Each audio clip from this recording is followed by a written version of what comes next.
What's happening? Benton here. 1:40 a.m. Thanks for joining. EBT is live with Illuma Tommy over at Slave Butcher. I would expect a slightly smaller audience than normal. I did notice I was listening in right just before I went live, and it was a pretty good broadcast, but they were getting down the weeds. EBT is just kind of rambling.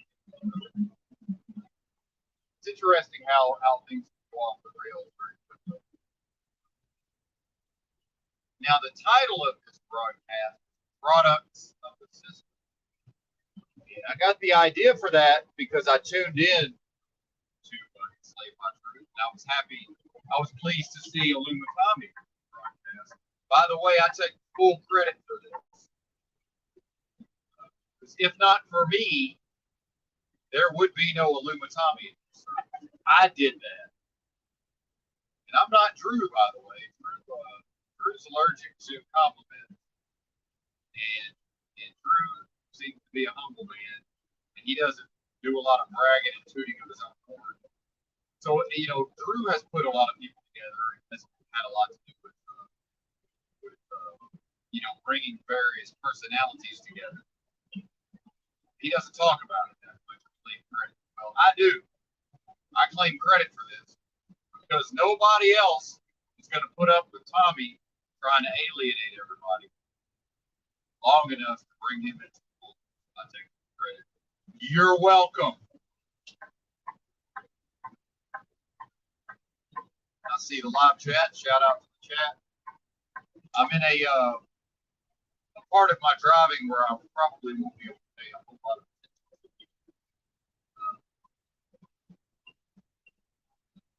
to the comments. I'm out here in the oil field. They're going to drop, the speed limit's about to drop down. The way a lot of these on-ramps, I have to constantly pay attention. It's a lot of really slow burning traffic, even at this time. Good to see everybody. Again, it's Slave Butcher live. Be over there instead of being here. You will not offend me. In fact, I can't even see how many people are here. I can see that comments are showing up on the screen here. I can't even see me. And I'm headed. I'll make it back to Dallas Fort Worth. Before I start whining and complaining about my lot in life, before I do that, I want to address. So when I first started, when I first turned on EBT's broadcast, there seemed to be some discussions of the financial system and the so-called collapse, and then EBT's talking about, having money in banks, right? And more or less, it seems like he's got some of his money in a major bank. And then Tommy, by the way, this is one of the things I noticed in Tommy. Some very astutely pick up clues when I first meet somebody. So I can tell Tommy is the type of person that practices what he preaches. But I got EBT up here saying, get your money out of banks. Meanwhile, his money's in banks. Meanwhile, anybody that still has their money in banks after 08, 09 deserves what they get. And this is why, quote, waking people up is not a thing. And I firmly believe that the quicker that these so-called truthers can just remove that idea from their brain, the better, because that's just programming. This idea of, hey, we're going to go out here and wake people up. Well, what better to wake people up than the 08, 09 financial collapse? Meanwhile, it's 15 years later, one of the biggest people in the conspiracy streets, EBT, still got his money in banks. If that don't prove that waking people up ain't a thing, I don't know what is. Because here's what happens. The bomb goes off, meaning 08, 09. The bomb explodes. Then we have the fallout. People are angry. Occupy Wall Street. Tea Party taxing them already. People are calling their Congress people, demanding change. Well, then once the dust settles, nothing changes. It's back to business as usual. Everybody keeps their money in the banks. Everybody just goes back to their normal life. Nobody woke up at the level of their behavior. Now, some people did, a minority of people. A small fraction of people like me said, okay, I'm out. I'm out of banks. I will never, ever access banking services again for the rest of my life. And I started that in 08, 09. Now, some of it I have to do. So I have a prepaid debit card, technically a bank, right? Well, I got to get motherfucking paid somehow. I got to receive a paycheck. But people like Benton saw what happened in 08, 09 and said, fuck banks, death to banks. I will never have anything to do with a bank for the rest of my life. Most people went back to business as usual, thus proving waking people up ain't a thing. Get it out of your head. It don't exist. It's not a thing that happens. So people say, oh, it's about to get bad. It's about to get bad. It's about to get bad, meaning now we're about to have an opportunity to wake people up. It changed things, not for the better, for the slightly less nightmarish. Nope. Look at 08, 09. If they didn't learn from 08, 09, why would they learn from this? Shout out to Tommy for talking about Wells Fargo creating all the billions of accounts fraudulently. Why don't the executives at Wells Fargo go to prison? Because in America, nobody at the corporate level ever goes to prison. That's fine. People make fun of France. Oh, France surrendered. Yeah, well, when Bayer gives people HIV, if that's even a thing, according to the official fiction, be it factor VIII medication,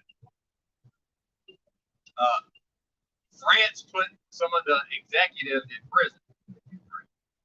In the U.S., when the government figured out what was going on, they told the Bayer executives, okay, Bayer's like, hey, man, we still got all this medication. We're not going to just throw it out. Well, U.S. said, okay, just don't sell it here. And meanwhile, I met somebody in Santa Barbara who had HIV because of the factor VIII medication for the blood drive. But we're going to go out here and talk about all of the conspiracies, and people are going to pull their head out of their ass and change their behavior. Yeah, they might pull their head out of their ass. They're not going to change their behavior. They're going to go right back to using big banks. Why? Because that's what everybody in their field does. And this is why I call EBT a normie. Now, normie's starting to take on various connotations, but I mean normie in the sense of he just does, for the most part, whatever his peer does. But then he's an outlier when it comes to the, the not jabbing kids and having the kids at home. So he is a bit of a maverick. So, but he just gonna live like everybody else lives and have his money in a bank. Well, if this is Cyprus, EBT, you would wake up one day, all of your money, over a certain amount of money, would be gone. It's called a bailout. But in the U.S., that's not likely to occur, but certainly something that could happen. And then this dude talking about FDIC. Really, after 08, 09, you're going to talk to me about FDIC? Why did it go up to 250,000? By the way, it didn't used to be 250. You know what? I don't even remember what it used to be. Federal Deposit Insurance, whatever it stands for. It used to be less than 250. I think it was 50 or 100. So why did it go to 250? Oh, that's right, because of 08, 09. They cranked it up during 08, 09. So now, in the wake of 08, 09, EBT's out here 15 years later talking about, well, get your money out of banks. Meanwhile, my money's in banks. Meanwhile, oh, well, I'm pretty sure if I'm not too worried because of FDIC. Are you out of your fucking mind, sir? This is insanity. This is insanity. That's insane behavior. What's sane is to see 08, 09 and say, wow, well, obviously I'm never going to use bank again. Now, credit union is not a bank. I mean bank as far as large financial. See, that's called putting your money where your mouth is. Just going, okay, well, I'm out. No more banks for business. But that means I make that choice, and now my life necessarily changes because now I can't operate the same. But see, people are not going to eschew convenience. The fact is, the big banks, that's the most convenient lifestyles. So, of course, people are going to go right to what is most convenient. Why? That's called human nature. That's what we do. We don't put our money where our mouth is. That's why we're all in these. That's why we're born into this system that our parents were born into, that their parents were. I'm a product of this. You're a product of this. EBT is a product of this. My parents were a product of this, and on and on and on. That's how this works. Well, I can talk about this beast system all I want. If you see what it's doing to you and you continue to participate, you're voting for it. And I'm not saying don't continue to participate. I'm saying I think it's very harmful at the level of your psychology to then believe, oh, well, I'm off the grid and I'm separated from the system. But your money's where again? Chase? Your money's in Chase Bank. Okay, but you're separate. You're off the grid and you're separated from the system. But you got a garden in the yard and maybe some of your kids ain't jam. But you're not a product of the system. Sure you're not. And I'm not even talking to EBT. I'm talking to what's going on in people's brains. And the more that things are not consistent across the board in somebody's mind, that causes them psychological problems. Say what you want about Benton going to the streets. My psychology became very consistent across the board. Now I'm on the verge of making myself feel how worked up. And I'm not doing this for the people who are here right now, since I know EBT's still alive. Or I'm assuming he's doing this more for the replay. How about you? Maybe we'll get into some crowd work later, and I do appreciate anybody to listen to my rambling. I'm grateful. I'm not humbled. I'm grateful. Grateful. But you're welcome for Tommy, folks. That's one of the many services I provide free of charge to whatever so-called community I happen to be involved with.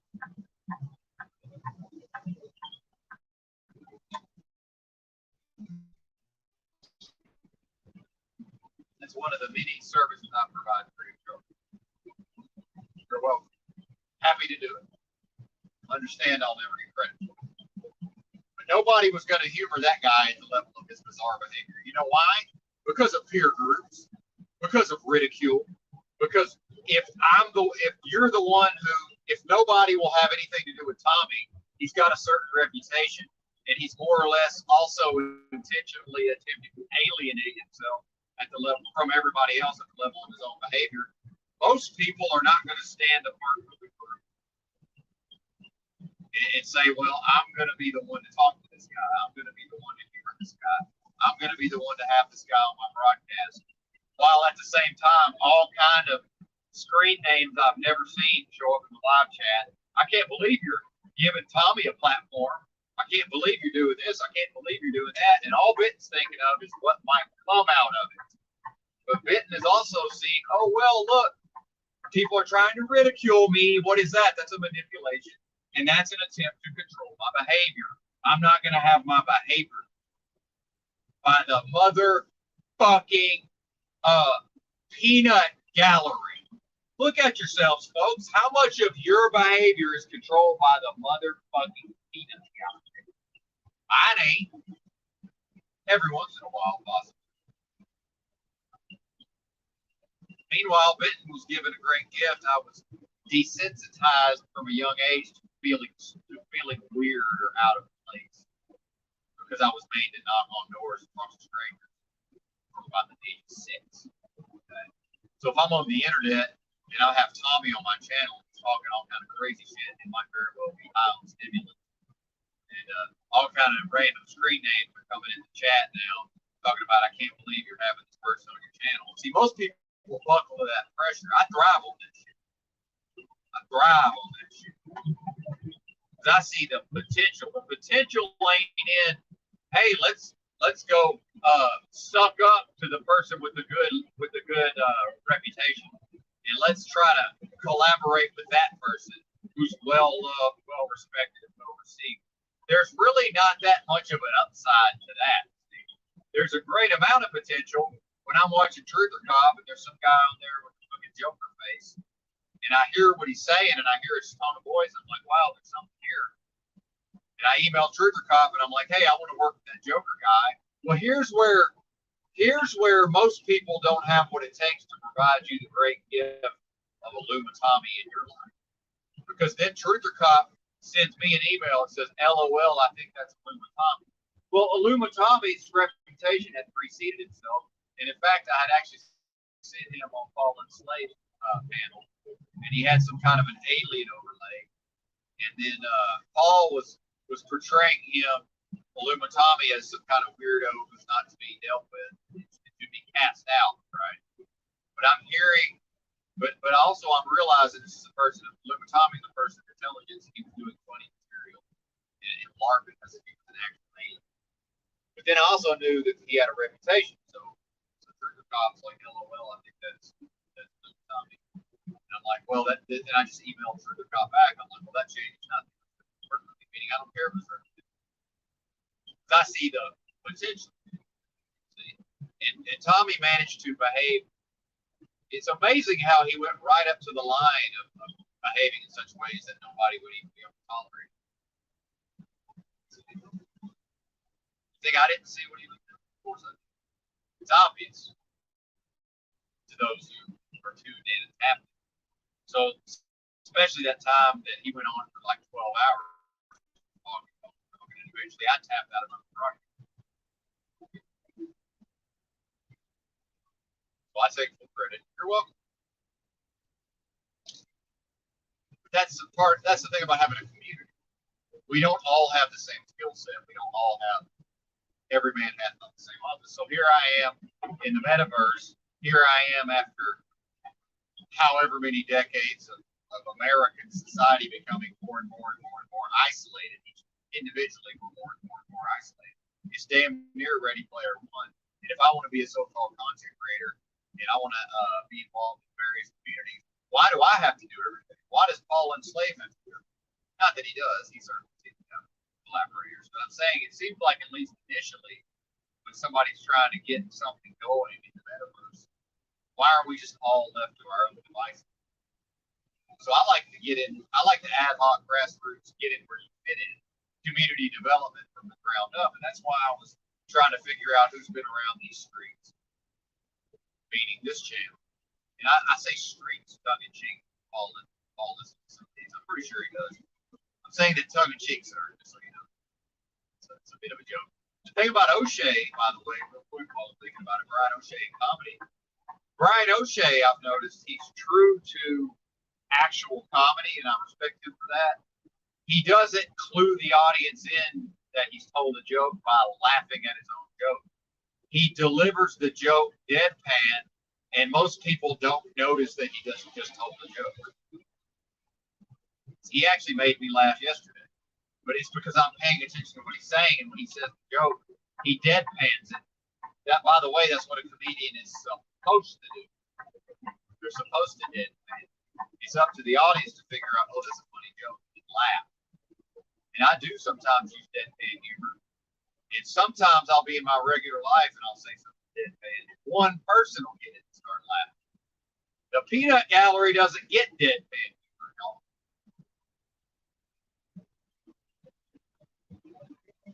How about you? Anyway, let's check in with the chat. I think that was a good enough tirade to start the show off with. Then I'll get into whining and crying about it.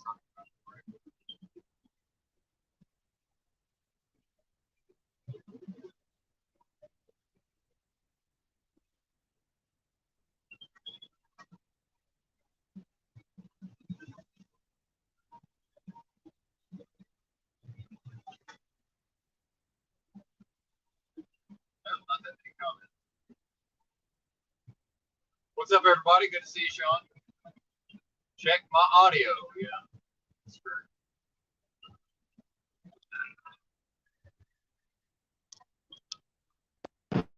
About these phones, man, you just never know. I have no way of knowing if my mic's on or not. Well, I went on just some wonderful tirade that maybe nobody even heard. So, gotta love that, right? Certainly would. Thanks. Oh, it's just probably where I'm physically located then. Yeah. Apologies for if my maybe my tirade did not come through. I have no idea if it did or not. Yeah. Well, that's the thing about these phones is I plug a headset into the the audio port. You have no way of knowing if it's actually activated or not, right? Yeah. So anyway, we'll just chalk that rant up to lost to history.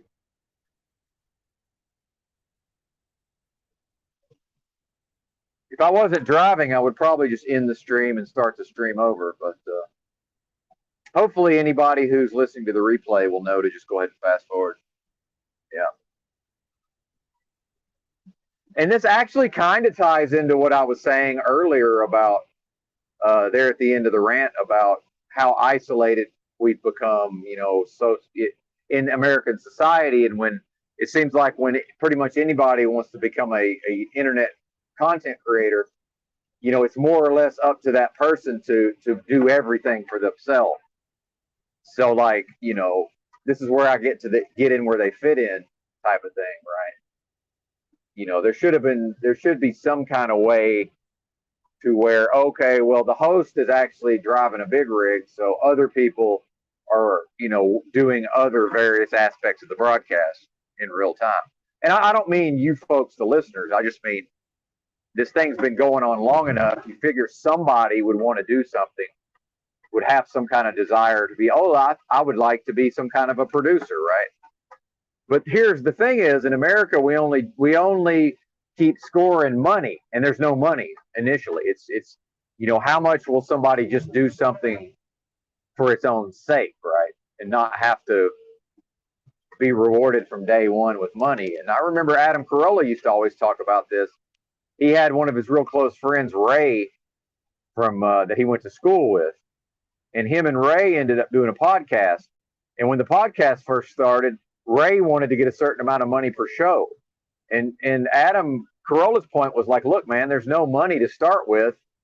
And we just build the show up. And then eventually, if the show becomes profitable through advertising revenue, you get half the fucking ad revenue or whatever it is after expenses, because Carolla paid to build the studio, right? Carolla's paying for the producers and the engineers and all this out of his own pocket, out of the business.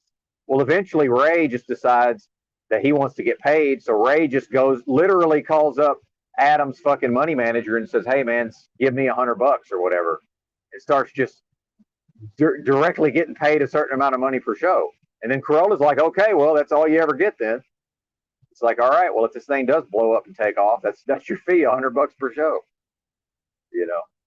And then eventually they had a falling out, and I don't think they're even friends anymore, as far as I can tell. Well, yeah, you can still hear me, but I was probably, when I wasn't Mr. Roboto, I was probably on the phone mic. But it's funny how I knew to yell, because I was a little more animated than normal. Somehow I just knew to yell at the audience, I guess, based on the audio. But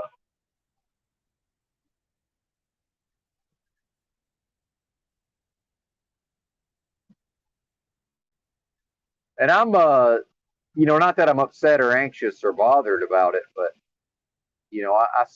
I seem to be stuck in this, still kind of stuck in the trucker limbo in a way.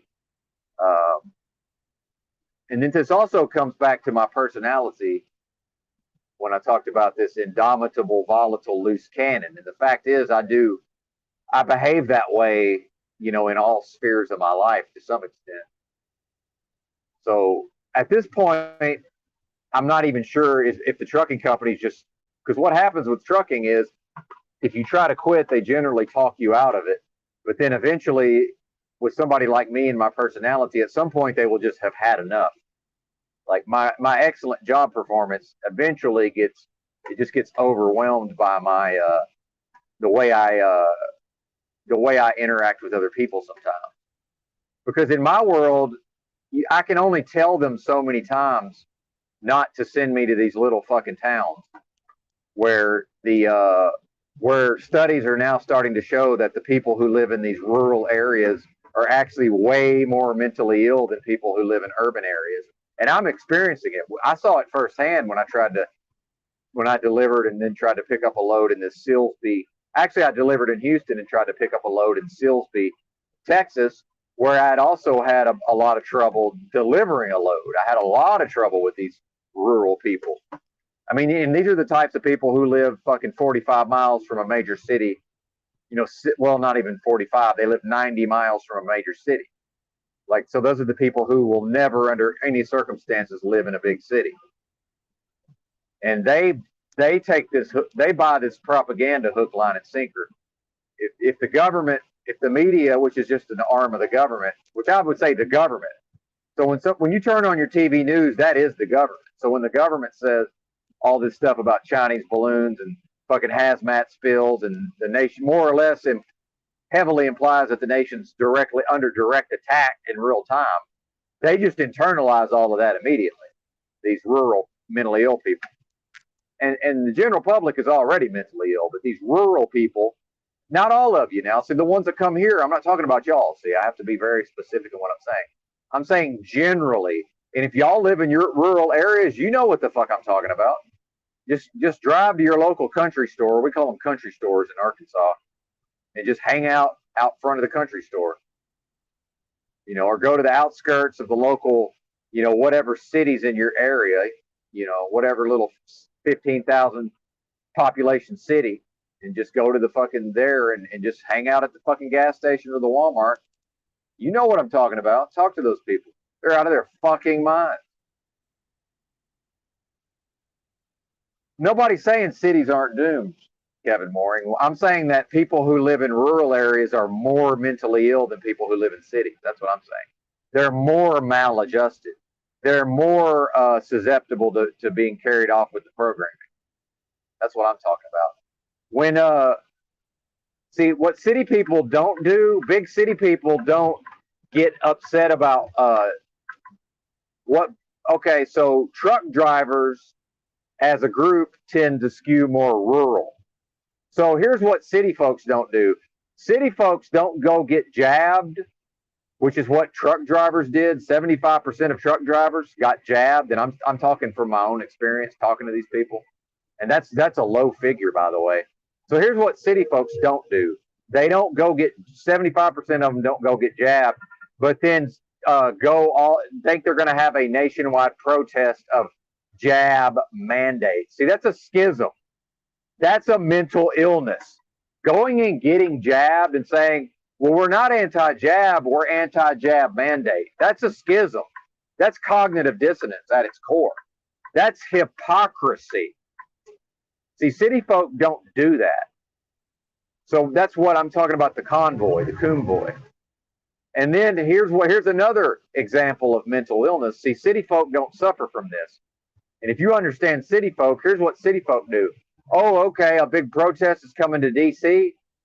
Okay, well, we live, all these lefty commie types that live in D.C., let's just say that that there was some sort of repeat of what happened in Quebec in Canada, the capital, which never happened in D.C., by the way.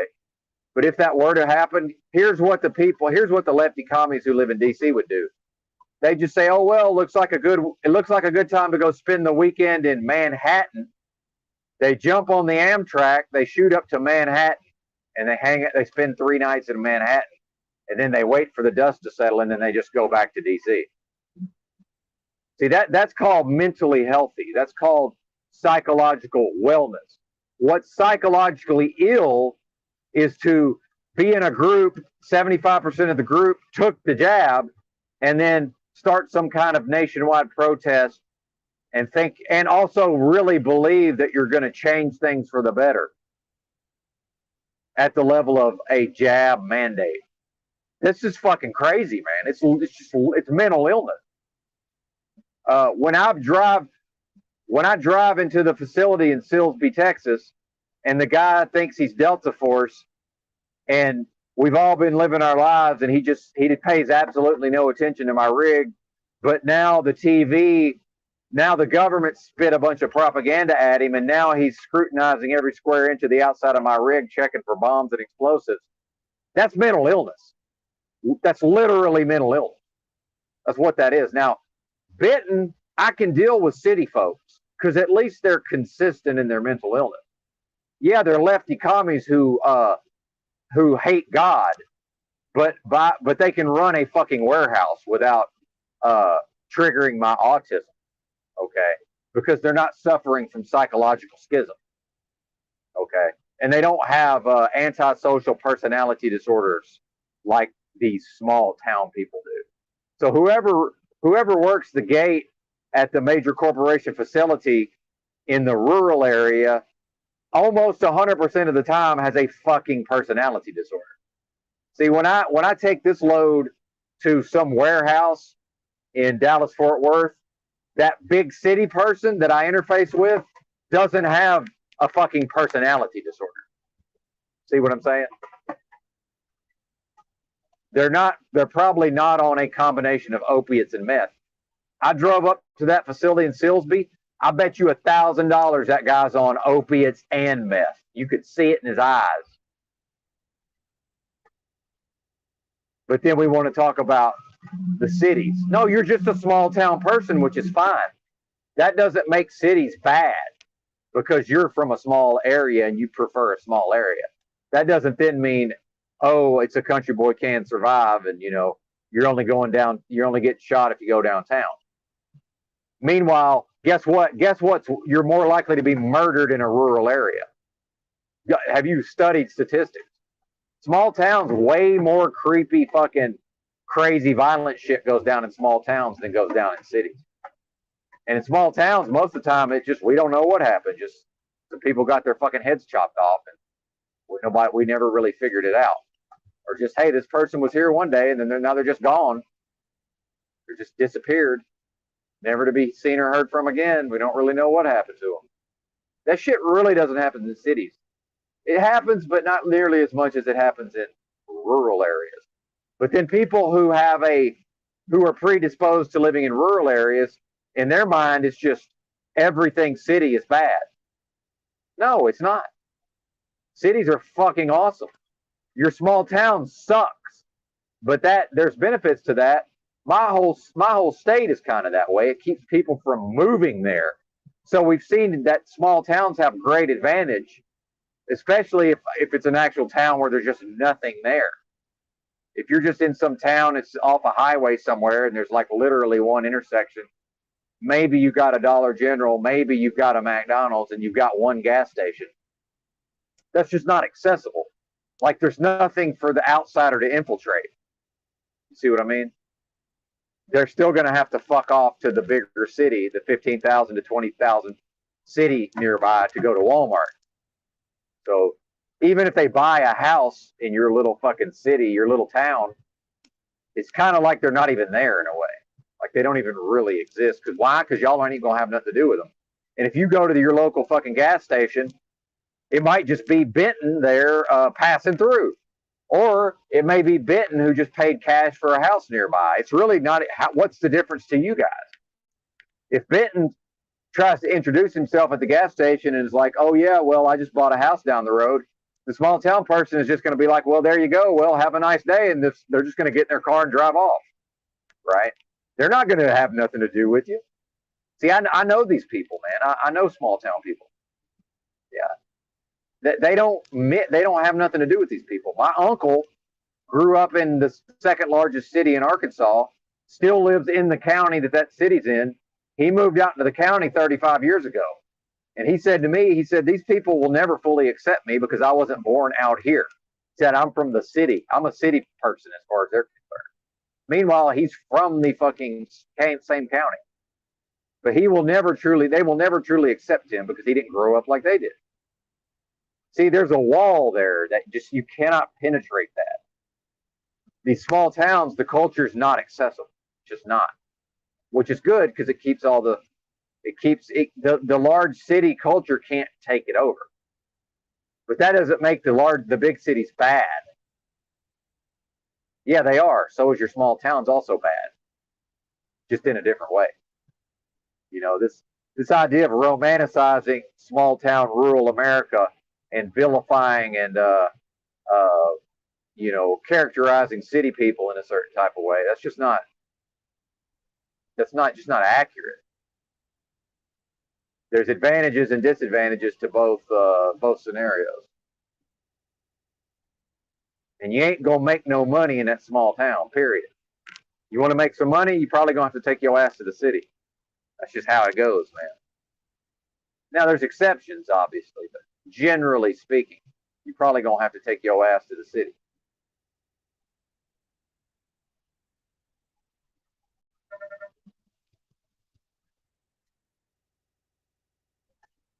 I see some new names in the chat. Welcome, folks. Good to see you. I never quite know where I'm going with my discourse or what I'm going to be talking about, so keep that in mind if you would.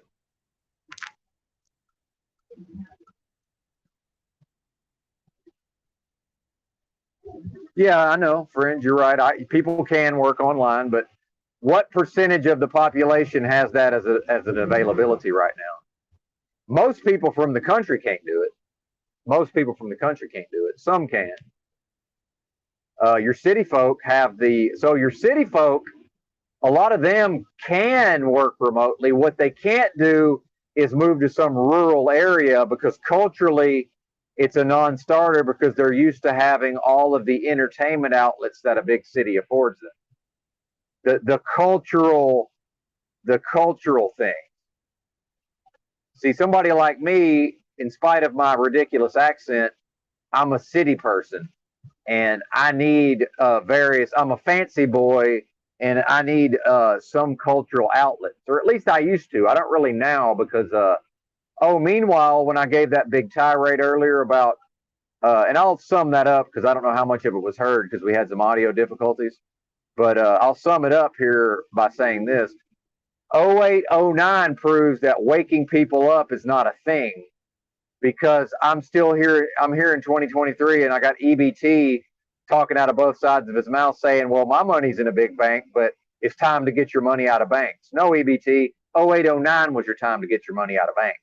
If that didn't get people to remove themselves from banking services, nothing ever will. And now this is the repeat of 09. So people are going to get mad, and they're going to hop up and down and say a bunch of words. Then they're going to continue to access banking services. That's what they're going to do. Nothing's going to change, y'all. Nothing. And welcome, Fringe Files. Good to see you. Nothing's going to change. So that proves that it's 15 years later. The fact that people are still, see, what Benton did is Benton said, okay, 0809, I've studied it. I see what it was, what it is. I will use banking services literally as little as possible, as I've done since then. At one point, I was living in the streets with nothing. I talked to my dad and I said, hey, man, I noticed that you guys never helped me. How about you send me some money? The guy, I said, go to the post office and get a postal money order. The guy emails me back and says, I got a Wells Fargo money order for $40. I said, is that okay? I said, I'd pay $40 to not go in the Wells Fargo. And I'm in it. Meaning I got $0. And I was homeless with no income. And I'm still home. But that's why I said postal money order, because I can go to the post office and there's no fee. They just give me the $40. Wells Fargo is going to want to take a portion of my $40, and they're going to harass the fuck out of me to get a checking account. And then if I don't get a checking account, they may very well ask for my ID, and they might literally steal my identity and create a checking account in my name, which Wells Fargo's did to literally millions of people and never faced criminal actions in the United States. Oh, but they paid a fee. They paid a fee to the government. They paid a fine. Meanwhile, the government gave them billions of dollars in free money. And by the way, ever since 09, the government continues to give free money to these financial institutions. It's called quantitative easing. Meanwhile, they're about to bail them out yet again. But they're not going to call it a bailout. They're already not calling it a bailout. They're just going to call it something else. And then when you talk to your whoever at the water cooler about just how bad things are, and you think they're going to wake them up, they're just going to repeat whatever the state has programmed their brain to believe, and they're just going to say, "Oh, it's not a bailout," and they're just going to repeat the government propaganda.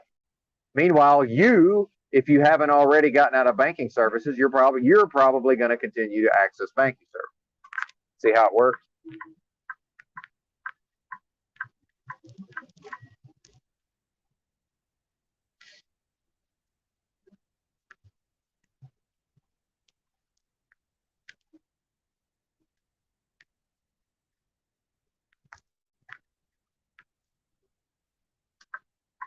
So what does it matter if people get upset and have protests and call their Congress people if the person themselves continues to behave the same way?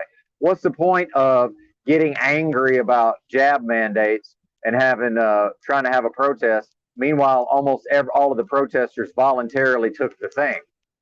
Like, that doesn't even make sense. Doesn't the person have to live the principles first? Isn't that the first step? And I don't claim credit. I don't want credit for this. I'll take credit for Tommy, but I don't want credit for this. Yeah, I just said, well, obviously I'm never going to use banks again, but I still have to some degree. I have a prepaid debit card that, is technically a bank, right? So what? I mean, I have to get paid somehow.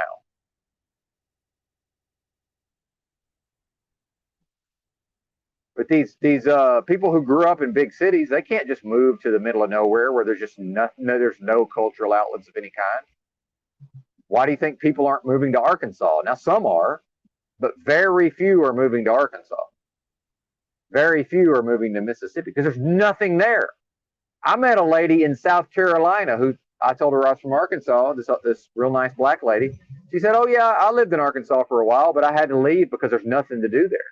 And she was from South Carolina, but by the way, there's much higher population. There's way more things to do in South Carolina from her perspective. There's just nothing to do in Arkansas. If you live in some little town and it's one fucking intersection and there's a Dollar General, there's one gas station and maybe you've got a McDonald's, there's just nothing to do there. And your local city, your nearest little town that you think of as a city is 15 to 25,000 people. See, it's just not accessible to big city people. It's too much of a culture shock. They can't just move there. Now, some of them will, and they'll just work remotely, and they'll just never leave their house. And you might see them at the Walmart. Well, guess what? Sometimes you see Benton at the Walmart because Benton's just passing through. It's the same fucking thing. Yeah, this person owns a house in the county, but they're still just kind of passing through culturally. They're not really a part of the local culture. Now, some of them will have kids, and their kids will go to the local school district. But a lot of those people, because of the pandemic, they're just going to homeschool their kids. See how it works? And I don't even care, by the way. And I'm not even critiquing. See, so I know my tendency is to just internalize what people say. I'm not critiquing the people that listen to my channel. Whose house? Our house. I'm critiquing the larger society, and I'm critiquing the larger so-called truth community. I'm preaching to the choir, and a lot of you guys already understand this. But if you see things in your own life where you're like, wow, if I would say anything that you're defensive about, I can't give advice. I would say for me personally, I would want to examine, when you say question everything, I would want to question my own self and say, okay, why am I defensive at this level about these things that Benton's talking about? Because I'm just talking about things that are debatable. Minimum, everything I'm saying is debatable, meaning I might be able to win a debate. Some of these things I'm saying are just objectively true, right? But then, see, when you talk about working remotely, that's literally the meme of, well, West Virginia coal miners can just learn to code.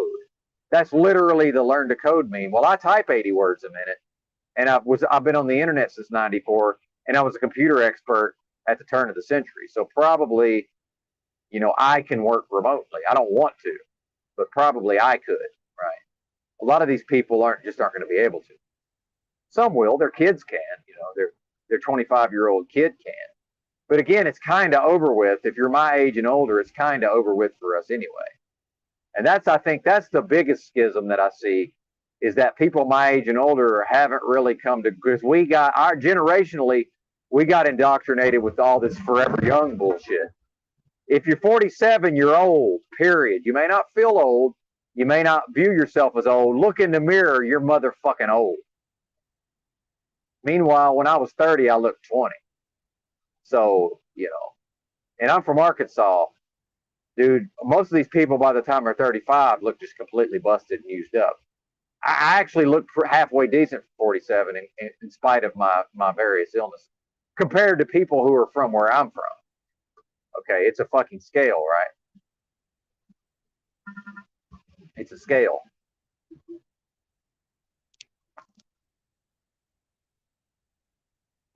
Spectrum. But all I know is if you own a diesel pickup truck and you drive it to the big box store twice a month and you're on the internet, you ain't off the grid. You may be off the electrical grid. You're not off the grid. You're right here, Ready Player One with the rest of us is ultimately what's happening. Yeah, you might be growing some food in your yard. I understand that. You might be so-called homesteading, but you're still ready. You still got your toes in the Ready Player One now, don't you? To some extent. You know, you could be driving to the local meeting, the local watering hole or the local meeting place and having these discussions, except no, you can't. Why? Because those motherfuckers are very mentally ill. That's why.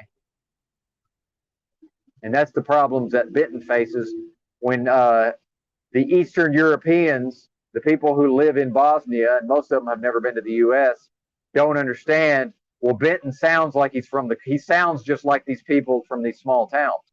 They can't understand that Benton is from Arkansas, but he grew up in a city in Arkansas. Therefore, he will never be accepted by these small town folks. Therefore, as soon as these small town people take one look at Benton, they know Benton ain't one of them. They can smell it on me. Just like when I go to Memphis, the black folks can take one look at me and know that culturally I'm one of them on some level. Even though I'm a white boy, on some level I'm the same as them. Culturally, I'm half black culturally. And they see it. But they understand I'm a white boy and that, you know, obviously I don't have the same, I'm not sharing their experience, lefties. And I am probably the most lefty amongst you. Okay. But culturally, they can immediately tell that I'm one of them. Immediately. Well, guess who don't really live in the county where I'm from? Blacks. Some do. There's some out in the county. But it's mostly white folks out in the county. And almost all the white folks in my home county live out in the county versus the largest city, which is 75% black. That's how it works. Part of that is blacks don't live 45 minutes from liquor stores. Where my family lives out in the county is literally it's damn near a 45-minute drive to buy liquor. Blacks don't live a 45-minute drive from liquor. They just don't. As a group, I'm saying. And we can debate why that is. I don't know, but they don't. So when you go into some white area in northern Arkansas, some of those counties are dry, and they're mainly dry to keep the blacks out. But then you go to somewhere like Baxter County, Arkansas, you can the liquor stores are open on Sunday. Well, part of that is just like, well, yeah, we don't have blacks, but it's mainly because back in the 60s in Baxter County, they had signs up in Harrison, Arkansas, which I'm not sure that's Baxter County. That might be the next county over, but it's pretty much the same culture. They had, and probably Baxter County, Mountain Home would be the largest town there, I believe.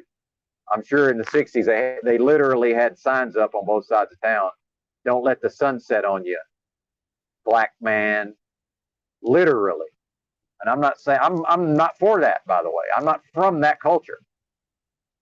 That ain't my culture. So the fact that some of my family's moved up there, I'm not moving up there. My dad was trying to move up there. I was like, well, go for it, buddy.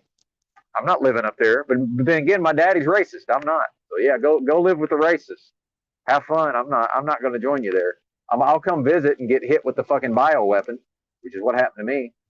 I hit with the bioweapon up there in Baxter County right about the time the government was promoting through the TV news. Oh, the jab resistance, and here's the most jab resistant part of the country. It's the all the counties that border the Arkansas-Missouri state line. That's where Baxter County is. Amazing. And Baxter County literally had the highest so-called case rate at the time in the whole country. I looked it up myself. Surprise, surprise. Benton got hit with the motherfucking bioweapon. It fucked him. Now he's all fucked off.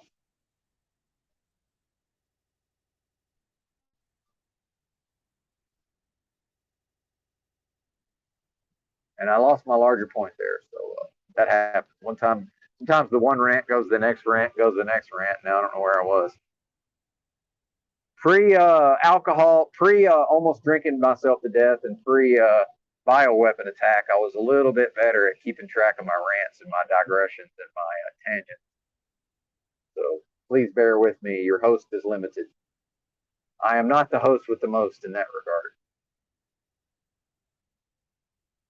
And I am the smartest person that sounds the dumbest. You will never find a person who sounds like me who's actually more intelligent. I am the smartest person that sounds the dumbest. I may very well be the only person in recorded history whose ASVAB score is literally higher than his IQ. I could very possibly have a 98 IQ with a 99 ASVAB score. So I am fucking retarded on some level. Thank God. Thank you, Jesus, for the retardation. Much appreciated. I am kind of an idiot.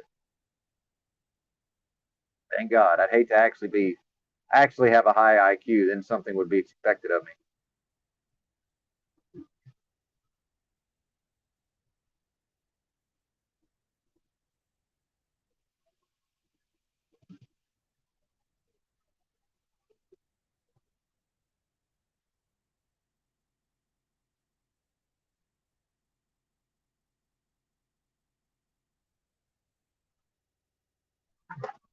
Yeah, what was I talking about before I got off? Something about small towns, and then what the heck was I even talking about? The financial crisis, people waking up's not a thing. And this a big part of the rant I went on earlier was that may or may not have been heard was just look, I can't give advice, but the quickest, in my opinion, the quicker that any individual human can disavow themselves, can divorce themselves from the notion of people waking up, the better. That it's just not a thing. And 08, 09 proves it. If that didn't cause most of the populace to realize that the financial system is bullshit, and then for them to remove themselves from the financial system, no, they did. Not only did they not remove themselves from the financial system, they just kept on living the way they were living. Now, millions of them lost their homes, and now some of them were able to continue, and now they live in apartments, right? Meanwhile, what about the ones who recovered financially just enough and maybe got back into a house and now maybe they have a mortgage? Look at how many of them are about to lose their homes again, most likely. Just do the same thing over and over and over again. Or there's a few people like Benton who just see what it is and say, okay, well, obviously I'm not going to have anything to do with this. Well, it's a little bit easier for me. I don't have children. I don't answer to anybody other than myself. But I'd like to think even if I answered to, even if I had a family to be responsible to, I got to think I would still just be like, look, I understand that you folks want the advantages of the banking system. And I'm here to tell you, as long as I'm involved in being the boss of this family, boss meaning I'm the one that's responsible for leading this thing. A leader's a servant, by the way. So if I'm the leader of the family, which I don't have a family, but if I was, I'm their servant. Ultimately, if you think about it, I'm serving them. So it's like, well, if I'm the one calling the shots here, and ultimately I'm responsible if this ship fucking floats or sinks, then we're not accessing banking services. Yeah, I understand that Chase Bank is very convenient for our family, but there's this thing called the 08-09 financial crisis, which leads me to believe that now that I see the banking system for what it is, I cannot participate at the level of my own morality. So this is what I talk about with the pandemic. if they can get you to do things that don't make sense, meaning wear a mask, and by God, they've been able to get me to do things that don't make sense to some degree, then they can get me to do anything. Well, it's the same thing with the financial system. If they can get me to literally put the product of my labor, if I'm willing to accept that my labor is my property, and I understand the leftist communist workers, worker union, blah blah blah. Yeah, I understand the connotation, but if that's a real thing, if my labor is my property, I'm just giving part of my human essence directly to bankers. Meanwhile, what does the so-called truth community do? It runs around talking about the small hats and the J's, but it gives its very essence, its own labor and physical output at the level of production directly to those people. Show me a human, I'll show you a hypocrite. And if you don't think that creates mental schisms in our psychological schisms, you're fooling yourself. Of course it does. But can a person at least be consistent in their thinking, which will then lead to consistency in their behavior? Or if I observe somebody with inconsistencies in their behavior, can I then just extrapolate and use deductive reasoning to say, okay, well, they must have there's these hypocrisy in their thinking. That's literal cognitive dissonance, by the way. So do I have that? Yes, of course I do. But what I'm doing is over time, I'm looking for those things and I'm resolving them as much as possible. So probably what I'm experiencing with this truck driving is I'm probably experiencing some sort of schism in my psyche that I'm going to resolve. So at this point, it's like, do I just go back to living in a tent? Which I may very well do. And in fact, the major problem with that is the fucking summer is so brutal in Arkansas. It sucks really fucking bad. I was in a tent in Arkansas back in the summer, not that long ago. It's brutal. It's actually life-threatening at times. In fact, I haven't talked about it a lot on here, but my dad was temporarily, when he left his second wife and he was transitioning into his own apartment, and now he's transitioned into the woman who will most likely become his fourth wife. Oh, no, he says he's not going to get married, so probably won't marry her. But when he's now cohabitating with his fourth woman, which is fine, I've cohabitated with several women as well for many years, at a time. We do seem to have that pattern, but, he was in a tent for about a week, but it was literally a fucking 105 degree, what do you call that? Heat wave. And at his age, and the man's literally not smart enough to drink water when it's 105 degrees outside. I'm not kidding. Not even joking. So I know I'm in a survival situation when it's 105 degrees. So I'm drinking water, even though I really don't want to. I'm monitoring my body as far as, am I sweating? I'm in the shade, I'm monitoring all this. My dad's fucking just wanting to live his normal life as if he's still indoors in the air conditioning. But that's your average person. See, your average person. So let's just say, and this is another reason I know the shit's not going to hit the fan. Let's just say the actual shit hits the fan like people fantasize about. Well, I don't care how much people are preppers, and I don't care how much they think they're off the grid. If it's really a Mad Max scenario, people cannot psychologically adapt to that. So you're going to have a period of transition where psychologically most people are going to be just beside themselves and aren't going to be able to cope with it. And people like Benton will just go to where his fucking full kit is kept, and Benton will just don his full kit and just start mobbing around doing what he's got to do. Now, I don't want to come to your house and take your fucking shit, but if I have to, I will. I don't want to. I'd rather not. I'd probably rather just come to your house and work with you and be like, hey, I can see that you're fucking more or less, you're in a state of catatonia. You're catatonic in your corner of your house. You're just in the corner in a state of paranoid delusion, and because you probably can't just psychologically adapt to that because you've never lived through it. I've lived in it. I put myself in that, meaning I lived in the streets for years with nothing. If society goes to that, I'm just ready for that. Well, yay, Benton. Well, it's not about that.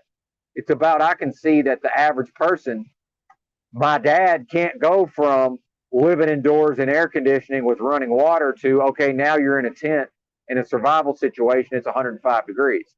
He just keeps trying to live like he lived when he was indoors. And he could have died, by the way. And finally, I just had to say to him, I said, hey, man, at a certain point, I'm going to have to call the authorities, because if you die out here, when I have to call 911 and they come out here to take your body away, at some point the authorities are going to know. We're going to know, well, how long has he been here? You've been out here with him. Why didn't you alert us? This is literally elder abuse. They might charge me with misdemeanors and felonies.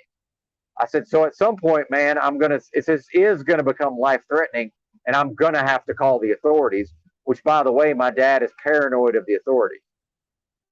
So that's what got him off his ass enough to fuck off out of the situation that was life threatening, because he's 67 and would not drink water when he was out, even though he was outdoors all day and it's 105 degrees.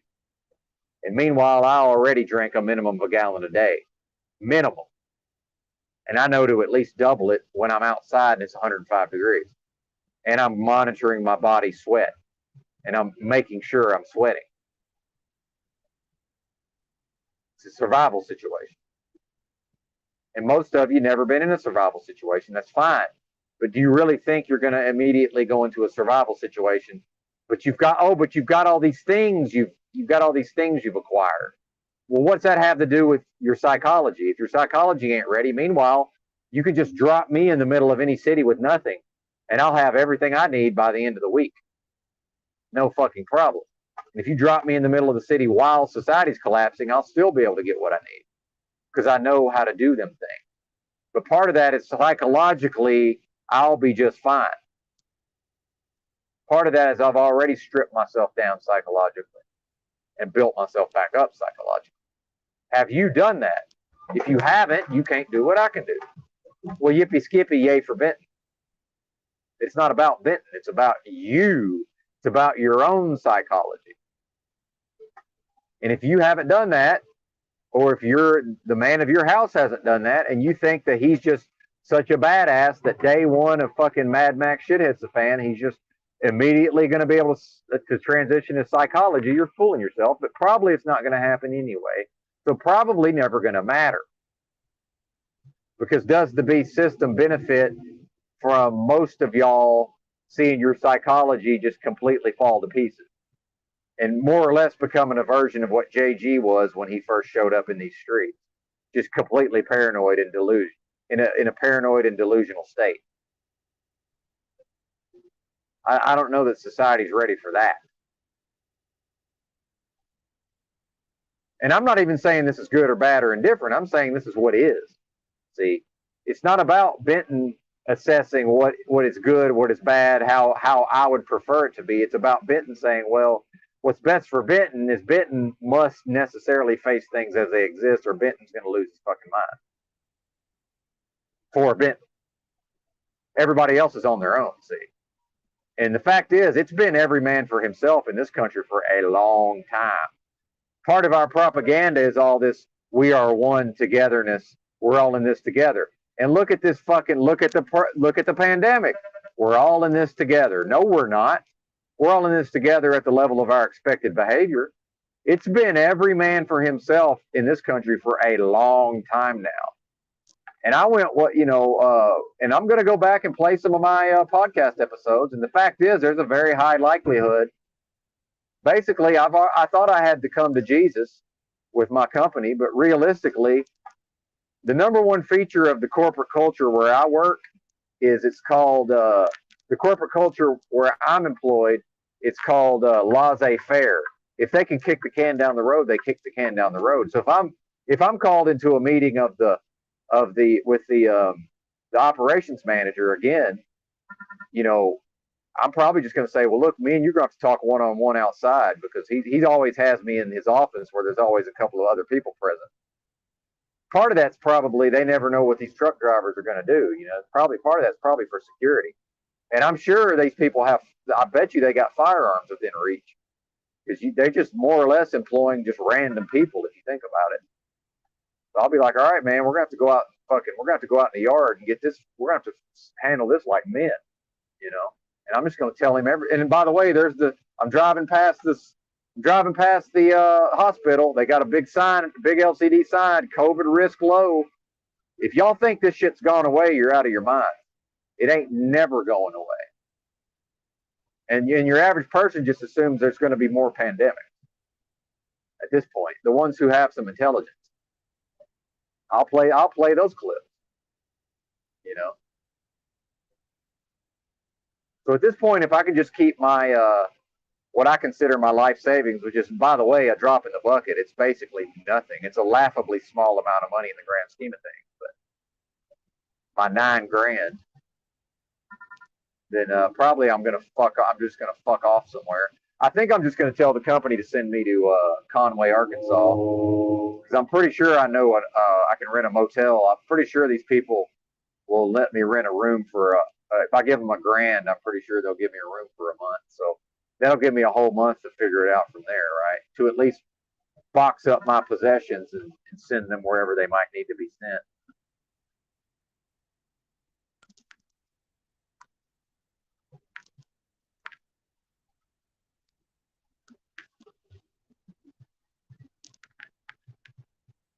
As his truckers decided not to let me pass him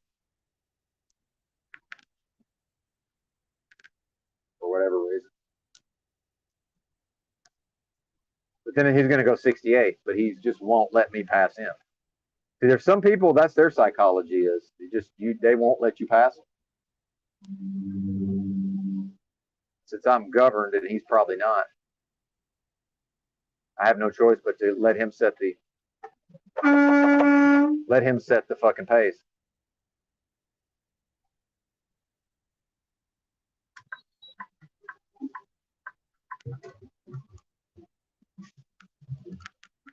He's the boss of the road.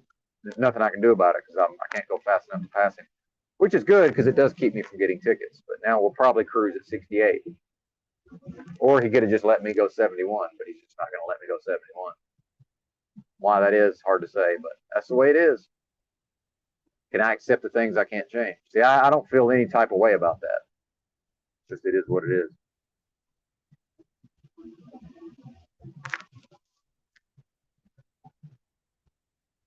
What I'm not going to do is ride side by side with him for 5 miles. 66, no, 67. Is that what speed we're going to go? Is that what speed the road sheriff's going to let me go? 68. That was my prediction, 68. Might get 70. Might get lucky and get 70.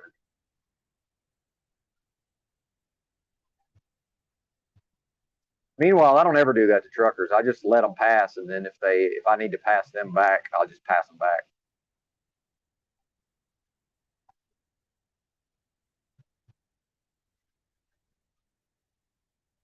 But see, this is how I know we're not going fucking Mad Max, because I want it to go Mad Max. And so you can see people like Zetetic Warrior want it to go Mad Max. Snafu wants it to go Mad Max, although I don't know why. He doesn't look very prepared for it, but he seems to want it to go Mad Max. It's a fantasy. Because why? Because there's something about men, we want to go off to war. Well, now we're living in a time and in a beast system where there is no war. My generation didn't have all that shit in Afghanistan, and that don't count. That's people traveling to the other side of the map and murdering the people that live there. That's not a war, as far as I'm concerned. See, there's something in men that want to go off to war, most of us. Not all of them. See, I recognize it in myself. Like I want this chaos. I want this, the breakdown of civil society. That's how I know it's not going to happen. It's a fantasy. And yeah, I'm prepared for it at the level of my psyche and my hardware. But other than that, and like I said, it's like the movie The Crying Game. If you've ever seen that, we're introduced to a character very early on who you think is going to be a key character in the movie, and he's been taken hostage, and then he escapes his hostage situation, but he's got a bag over his head, and he ends up running out into the highway and gets run over and killed. So that's if we go full fucking Mad Max, yeah, I'm ready psychologically. I've got all the hardware I need, but I might get fragged. Somebody might frag me 5 minutes in. See what I'm saying? That's how I know it's a fantasy, because in my fantasy, I just more or less become a warlord. Well, probably I would be the consigliere to the warlord. I mean, let's be honest. I'm more of a great number two than an actual number one, but you know, probably I would have to be some version of a warlord in order to actually, get the fucking respect of the actual whoever's going to end up being the actual warlord of the region. And he's just like, all right, this is my number two, right? This is my consigliere. This is the guy he can fucking be the manager of all this stuff. But again, know thyself. I know my skill set very well. I also don't want to really be in charge. That's part of it. See, whoever ends up being the warlord actually wants to be in charge. I really don't. Not interested. I'd rather just answer to the warlord, because in a fucking Mad Max scenario, we all kind of answer to the warlord now, don't we? See, by the way, you want to talk about anarchy and you want to talk about, the shit hitting the fan. Well, guess what? Yeah, you might not like the government, but how are you gonna like the warlord?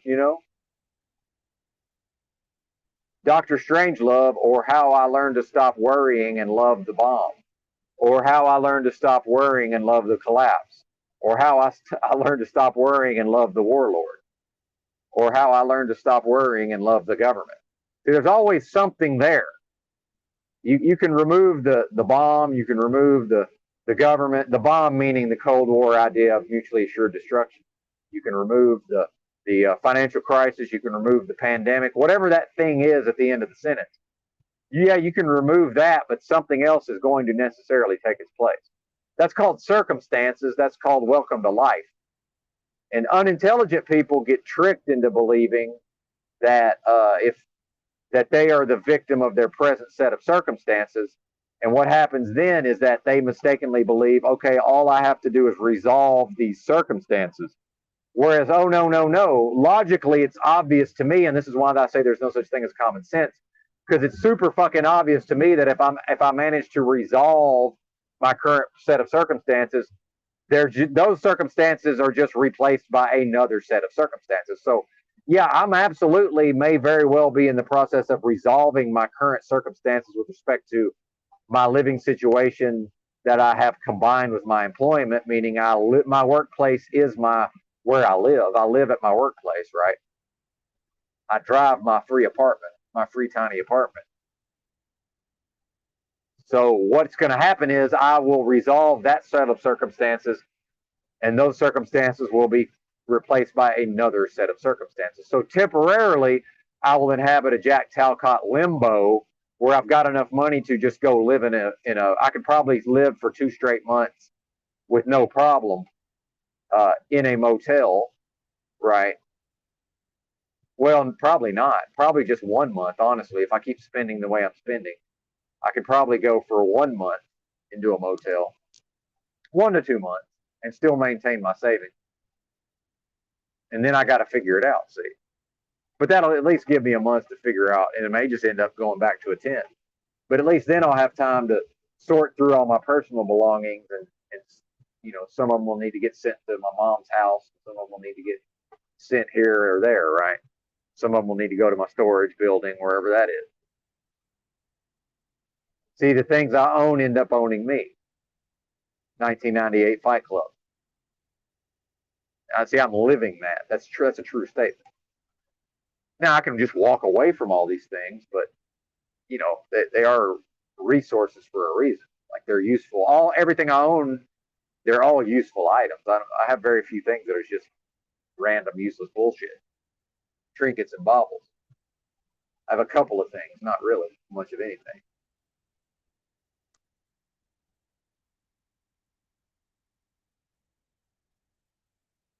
But at a certain point, it's like, yeah, I've got this winter clothing, but is it easier?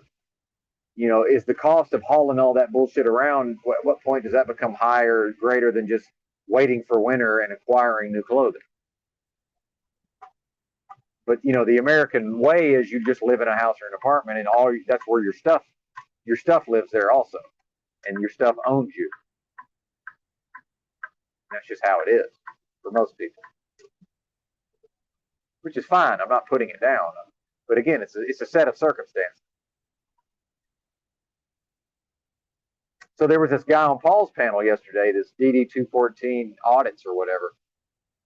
And I'm very quickly able to assess somebody's psychology just by hearing them talk, especially if they're talking about ideas. And so I can tell based on the way this guy's talking, the problem with his psychology is he's stuck psychologically because he mistakenly believes that all these various concepts that he's interfacing with, the government, the military, so-called truth, he mistakenly believes that these concepts exist only in relation to him. That's backwards. In fact, he exists in the realm in some ways in relation to those concepts. But he's got it backwards. It's a form of narcissism. He wants to see how does he relate to the concepts of the military at the level of who he is as a person. He's got it backwards. That's a psychological illness. My father suffers from the same psychological illness. I may have suffered from that psychological illness at one time. If I did, I recognize that, logically, this is a poor strategy, and I knocked it the fuck off. I recognize it in ex-wife number 2. At a certain point, I just told ex-wife number 2, she was whining and crying about something to do with about her lot in life and her life circumstances. I just said, listen, life is not something that's being done to you. You're not a victim of these things. So knock it the fuck off. I ain't got time for this. By the way, that's how I treat another human's feelings in the context of a relationship. Get it together. You're a grown adult person. I ain't got time for it. Meanwhile, women cry tens of thousands of times in their life. If I say that to her and she starts crying, who cares? The fact that a woman's crying is neither here nor there. They cry over all sorts of things. Who cares? What's the relevance? It's not my job to keep her from crying, right? The reality is she's behaving like a victim. Guess what, honey? Life is not something that's being done to you. How about you put on your big girl pants and figure it the fuck out and quit whining and crying to me about it? Meanwhile, we both grew up in a culture of suck it up, don't be a pussy. And yeah, that was mainly applied to the young males, but it was applied to the ladies on some level, to some degree, although not nearly as much as to the males.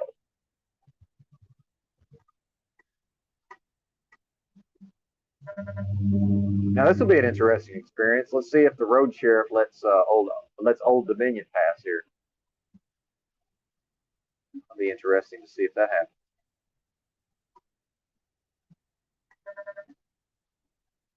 I think road sheriff's already speeding up.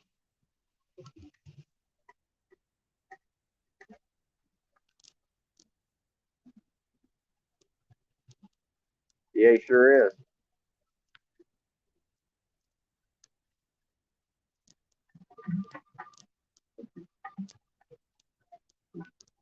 Fascinating. Fascinating to observe people's psychology as they drive. I learn a lot.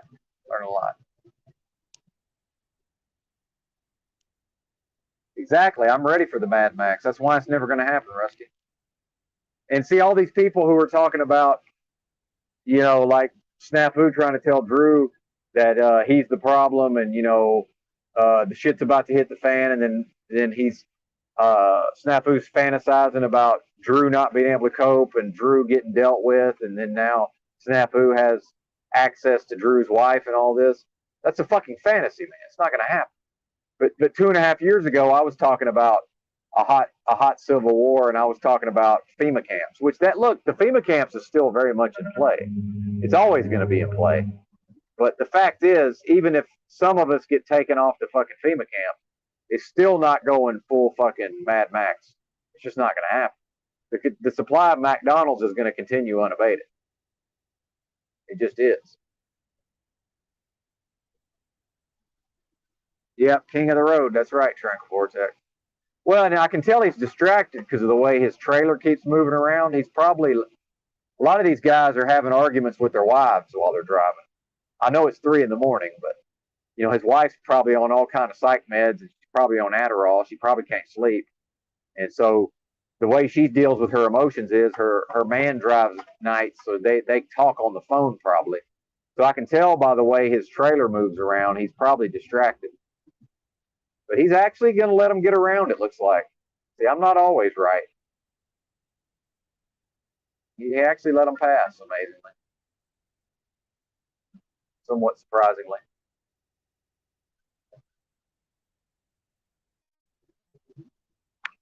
But I'm not on any kind of schedule, so I'm content to lay back and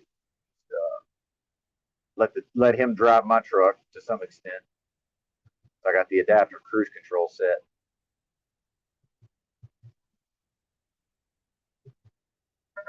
Yeah, it's not going to happen. That's right, Rusty. So that's part of the reason why I had no trouble selling half the hardware that I had acquired, because I acquired a lot of my hardware under the notion that, okay, it's going to go Mad Max. It's going to go shit hit the fan. And when it does, all of these boxes of hardware, as long as I store them properly in the proper type of environment, then this is money, basically.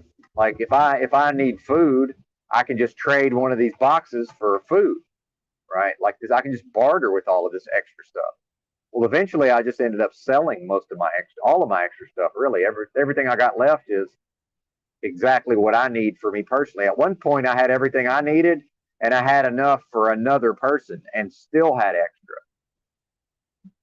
So now I sold off all the stuff that was. Now I have just enough for me, and a little bit extra. So like if I want to go to the range and practice, I don't have to worry about, well, can I replace this ammo? What's the ammo cost? I can just go to the range and not even think about it. It's fine. And at a certain point, when I sold some of my stuff, I just said, "Hey, man, if you don't want it, I'll just go shoot it. Like I don't really care. But if you want it, here it is. Give me the money. Otherwise, I'll just go shoot it. Whatever."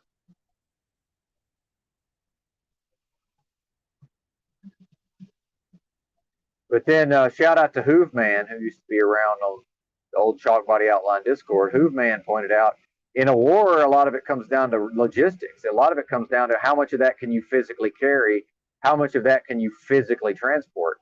And as much as I used to be really physically strong and had a high work capacity, I've lost a lot of that. I can't physically carry as much as I used to. So now I'm like, damn, I got all this 45 and 308. I have some 223, of course, but I'd have been better off with 9 milli and 223 just based on what it all weighs, right? But I do think I'm John Wayne on some level. Like I want that 45, and then I want that 30 caliber. I don't want 22 and a fucking 9 milli.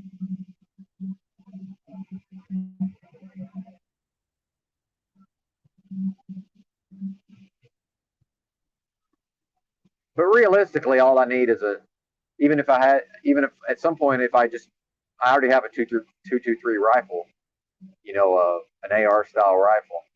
All I really need is a 9 milli pistol, and ammo. You'll be able to find ammo. That's just the most common, handgun caliber. Be 9 millimeter. I'm sure there'll be plenty of 45 around as well.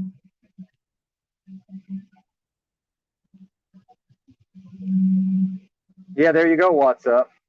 What's up said he traveled the country in a big rig in the 80s. And I do want to stress, by the way, just in case we're clear, that I went to 40 states before I ever drove a big rig. And I lived out of a backpack, and I traveled the country for 6 straight years. I went place to place to place. And typically I would be where the weather's nice in the winter. So I spent several winters in Santa Barbara County, California. Several winters there. Now I spent a winter in Austin, Texas, because I wanted to see if I could deal with, because it's not a bad winter there, but it actually gets cold, right? And I also spent a winter in Arkansas, actually in Fayetteville, Arkansas. So I was living outdoors, and I woke up one morning, it was 0 degrees, literally 0. And, it will be Arkansas at some point in the winter. You'll have at least a couple of days where it's single digits for the high, but you'll also have, it might be 80. It could be December, and it could literally be 80 degrees. That also happens. or January.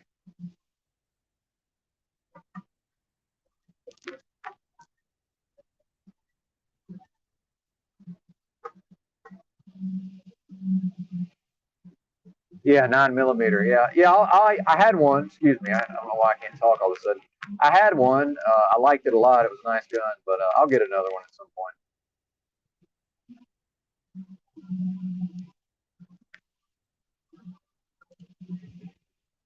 I'll pick me one up.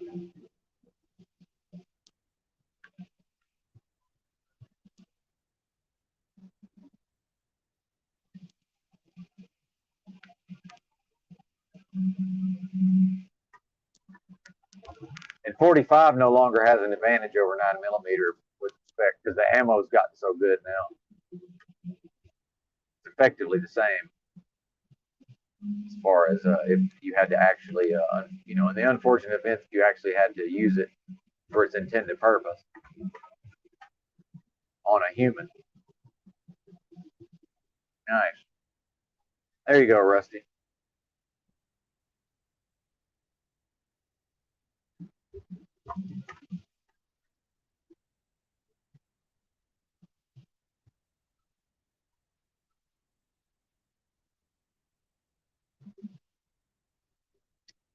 Well, and you know, handguns have their place, of course, but my pistol is actually a CMMG Banshee 8-inch 45 that takes Glock mag.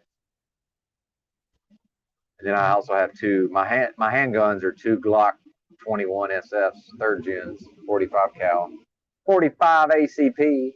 So I got three pistols with mag interchangeability, which I like.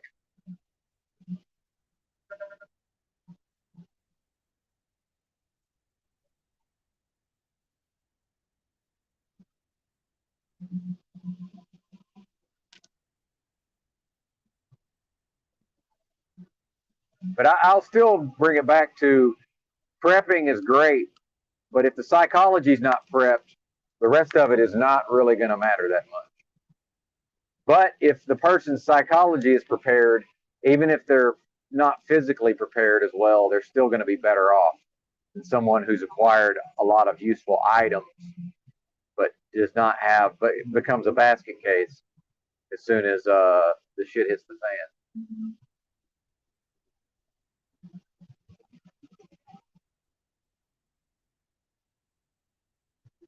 Yeah, things Benton can do. Exactly what's up. Things Benton can do. You're right. Yeah. Things Benton can do. Turn his back on banking services for the most part, especially big bank. So now I got EBT out here saying it's time to take your money out of the banks. Well, it's been time for 15 years, sir. So why didn't you do that in the last 15 years? Because I would say if 08, 09 wasn't your wake up call, nothing will be. So, by the way, which I believe is that's your best evidence for there's no waking people up is just not a thing. Because even if you can make them, even if they can become consciously aware, what does it really matter if they realize how fucked up the banking system is if they continue to use the banking system? Like, what are they voting for? They're voting for the banking system. So this is what it is, man. This is what the thing is.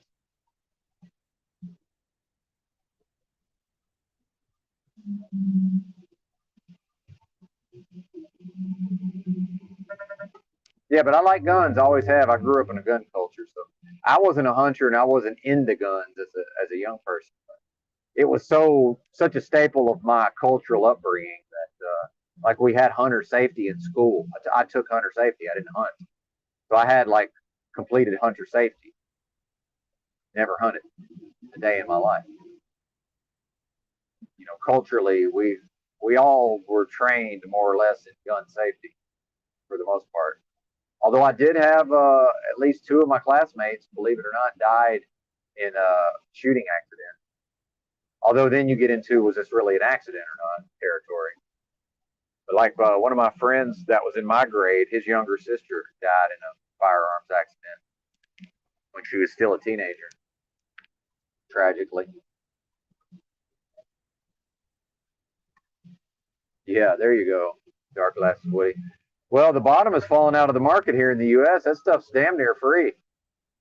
And then also, see, this is what I mean. And by the way, you've reminded me. Shout out to Dark Glasses Woody. You've reminded me of something I've been wanting to talk about for a while. Anytime you hear any kind of people talking about solving homelessness, anytime you hear somebody, even Trump has said this. Well, let's just have an area. Let's just build some facilities on the outskirts of town, and we'll just bust them all out there, and then we'll rehabilitate them. Well, I'll tell you why that doesn't work. Because if you observe where homeless people live, that's where the drugs are. That's why homeless people are in the areas they're in. That's the homeless people live where the drugs are. So you can have whatever opinion you want of JG, and we can choose to believe him when he says he doesn't take illicit drugs. JG, in the entire time we've known JG chooses to physically exist as a homeless person in the areas where the drugs are. Now, that doesn't mean he's on the drugs, because I was oftentimes in the areas where the drugs were. Because that's also where the homeless services are. Surprise, surprise. So anytime you hear somebody saying any sort of solution that involves physically taking homeless people away from where they are now, that's a non-starter, unless you also just give them their drugs of choice. Now, you could just provide them their drugs of choice, but we know that the people who propose these solutions, they view drugs as a moral issue, so that if somebody gets hooked on meth, that's a moral failing. If somebody is an intravenous heroin user, that's a moral failing.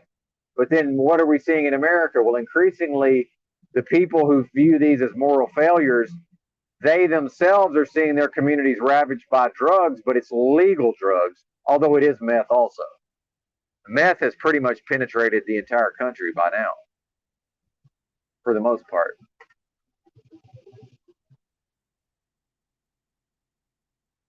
Oh, I don't care if he does drugs, yeah. Yeah. Well, and I don't think somebody's lame just because they see. That's the thing, is a lot of us, we just look down on somebody who lives in the street. Well, the fact is, I got a great benefit from choosing to live in the streets, because I was able to use it to my advantage, and I used it to transform myself, right? And there's something to be said for that. But then I would say that then, until the person goes back into some semblance of normal life, it's all for nothing, right? So I was able to transition into some version of, I am doing what is arguably one of the most productive jobs that's available. I mean, if you said what is the most productive, who are the most productive workers in the economy, I'm one of them. I mean, there's no doubt about that. My productivity, based on my work week, generally speaking, is much greater than many people's. That's just a fact. I don't think it makes me better, but a lot of us of course, we take it for granted that someone in the streets is to be looked down upon. Well, but then you get into people believe they're Christians and they say they believe in the Bible. Well, what did Jesus do? Who did Jesus hang out with? Jesus went straight to the people, see. He went straight to the people. He didn't. Now, he also interfaced with the rich people on some level, right? But if the rich person wanted to talk to Jesus, he probably had to go find Jesus in the streets somewhere. Isn't that how that worked? So there's something to be said to being like amongst the people. A man of the people, as it were. And I'm just saying that modern American life, a house, a car, a house, a job, it's just way too comfortable of a lifestyle. But it's also very stressful and anxiety inducing. So, of course, the general public is on psych meds to deal with their daily lives. But,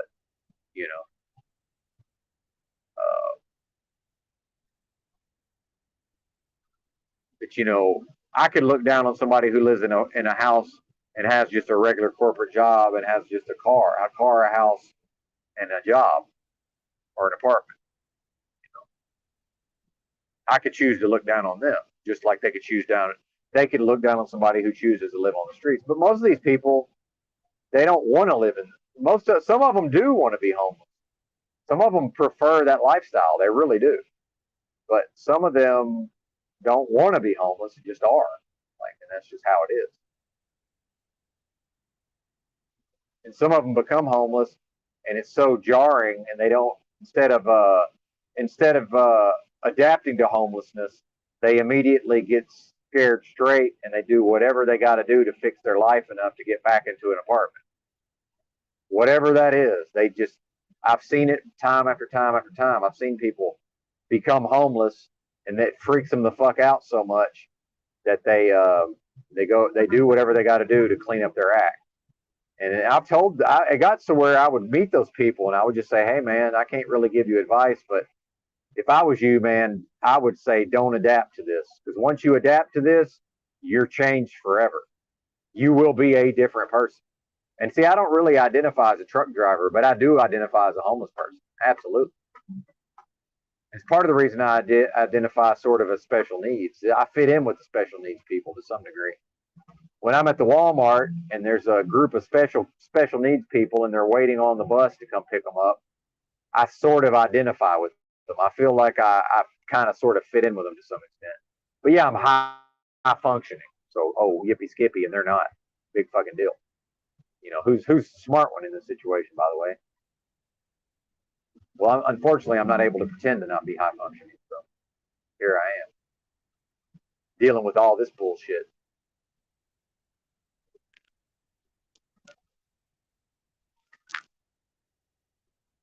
And I think the best thing for me is to just go ahead and say, send me to Conway, Arkansas, so I can rent this motel. And even if it's not affordable for an entire month, I can just pay for a week and at least move out of the fucking tractor and figure it out from there, right? But then I'll probably have to bring the tractor back to the terminal. Then have to figure out. But I know how to travel from Fort Worth to Conway, Arkansas without too much trouble. Might take me a few days.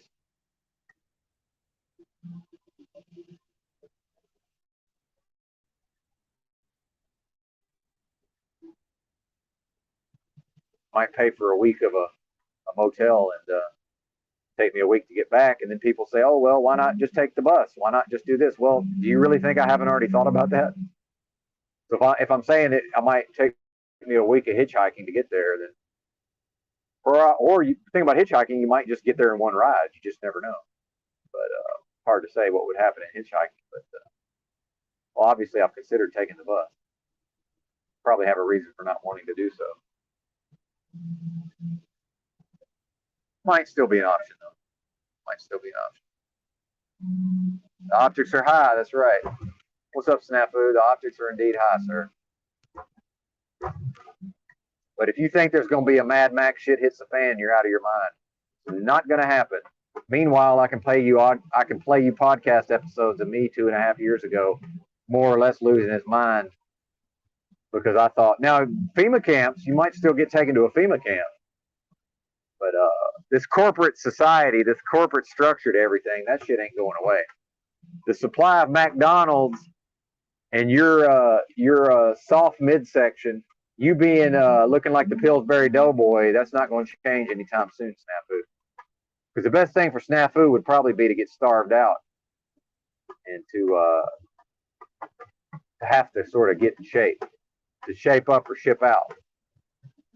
To necessarily to not just be able to hang around a house or an apartment all day, eating out of boxes and bags. What's your daily fucking diet look like, Snafu? I mean, seriously. You can come on the internet and preach all you want. I see what you're practicing. So, I already know a lot about you just by looking at you. Now, I can tell you have a certain strength of character. That's obvious. It's obvious you are possessed of a certain strength of character. There's no doubt about that. But you're definitely not thinking for yourself properly if you really think it's going to go full Mad Max anytime soon. Because sure it's not. Meanwhile, what are the countries with where the populace is supposedly strong? Well, that's China and Russia. Meanwhile, supposedly both those countries experienced widespread famine not that long ago. America had the Great Depression. That's not widespread famine, by the way. Yeah, some people starved. Big deal. Yippee skippy. The thing that would make the American people strong would be to starve 75% of these motherfuckers out, and let's just take 25% who make the cut and move forward with them. That would be a strong populace. These bozos hooked on fast food, hooked on TikTok, hooked on psych meds, hooked on McDonald's, bro. That was all done intentionally for a reason. So if it goes Mad Max, that all goes away. Do you really think this beast system engineered things and weakened these people at those levels just to remove all of that? And they say, oh, the grid's going to go down. The grid already went down. It went down in Texas. It went down in California, rolling blackouts. Enron, that was in the early 2000s. The fucking grid went down. Y'all want to, the economy's collapsing. Dude, it collapsed in 08, 09. Y'all are wanting to talk to me about shit that already happened, as if it hasn't happened and it's going to happen. Not only is it going to happen, it is happening, and it already happened. This is the zombie apocalypse. This is the Mad Max. It just doesn't look like your predictive programming led you to believe it was going to look. Snafu. This is that thing. It just doesn't look like you were taught to believe it was going to look. Therefore, you can't recognize it. Why? Because your head's up your ass. That's why. Because you're letting other people program your brain. Snafu. How about you figure it out for yourself? Partner. Get on my level. Snafu.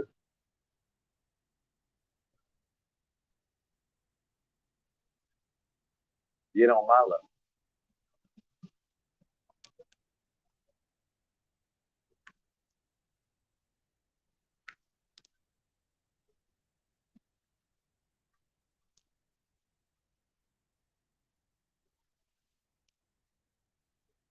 Anybody can go on the internet and talk, including me. I want to see something. I want to see something.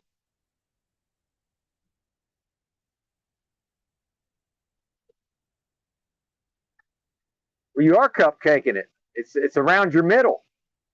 If your waist is bigger than so your pant size, like mine's 30-30. If your pant size, if that first number is bigger than that second number, you're cupcaking it. Period.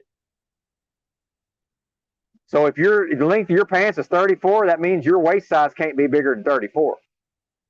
So if you're short-legged like me, you better not have above a 30-inch waist. Meanwhile, if I suck in my gut, I can get to some 28s if I have to. So if you're mobbing around in 38, 32s, you're cupcaking it. All I got to do is ask what's your pant size, and I'll tell you if you're cupcaking it or not. That's how that works. You say what you want about Illumitami, he ain't cupcaking it. EBT's cupcaking it. Snafu, you're cupcaking it, meaning literal cupcakes. Literal cupcakes. You know, I'd love to see the Snafu Food Journal, because as much as these people talk about the food supply, the fact is most of you is going through a fast food drive-through at some point during the week. Most of you. You can talk about homesteading and growing food all you want. You can talk about Monsanto all you want. Most of you is going through the drive-through at least once a week. I know you. I watch you. I see you. Now, some of you don't. Most of you do. That's called being an American. It is. That's what the thing is. You can call it meth head all you want, sir. You can call him meth head. You ever known any meth heads? If you need some shit done, give the meth head some meth and say, here's your assignment. And they'll go get that done. They're very productive. Snafu.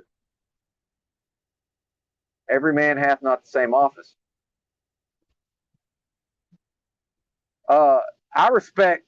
You know who I trust? Snafu. I trust me. You know who I respect? Snafu. I respect me.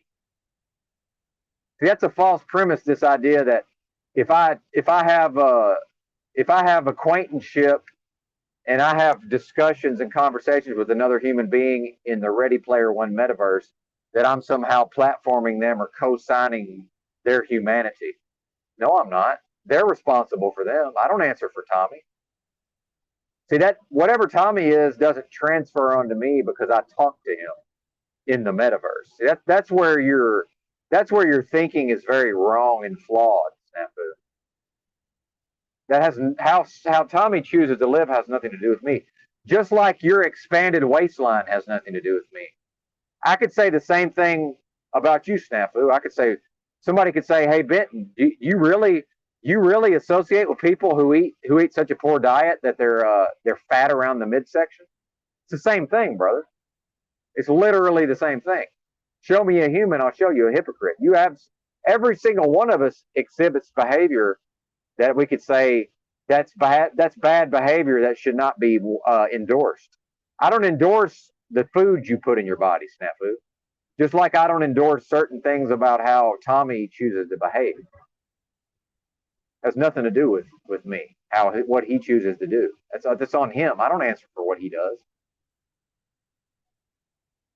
That's his problem.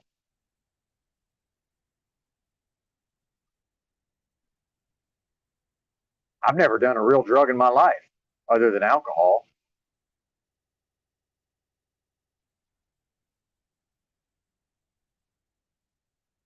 Meanwhile, I ain't never seen your medicine cabinet, Snafu. For all I know, you could be on 7 different psych meds. For all I know that's one of the most of the people I meet who live in, and I'm not saying you live this way, but there's people who live in single room occupancies, and they're on some form of disability, and they're in the mental health system, and they're on 7 different psych meds. Most of them's pudgy. Most of them look like the Michelin. What is that? The Stay Puft Marshmallow Man or whatever, or the Michelin Man.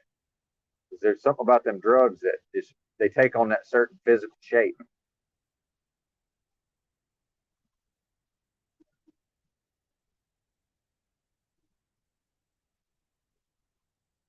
And yeah, I was chubby in my 20s, and then I got my shit together.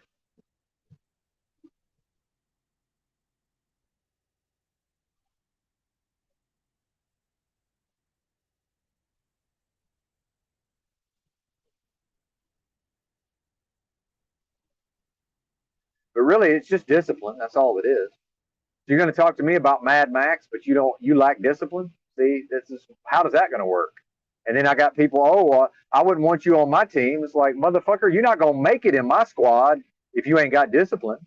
Meanwhile, there's certain people in a war scenario. There's certain people who act by themselves. Certain people that just go off and they do solo missions. So yeah, I'm probably a solo operator, probably, but you're not gonna hack it in my squad. Meanwhile, my famous relative did not have to go to World War II. He played in the NFL during World War II, and he was on an elevator one time, and this guy, some soldier, was on leave and wanted to said to my grandfather, said, "Hey, basically, why ain't you in the war?" And then there was a back and forth, and the guy said to my grandfather, he said, "Well, if you're in my unit, you'd be cannon fodder." And my grandfather said, "If I was in your unit, I'd be running your unit, buddy. And how you going to answer that?" See, I wouldn't be on your team. I'd be running whatever team I'm on. Because if you think you're going to rise to a leadership position in my organization, you're going to have to prove that you have a greater leadership ability than me. And you think in a Mad Max zombie apocalypse, shit hits the fan scenario, whoever the leader is, that's the best leader. That's the person with the best leadership skills across the board. So if you can't outdo me, you can't be the leader of the group. And if you can't lead your waistline to where it needs to go to, you don't have the discipline to ever be a leader, and I'm in the group. So yeah, you're right. I won't be on your team. Because if you recruit people who will look to you for leadership and you lack discipline, I can't be in your group without leading your group. See how it works? Just like my grandfather. The guy tried to shame my grandfather because my grandfather didn't have to go off to the war. Oh, if you were in my unit, you'd be cannon fodder. My grandfather said, if I was in your unit, I'd be running your unit. So what are you even talking about, buddy? I'd be the head of your unit. And he was right. Of course he would have been. I made a 99 on the ASVAB. I'm military minded. Who you think's going to be in charge?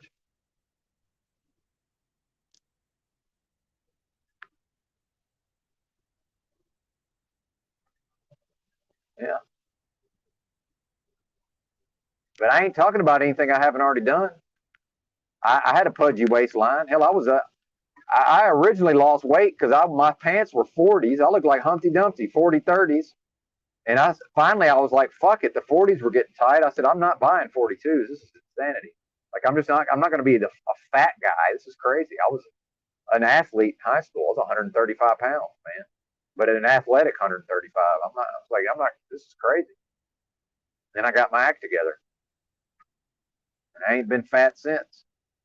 I gained some weight here and there, but I've always been able to get rid of it. It didn't have nothing to do with stimulants. And now I'm 100. Now I'm a buck. Well, I'm probably about a buck 40 because I'm dying from various illnesses. I had the old unexplained weight loss. Now my muscles are shriveling up. All that I spent all that time eating all that food, building big old muscles. I got up to 195. Looked like a linebacker, snafu. I've got a picture somewhere. I'm gonna find it. My neck I looked like a football player. My neck was damn near past my ears. Now I'm fucking shriveled up. Oh well, it's all going away anyway, right? No matter what happens, I ain't staying here. This is not my home. I ain't from here. And no matter what happens, I'm leaving this place. How this shit works, my man. Call it what it is. Excuse me.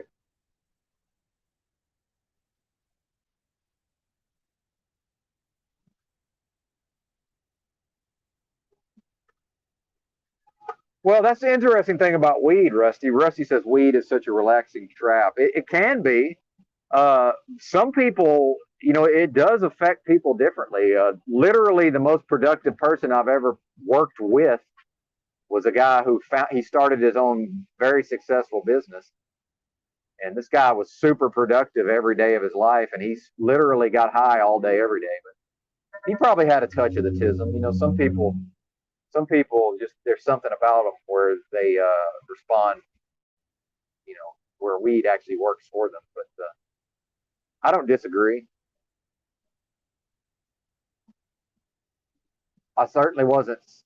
Well, and I don't think it's a coincidence that I talk about when I finally got my act together and got my CDL and went into truck driving. That happened to coincide with I got off of processed foods. I did so-called carnivore for about 6 straight months, and that was before it was really a thing yet. But really, I think the major effect of that was getting off of processed foods. And during that time, I also went a solid year without any cannabis because I knew that most of these starter companies in truck driving take your sample of your hair. So I wanted to err on the side of caution. They say 90 days, but I said, fuck it, I'll just do a full year. I don't want to have to worry about it. Well, oh, yeah, getting out of here in some ways, yeah, Tranquil Vortex. Something I talked about more on my podcast. Yeah. But I don't care what you do, Snafu. I'm just talking. Do whatever you want. Doesn't matter to me. But I am very opinionated, as we can see. So there's always that. But realistically, I mean, I'm going to have to figure out a way to make just enough money to manage my health because it's just really getting to where I'm not really able to properly manage my health and live this lifestyle anymore of truck driving. It's not really a thing. Like I kind of can, but not really.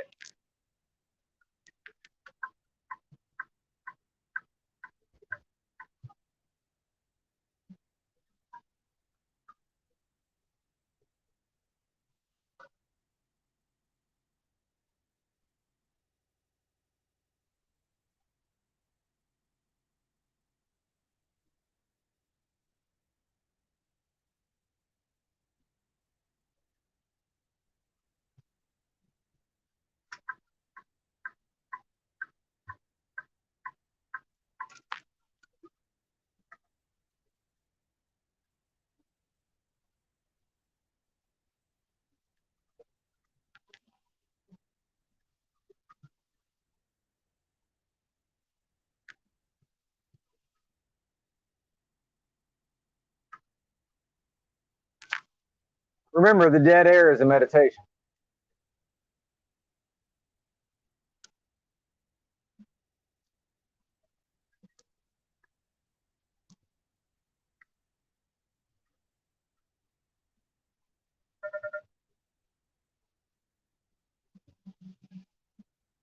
Oh, Woody, I did remote tech support in a former life. I already did. Been there, done that, sir. Yeah, I've spent many an hour walking people through various things remotely. And I've already been tech support. And I know you're kind of making a joke also. I get it. No, I was tech support right around the turn of the century, among other things.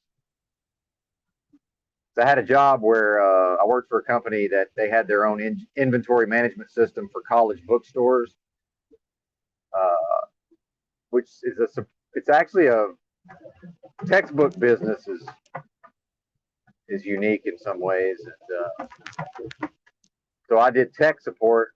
So most of my job was I was at the headquarters, and the college bookstore, when they had problems with the software, they called somebody like me, and we would walk them through how to fix the problems. We could also dial into their system.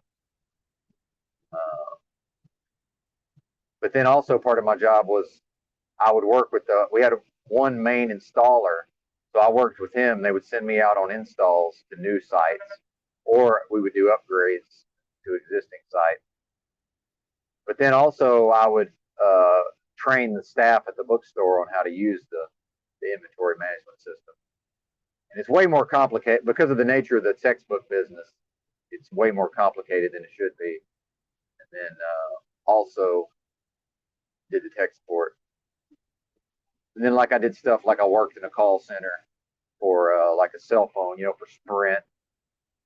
So like walking through people through just all kind of different things. I've got a lot of experience trying to walk people through shit over the phone. Not a fan in retrospect. Certainly not willing to go back to that. But I know you're making a joke, so I always reserve the right to take things as if they're very serious, even if they're not.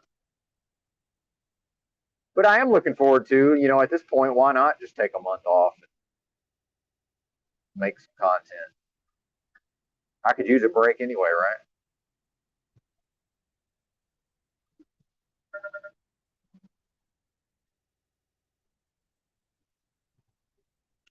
Well, yeah, and that's the thing is what me and Drew have been talking about is a lot of this stuff it's just set up to make you go away, you know, uh, like Walmart money card. Somebody stole my account information, not my debit card information, my account information. So if they just issue me a new card, that does not solve the problem. Well, there's no version of calling these people in India and having them understand, no, I don't need a new card. I need a new account number. It's basically impossible. So I just went to a different debit card, but the Walmart money card is the best one. For me, it's the best. It's got the best, benefits and everything. But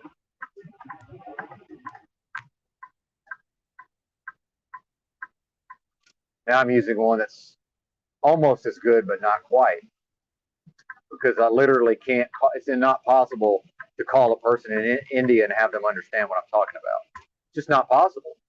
So instead, I'm just going to go away, which is, I believe most of this stuff is set up so that the person will just go away.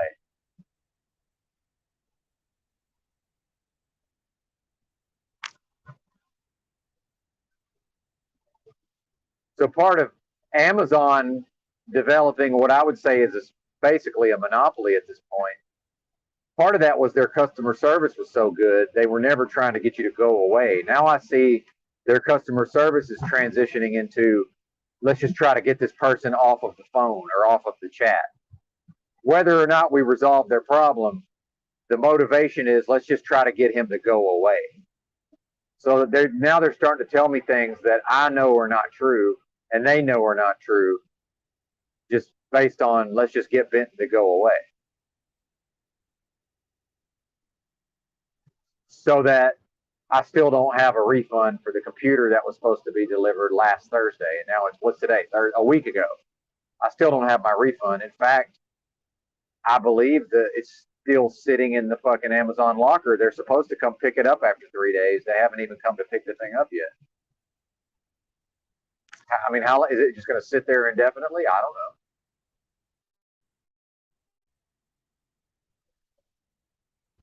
But then again, now Amazon is incentivized for me to, maybe they think if they leave it there long enough, I'll just come pick it up.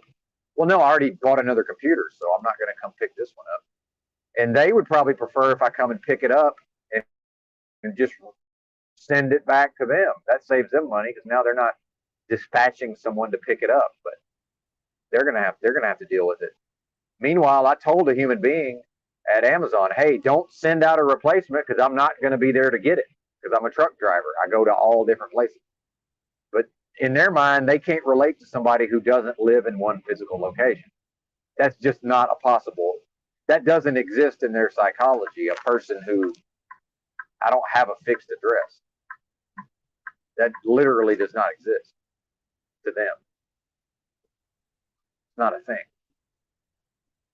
Just like to my trucking company, somebody who only works at nighttime and never takes home time and lives in the truck, that doesn't exist, even though here I am. They can never relate to my mentality. It's not possible. Then it causes problems. And meanwhile, they will cause me being in trucker limbo for almost an entire week in Indiana. That problem was created because a person who lives for the weekend and works 8 to 5 Monday through Friday needed to solve a problem so that they could go home for the weekend.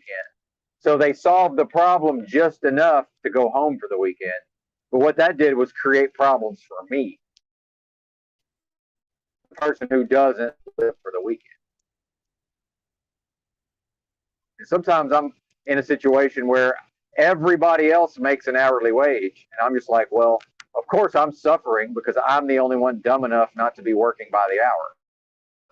So of course I'm just stuck at this shipper all day waiting to get loaded because I'm the only one dumb enough to be here not receiving an hourly wage.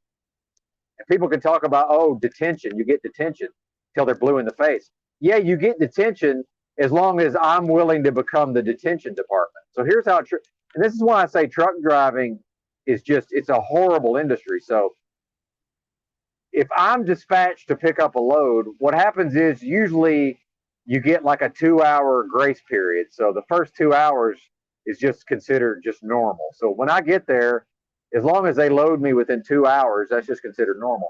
So sometimes it takes like 9 hours, like this happens. I'm just there for 9 hours. So hypothetically, I would get whatever the detention is. It's usually like $10 or $15 an hour I'll get for the 7 hours, right? Typically, you're supposed to. But here's what the trucking company does. The trucking company farms out the tracking of this to the truck driver. Now I'm supposed to devote my time and my effort to keeping track of this, and then hilariously, it comes down to, well, just write on the bills what time you got there and what time you left. I'm like, really? I said, this is going to come down to me writing on a piece of paper. You're telling me if I don't write this on this piece of paper, I don't get this. Like, it doesn't even make sense because it's all based on. So hypothetically, the trucking company has to go back to the broker and say, hey, broker, you owe us X amount of dollars because you basically held our truck hostage for 7 hours. And now based on the contract that's in place, you owe us this amount of money. Well, do you think the broker just pays that money? Of course they don't. It's a knockdown, drag-out fight to try to get that money out of the broker. So what also happens is my company doesn't just automatically pay me the detention. First, they say, okay, it's up to Benton to track the detention. And it's up to Benton to inform the company. So even if I track the detention and even if I inform the company, they don't just automatically pay it to me. So now I got my own, part of my essence as a human is involved in scrutinizing my paychecks, looking for this detention paid and matching it up with what my record keeping versus what I'm supposed to have received while I'm living in a truck and continuing to work as a truck driver. I would rather just ignore it all and never get any of the detention paid. Why am I the detention department? So am I to believe that the trucking company, if I don't tell the trucking company, hey, I've been here for 7 hours or I've been here for 9 hours, you better go contact the broker. And you know that whatever amount of money the trucking company gets from the broker, they don't give me all of it. They break me off an hourly wage. Well, it's not even worth my time at that point. I live in the truck. I'll just take it as time off. See what I'm saying? Like, but I don't believe them. So are they really not tracking the detention? So either they're not tracking the detention and they're just leaving money on the table, or and just hoping that I track the detention, or they're actually tracking it, but then they're forcing me to also track it to try to rob me of what they claim they're going to give me. In which case, fuck you. Middle finger. Fuck you.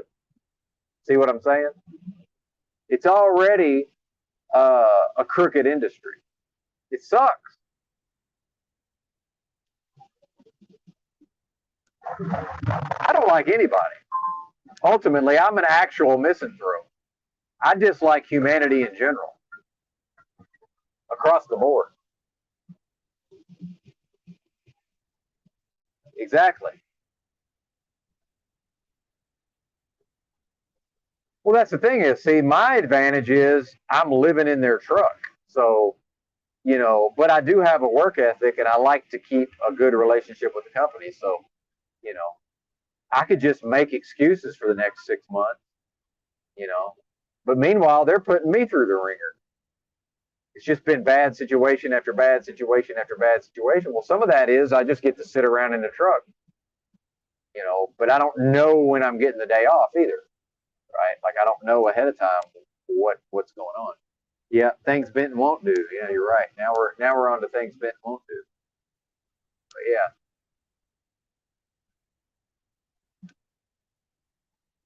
But since I got homeless skills, you see, I'm always free to just fuck off and go be homeless again. But with my declining health, that becomes less and less attractive. Plus, I need to make money to pay for all these expensive supplements. And I can't just eat garbage anymore. You know, I can't just eat garbage, unfortunately. Well, fortunately, actually.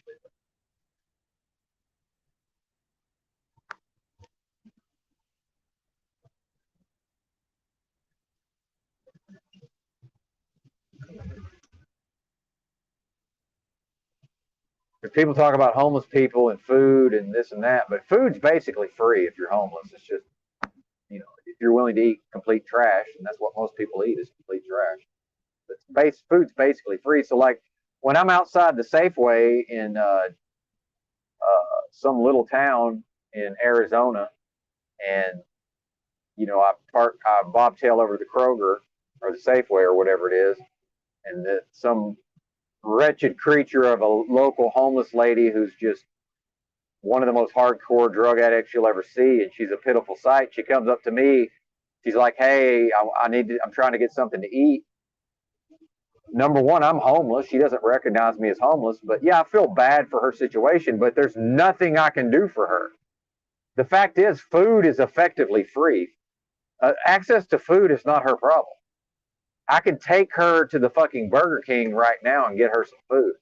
That ain't going to do anything for her. It's certainly not going to provide any sort of sustenance for her physicality. And any cash I give her most of any cash I give her is going to go to drugs. And I might be willing to give her some cash, but the fact is, it's just what I told her. But I, you know, and I was kind of on one because the locals had sort of annoyed me in the store. But I'm just like, listen, lady, I'm homeless.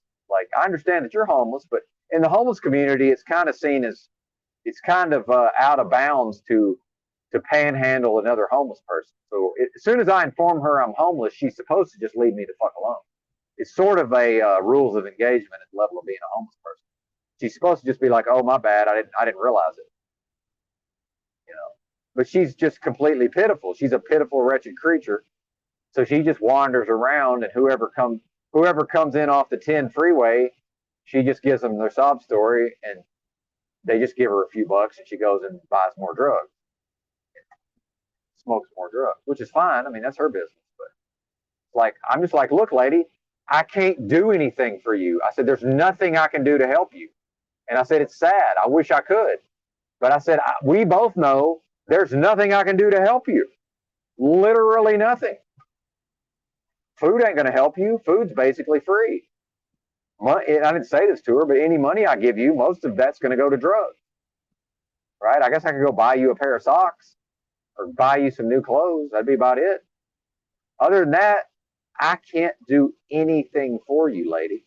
And yet, sad. And is my heart saddened in this moment? Yeah, of course it is. But there's nothing I can do. But I can feel some type of way and then say, okay, here's a can of fucking carrots out of my truck just so I felt like I did something. But that ain't going to help her. So what's the point? Meanwhile, I'm going to eat the carrots eventually. So I'll just hang on to my canned goods.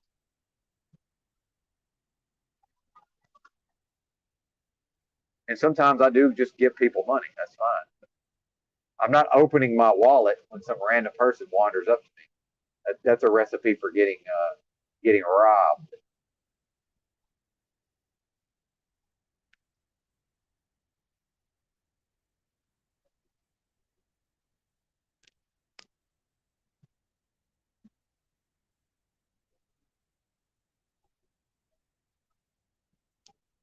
Oh, dude, talking about tech support, talking about yellow paper and all this, tranquil vortex.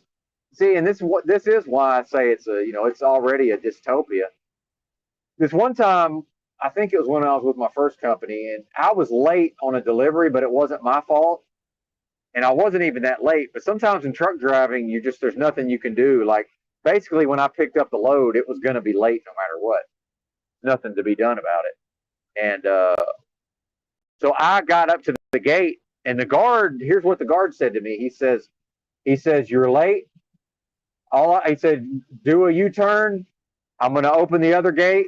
Come back this time tomorrow, or not this time, but come back at the same time tomorrow." Meaning, look, we only accept this type of load every day at this time. If you ain't here by this time, you got to come back tomorrow.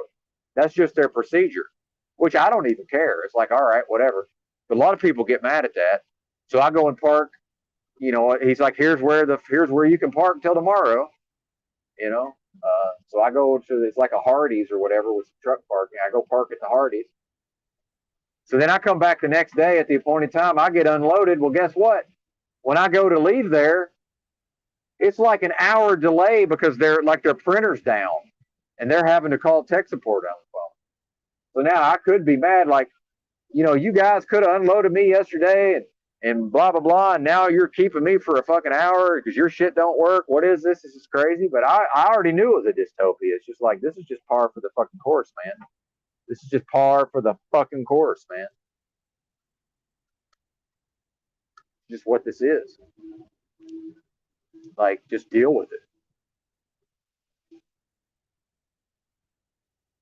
Exactly. Woody, a can of carrots ain't going to amount to a hill of beans. Oh, I love it. I love it. I love it. Fantastic.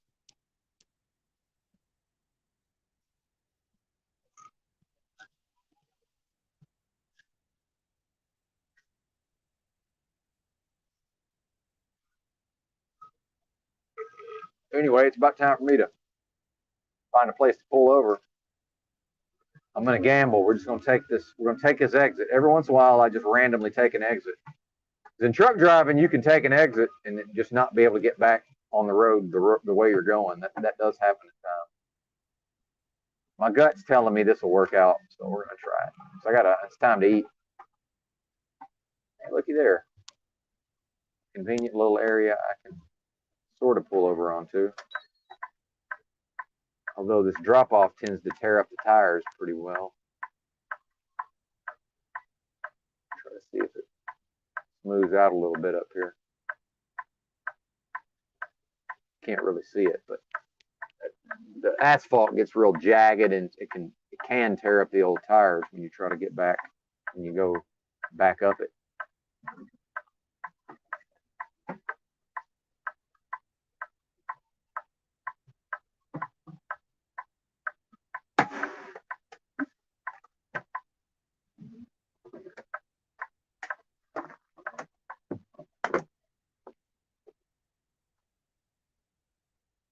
It's my favorite thing about doing a broadcast while I'm driving. In the past, I could hardly make it past an hour without having to stop and pee pee.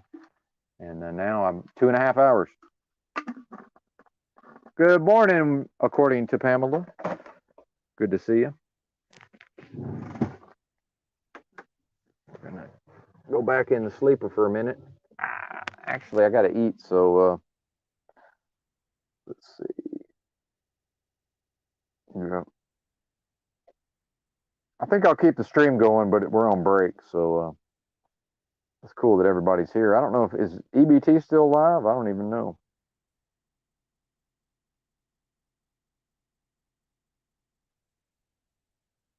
About to go on break.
Oh shit! I forgot. I got to make some coffee. Fuck. I knew I was forgetting something, folks. Break's not quite over yet. I can talk though, since I'm done eating. Shit. No. Here, I'll just take you with me. How about that? How about that? You can see how.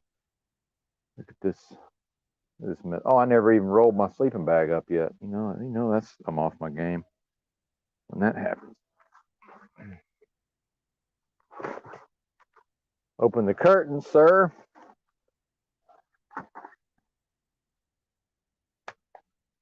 Yeah, I think part of I've been having some gallbladder problems the last couple of days. And I think what happened is I get on a certain routine and my body's used to. I cut my coffee intake in half. I think my gallbladder's used to getting. It's been using that caffeine to keep things moving down there. So I don't think I have a choice. I think I have to go back to my normal amount of caffeine. So I need to make more coffee. Trash can. More settings. Camera. Too many steps involved in switching this cameras in this stream. Hey, there I am.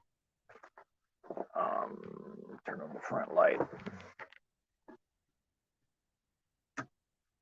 All right.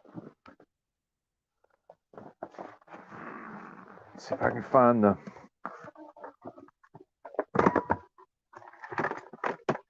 My setup ain't ready. Hang on. Hang on. I'm off my game here.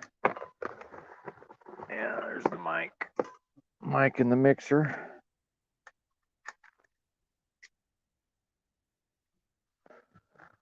There's the cable.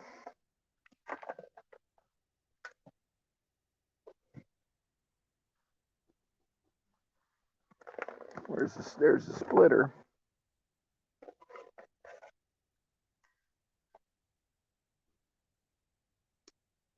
Headphones. Okay.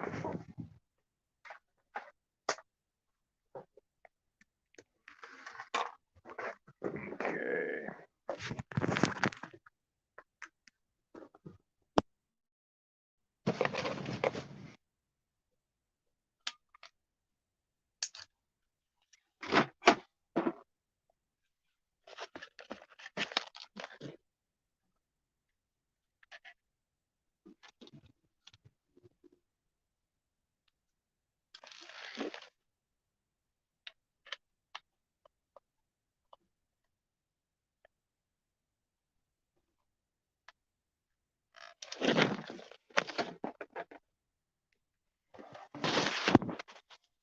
Scintillating content. Cut my hair. Yeah, scintillating content.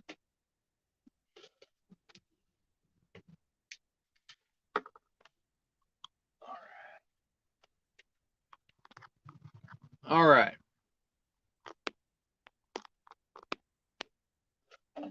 Mic check, mic check. Hot, proper copper coffee pot.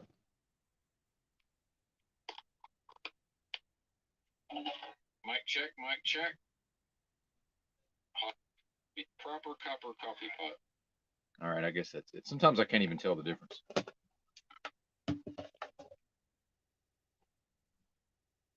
Well, I done ran everybody off. Oh, well. Oh, yeah. Guess I better ventilate the cab here if we're going to be firing up a stove.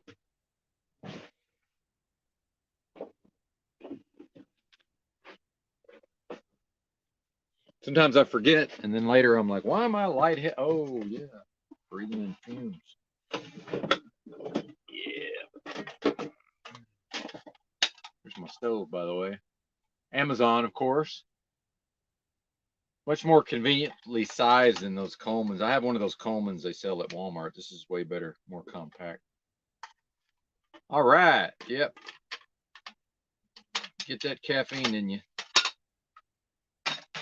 Speaking of which,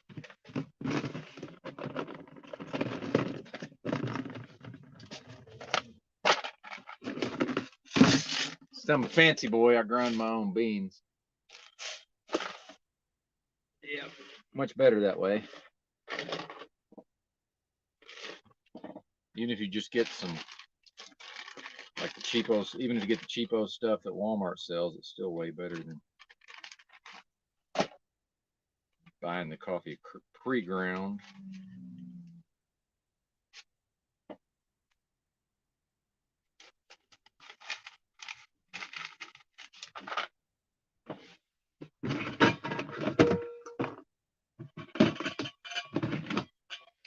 There's my kettle for my pour over. Ooh, yes, fancy boy. And I use this kettle first because actually it ends up being like the proper temperature if I just boil it in this and then transfer it to that other one. That's how that goes. Oh yeah, where's the water? There's the water.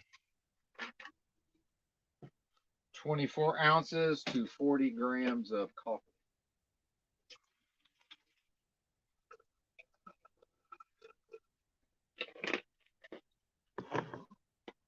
Kind of see what I'm doing. Yeah, there we go. Now you can't see me. Yeah, we'll be back to driving in a minute. I noticed I just cut the audience in half, but oh well. I gotta live, folks. I gotta live a life out here. What else to tell you? I thought about just ending the stream, but fuck it. What else am I gonna do? Listen to. Then what am I gonna do? Watch other people's content? Excuse me. Weigh the beans, sir. Uh-oh.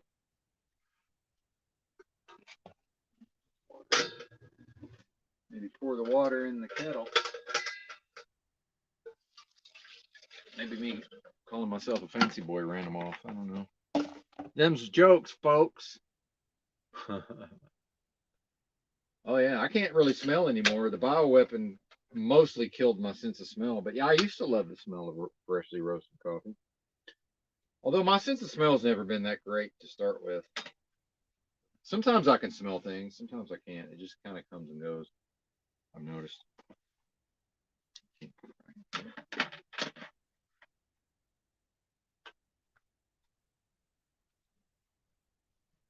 37. Oh yeah, that's never mind. That is right.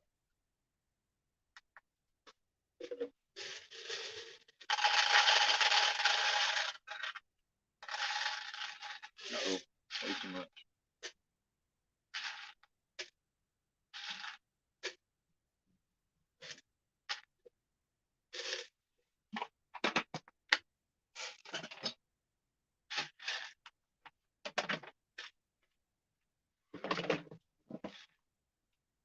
Yeah. Bam. Yeah, me too, back when I could smell it. Sort of. Can't even really smell the beans, honestly. But I can taste stuff. I don't know. It's weird. Very strange, very strange.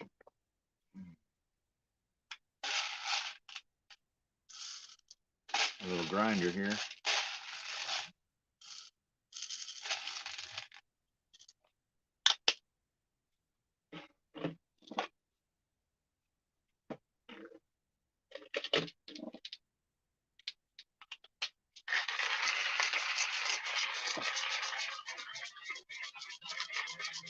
Grinding, son.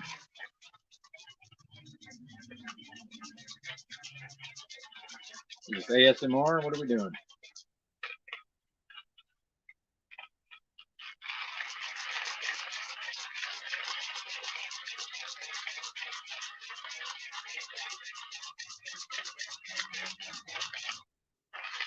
For my health.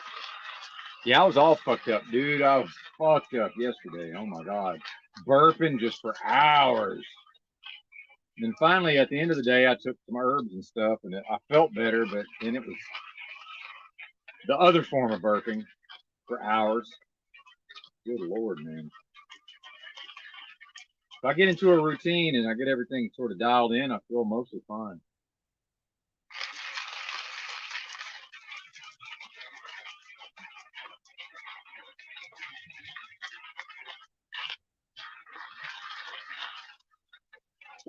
Clean my glass too while I'm at it. Wipes. Lens wipes.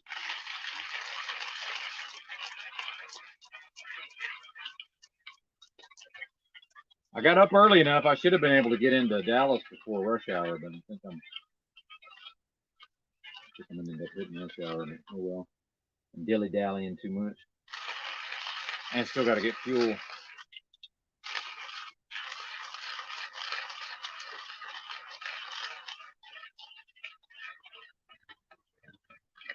Windy out here, man. I guess they still consider this West Texas, where I'm at. I guess like Abilene's probably like the start of West Texas, I presume. Not really sure how that works. That was only half the beans, by the way. I can see why a lot of people don't want to grind their own beans. Although, you know, they make electric grinders, even still.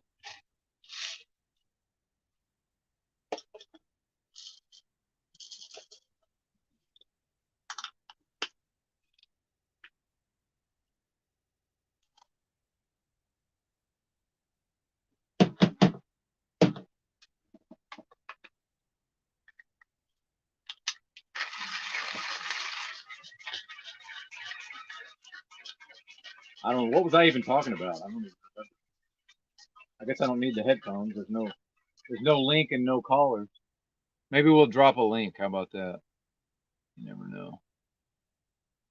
Guests can stream to this from their own destination. Huh, that's interesting. I don't know how that's supposed to work. There's a new option on StreamYards. I don't know what that even fucking means. Huh. Interesting. We'll look into that later.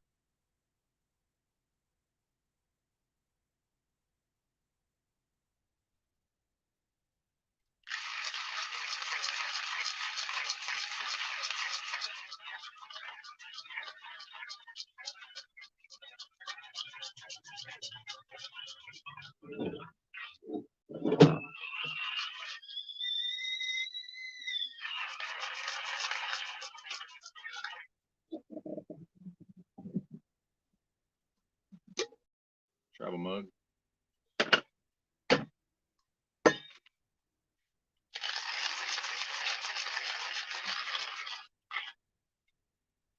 I don't know anything about that, actually. What's up? Nothing. I know nothing about that. What do you think? The blood type diet?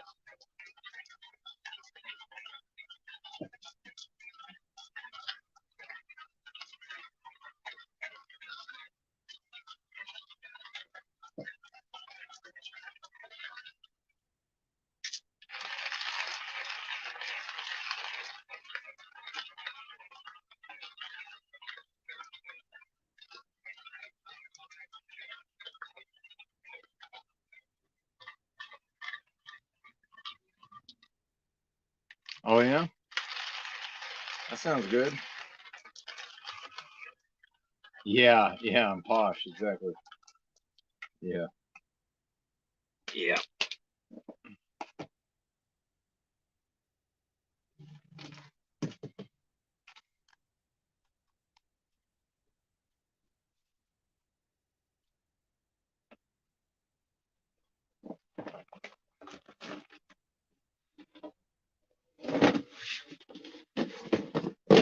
My table here.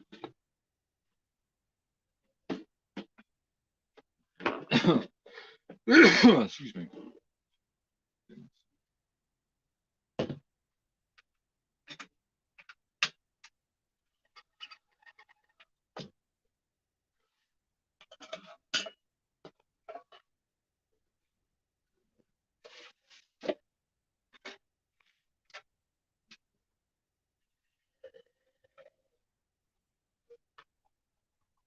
Haven't seen old Mitchell around much lately.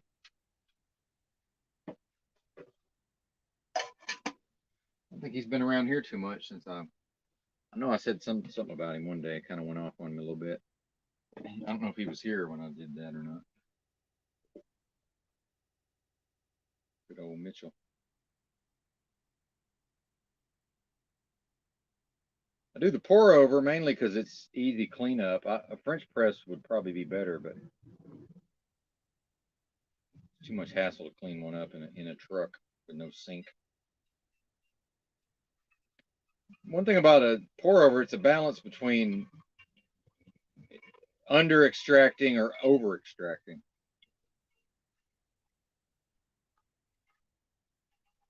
I think erring slightly on the side of under extraction seems to be the best tasting coffee, from what I can tell anyway. More of an art than a science, of course.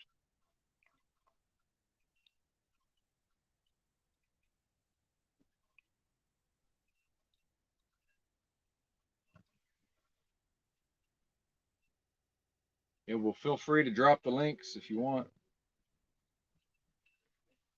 Or if the mods can figure it out, they can do it.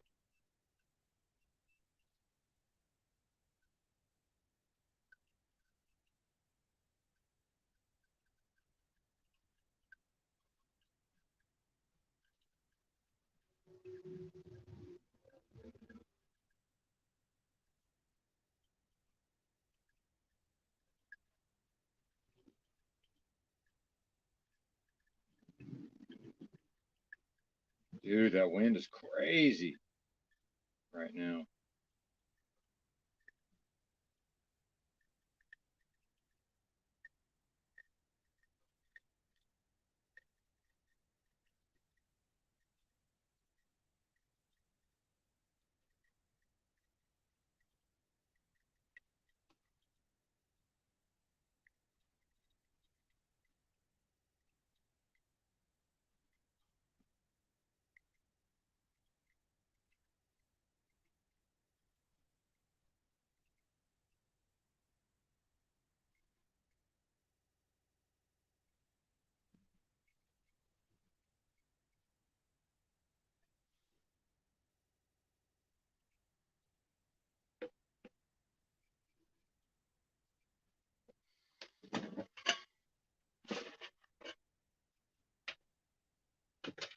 All right, we'll be on the road again shortly, folks.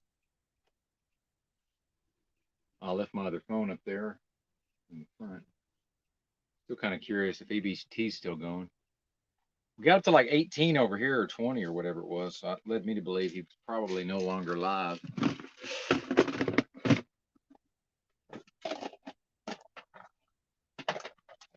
Definitely not looking forward to moving out of this truck, man. This is going to be a bitch. Oh well. Such is life.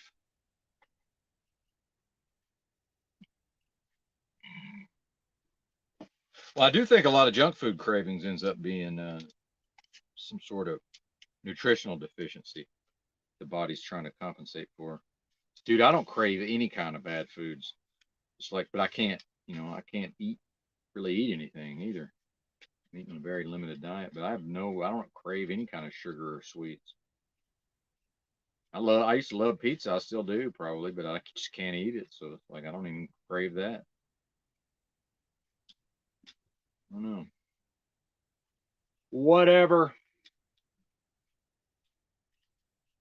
Just trying to stay alive at this point.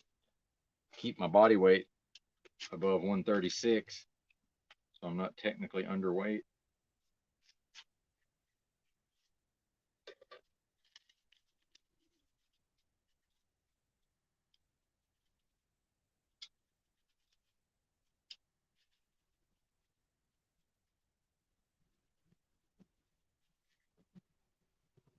Hey, much better.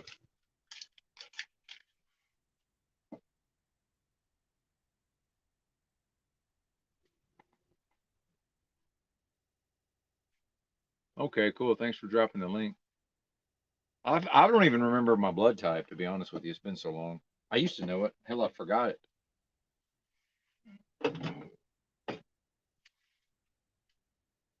I think we over extracted, but oh well. Yeah, we did.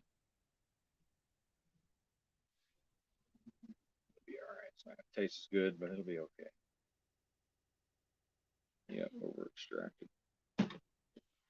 No.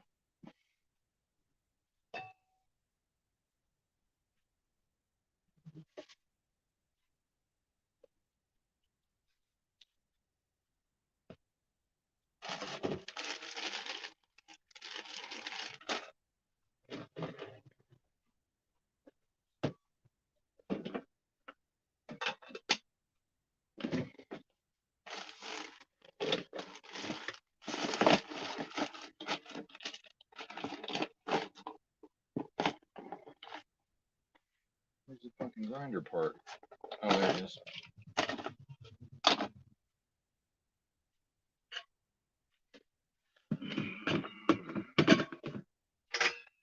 Should have went ahead and made tea. I gotta make tea later too. Oh yeah.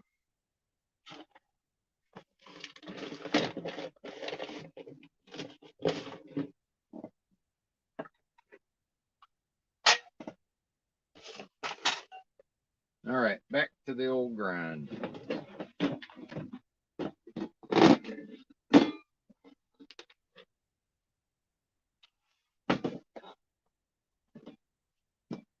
She's probably gonna rattle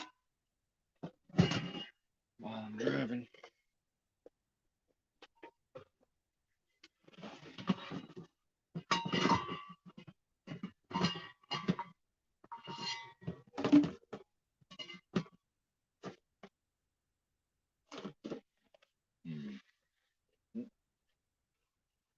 Water bottle go. I lose everything in here. Every day. Just lose everything. Oh, there it is. Oh, I did have my phone back here. See what I'm talking about? Didn't even know I had it. There it is right there.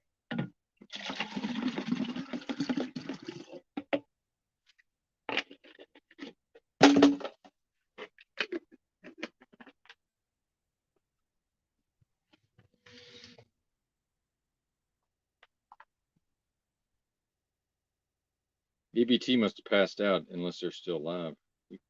Figured he would have popped over here. Nope, okay, they stopped 2 hours ago. Tommy boy.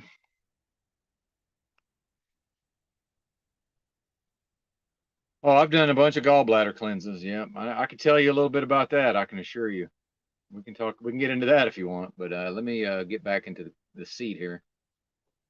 Yeah, we can get into the gallbladder cleansing.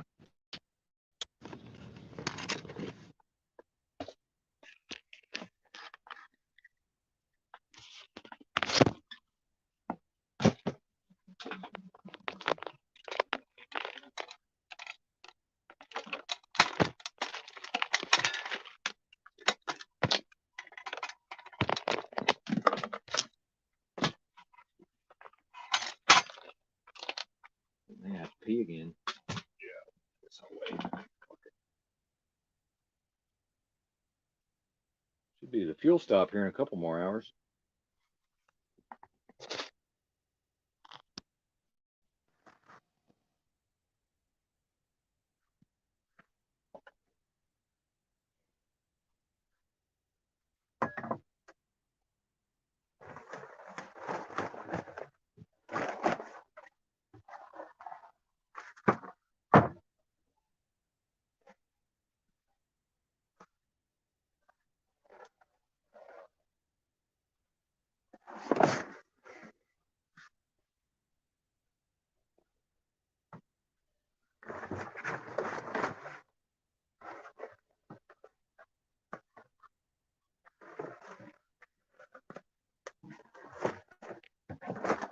Come on, man.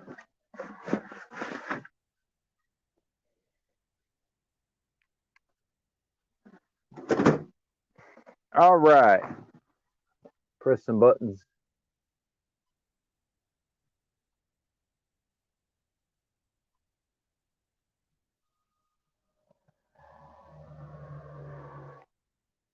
Yeah, buddy.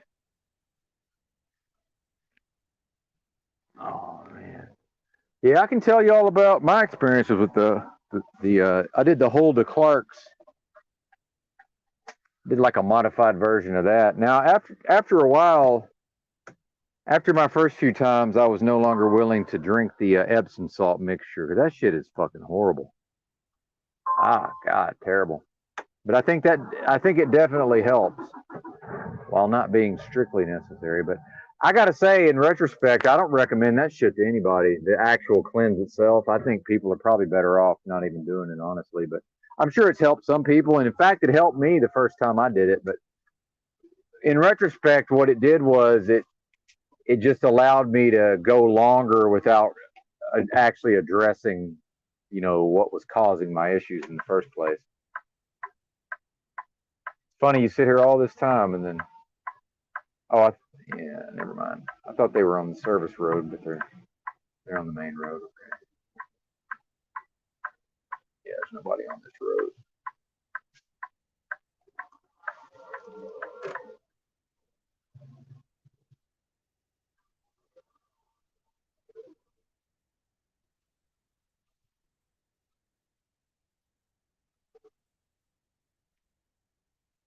Whoa. Surely I've got more fuel than that. That don't seem right. Let's see how many miles to the fuel stop here. That's probably about right. Yeah, 171, 2.5 hours.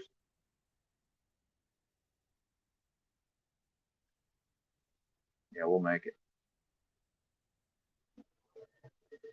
But I'm pretty sure I had a smaller gallstone blocking probably my common biliary tube, most likely, if anybody's seen like a cross section of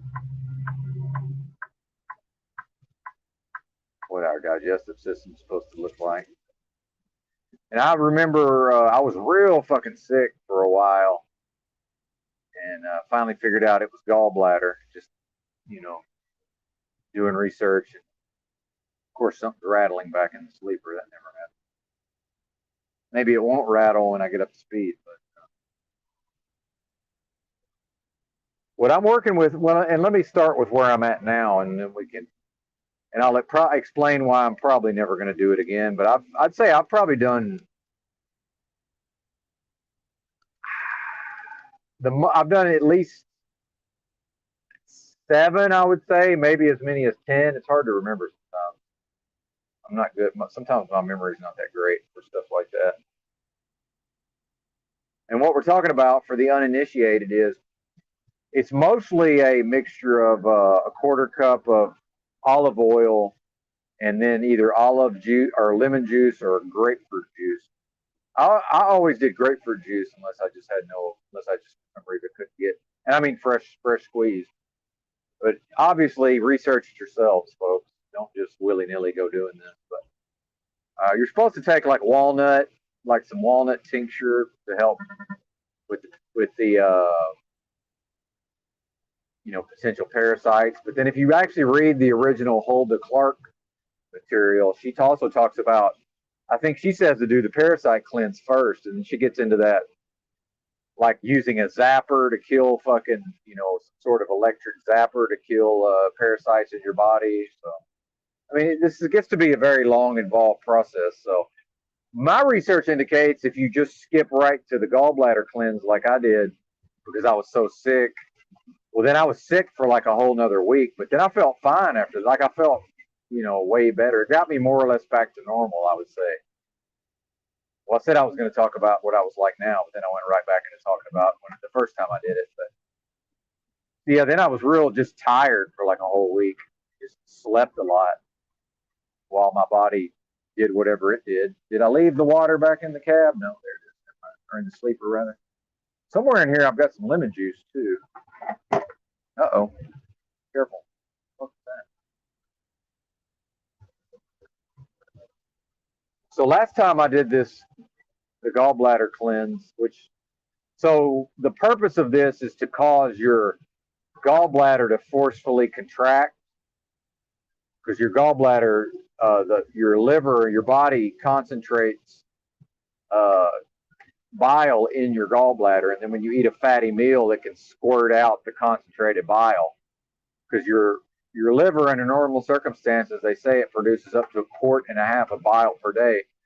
but then your body will also reabsorb.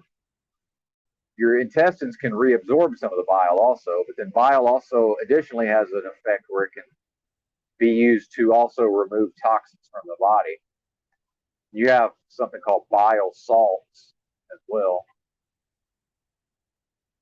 And then some people supplement with like ox bile, which I believe is what was considered to be bile salts. So this all gets very complicated very quickly, as you can see.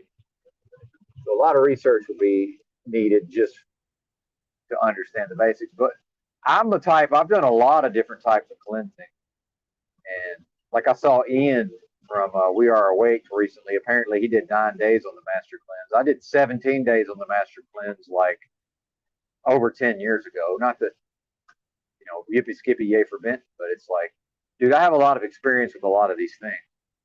And then the problem with something like the Master Cleanse is I've sort of, and it may have had something to do with my gallbladder problems later on, although not the cause, but probably didn't help.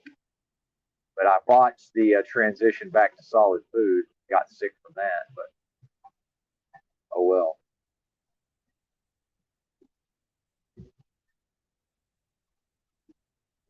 Supposedly the mixture of Epsom salts, which by the way, drinking Epsom salts can kill you if you read the package. That literally can be fatal.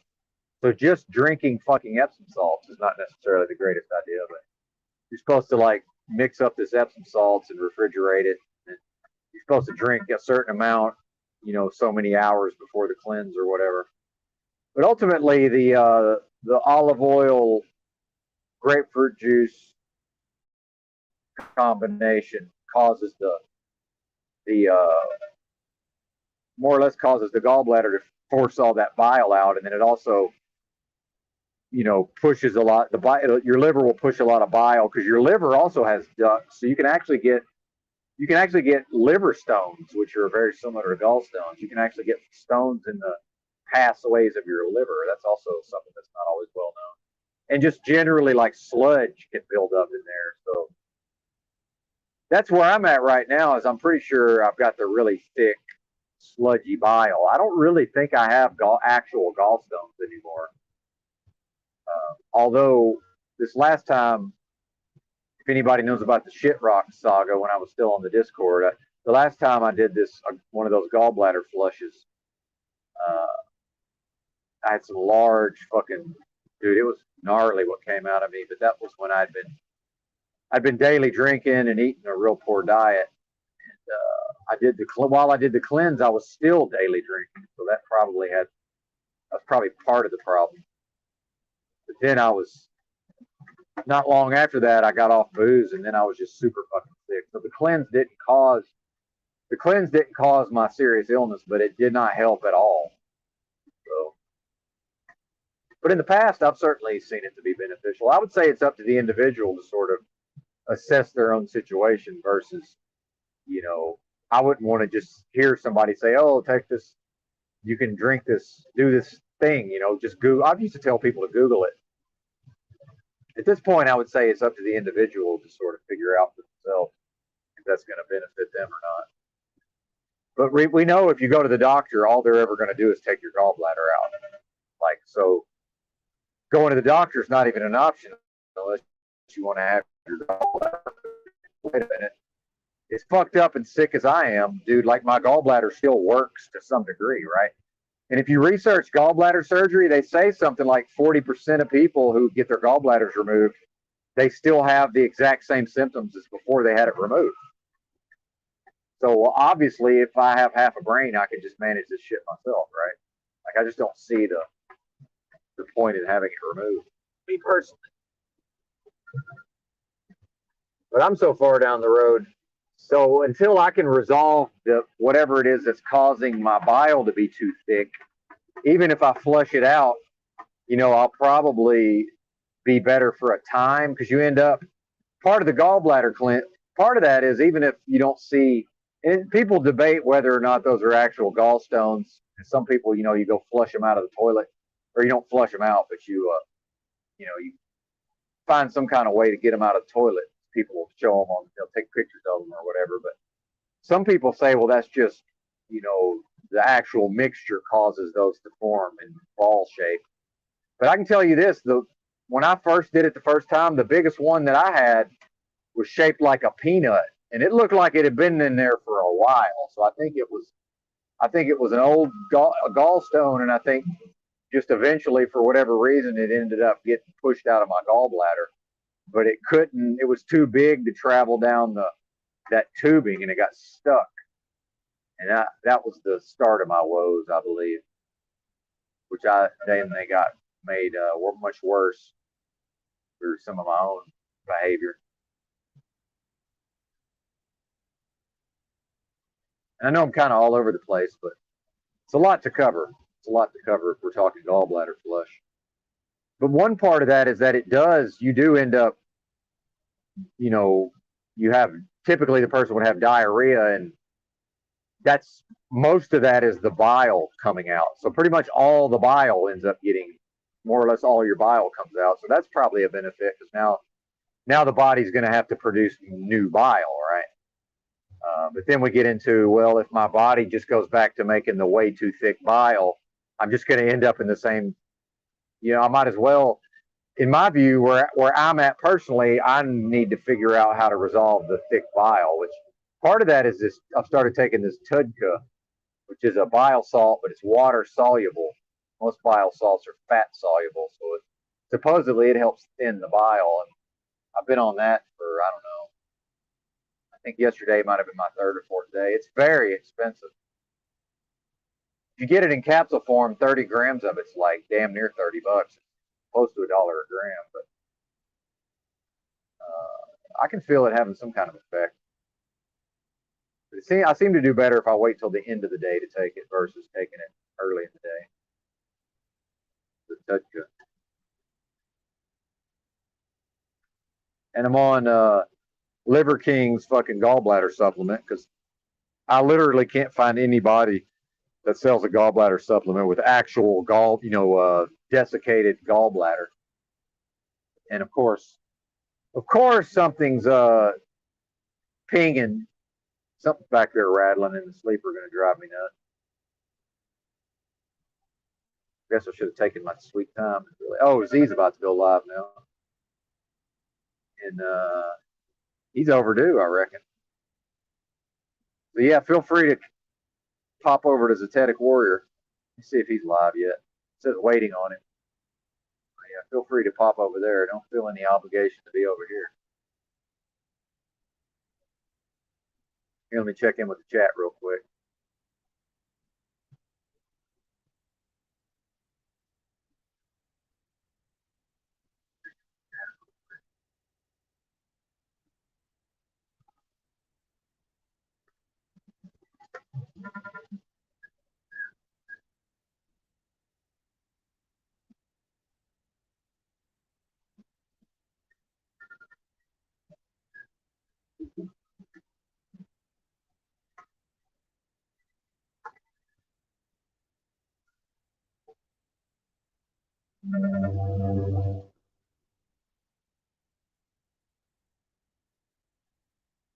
Well, and I agree, Mama C. The thing is, and I'm not trying to be rude, but I've been on the internet so long and I've been researching so long, I've basically heard of all of this stuff, and I've considered it.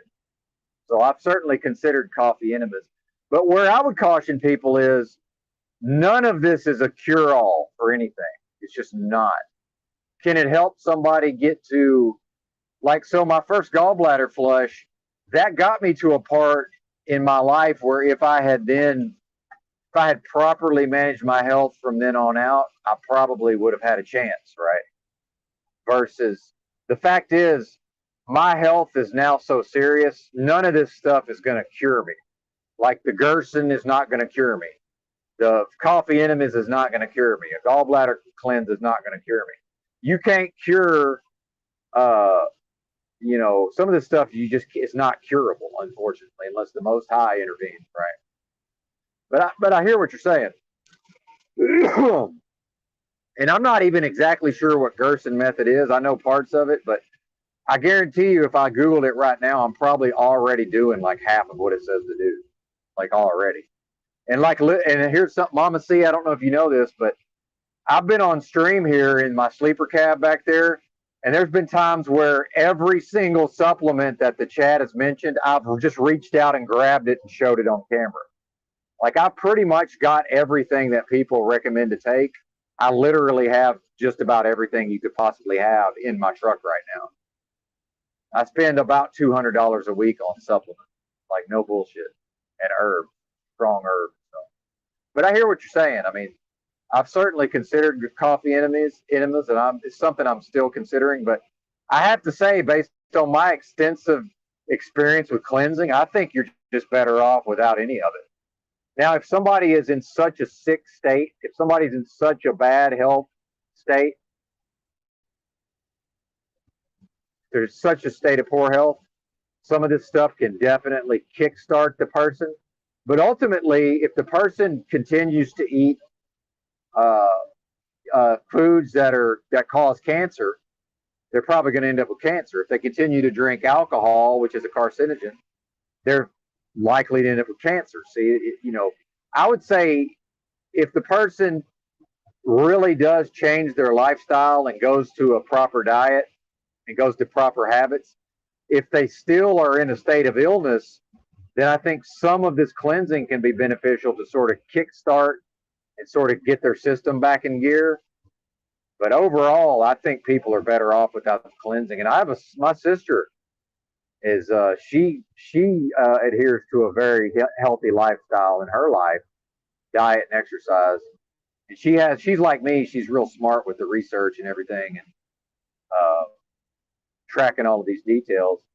And she said that she thinks it's probably just most of the cleansing seems like it's more harm than good. And I tend to, as a person who's done a lot of the cleansing, I tend to agree, honestly.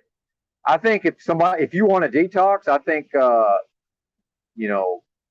depending on if you don't mind a harsh detox, dude, fresh squeezed lemon juice in water every morning.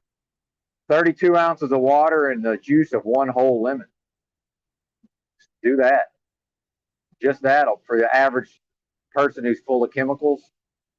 Just that. Now, part of me choosing to live in the streets was I started taking this atomic iodine, which supposedly decalcifies your pineal gland. And since I'm a go big or go home type, I used a lot of it, and I think it did decalcify my fucking pineal gland. And I think I started freaking the fuck out. Started having problems functioning inside. I was figuring out how you find folks out, right? So, a lot of the stuff that you talk about it can be very beneficial. It's up to the individual to use it properly. None of it's a panacea, but I've known about coffee enemas for years. I've never done one myself. I've certainly, but here's the thing is, Mama C, so what I know of coffee enemas is, yeah, it supposedly does cause the gallbladder to contract and drain the gallbladder. But supposedly the major effect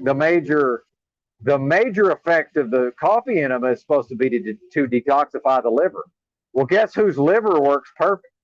Believe it or not, I've got all these gallbladder problems. My liver is tip-top shape. In fact, part of the reason why people have trouble accepting that I'm as seriously ill as I am is I look pretty decent for the most part.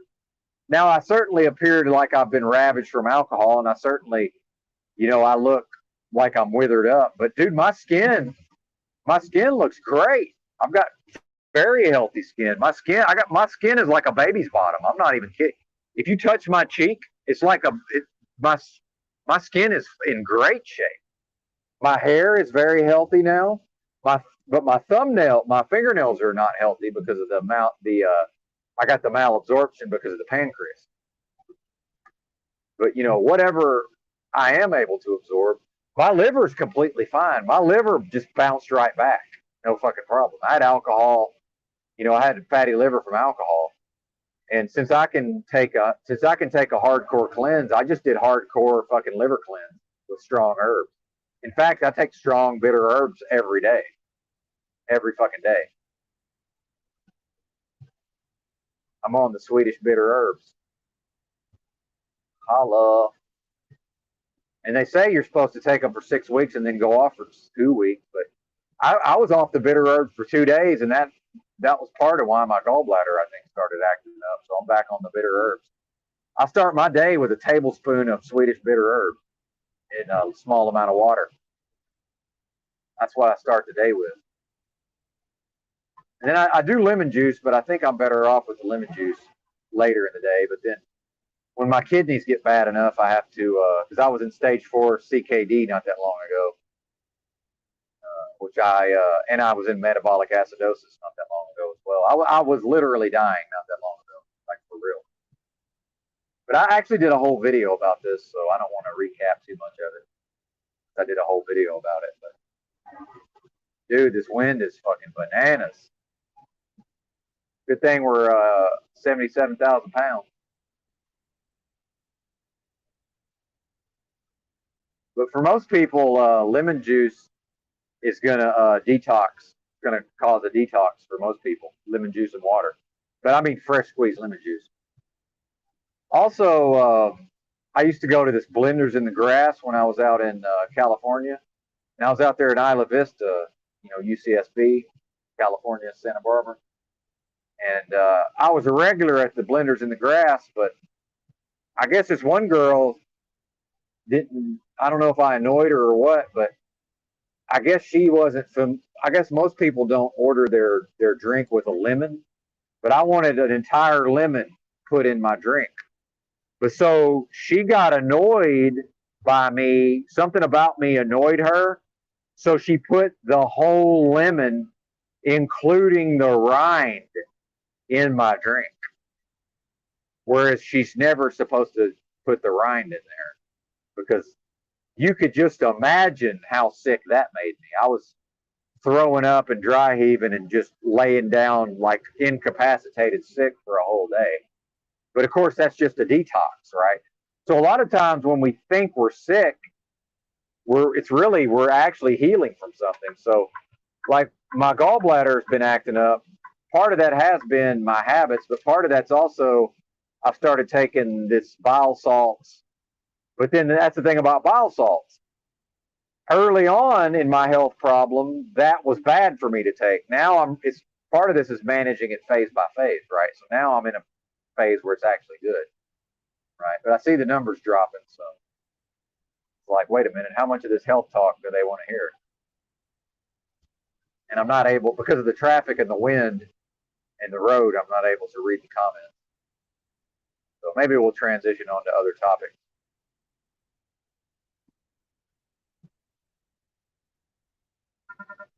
My opinion is if you really want to do something and you're just a normal person who's, maybe you've cleaned up some of your habits and maybe you've started eating more healthy, but you're a product of the system and you grew up with junk food and you still regularly go to the fast food drive-through, I would recommend parasite cleanses. I would start with that.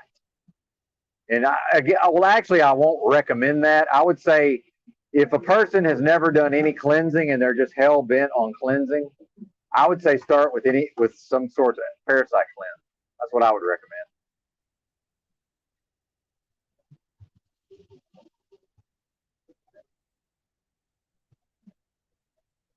When is gall talk galling? That's right. That's right, Woody. The gall of this man to talk about his gall. But then I guess gall is biblical because supposedly when they pierced in the Bible, when Christ, they pierced his side, wasn't that what came out? Gall? Some sort of digestive juice. Bring back the leeches. That's right, Woody.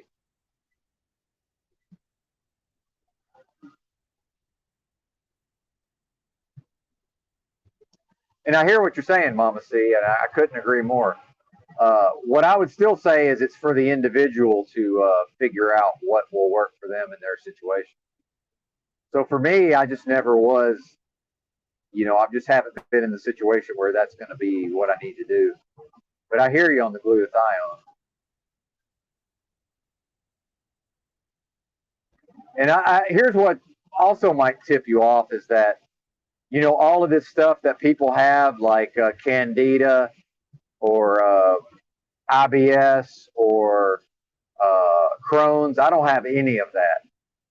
My physically, my stuff works just fine, thank God. I got no issues there. So take that for what it's worth. Even though I'm on digestive enzymes, which actually cause constipation to some degree. But I hear what you're saying. My only thing would be just for the individual, do your research and really think about something before you just, because I've been the type to just dive into things in the past, and it hasn't always served me, I must say. But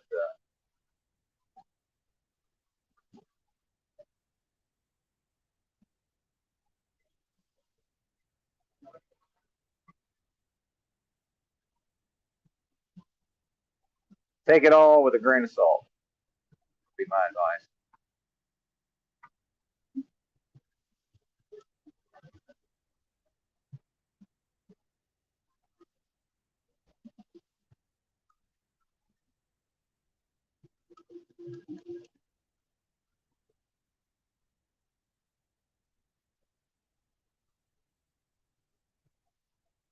But I would say ultimately, let's face the reality that when you want to talk about any of this cleansing and all of this stuff, until a person gets off of highly processed foods, none of it matters.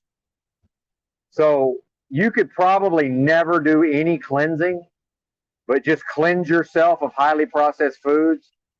And if it's highly processed, never eat it again. Never, ever, ever in your life ever consume anything cooked in a harmful oil.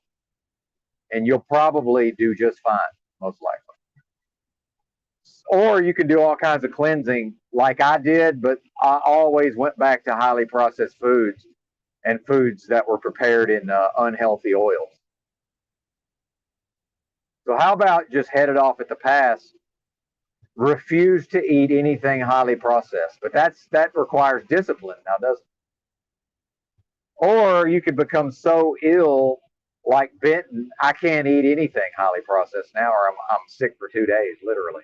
And when I say sick, when I'm what most people consider sick, I still work. I was sick for 4 days recently, still works. When I say I'm sick for 2 days, I mean I'm incapacitated for 2 days. I mean, like all I can do is lie down and do nothing. If I eat one candy bar, I'm incapacitated for 2 days. Like, I'm not even exaggerating. That's how sick I am. So I would say until somebody turns their back on highly processed foods across the board, it really doesn't matter what they do otherwise. So that's why carnivore works. I'm firmly convinced that the major effect of carnivore is that it's not what carnivore does for you, it's what getting off the processed foods does for you. That's what I would say. I know because I did it. Been there, done that.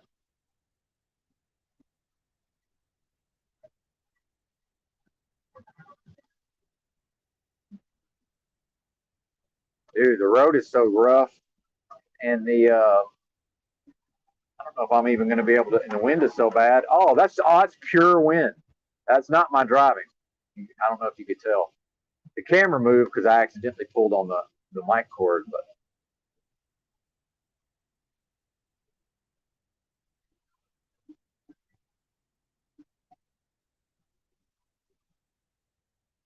thing about these big rigs, sometimes the road and the wind just moves us over. I was like a foot and a half, probably. Now I'm slowing down so I can maybe pour the coffee in the glass. Yeah. Travel mugs are great, but not if you want to drink your coffee now.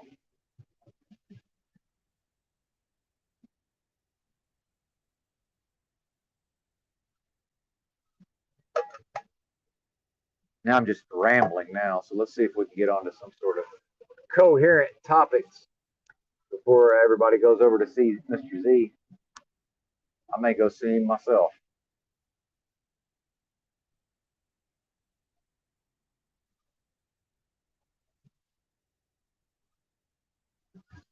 So final word on cleansing, it can be helpful in certain situations. It's not the end all be all. It's just not. And none of that stuff represents a panacea. I don't care how much people, I don't care what the testimonials say. I don't care how much people say it helped them and changed their lives.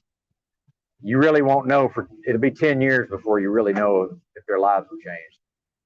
Yeah, did they feel better in the short term? Yeah, of course they did. As did I through all of this cleansing. But in the long run, here I am with most likely with pancreatic cancer, and I was in metabolic acidosis, stage 4 kidney failure not that long ago. Cleansing did not prevent any of that.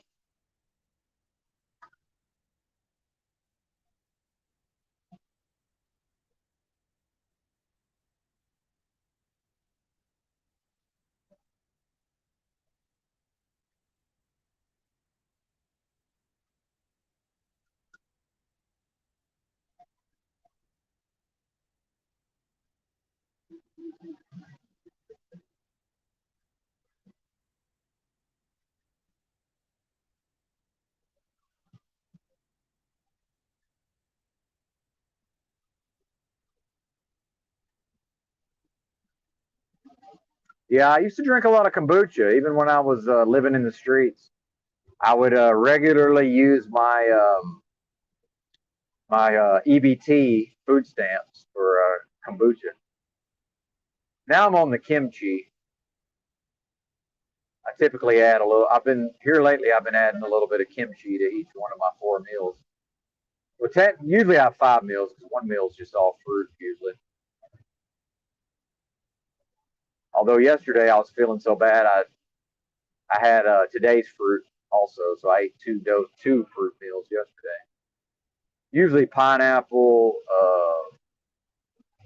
red grapes, blueberries, sometimes watermelon.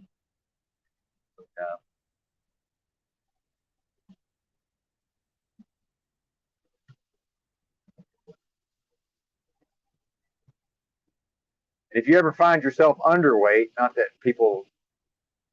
that's usually any sort of an issue in this country, but pineapple, very good for weight gain.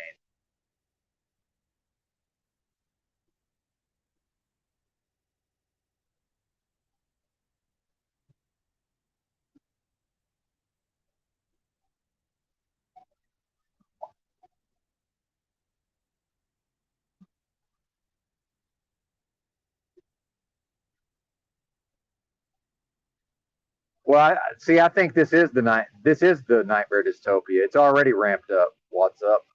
My thing is, I believe that the humans, the number one feature of the human is that we're very good at adapting to our environment. So it's the frog in the pot, literally. Like, it's just because it happens incrementally over time, we adapt to it. But then we're given all this predictive programming to believe that it's just going to be some singular event. But like, now we're going through the repeat of 08, 09 financial crisis. So it's like, this is the zombie apocalypse. You're living it. This is literally it. Yeah. But I guess at this point it's just, are they going to put me in a FEMA camp or not? I mean, really? Or are they going to try to put me in a FEMA camp, I should say?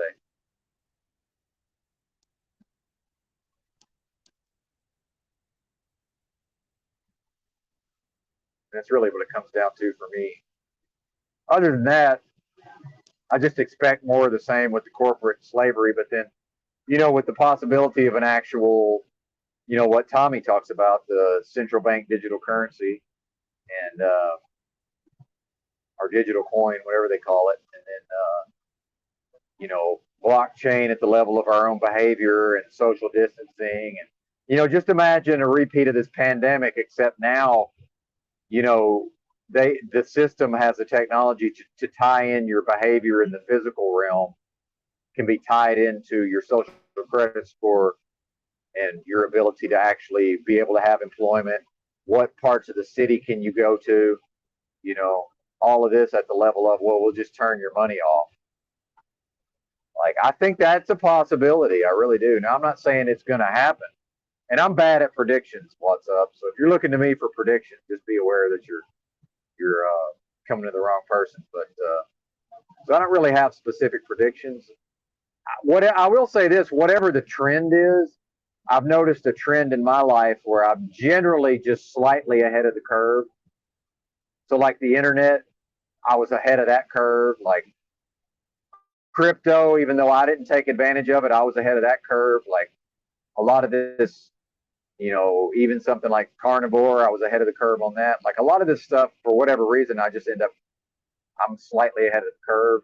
But other than that, I don't have any ability to predict any of this stuff personally. And I was predicting an actual Mad Max. They're going to try to take us to camps, and they might still try to take some of us to camps. But it mostly looks like just what we have now, but worse. That's just what I expect. Just worse. Every day it'll be slightly more hellish. Which I know that sucks to think about, but oh well.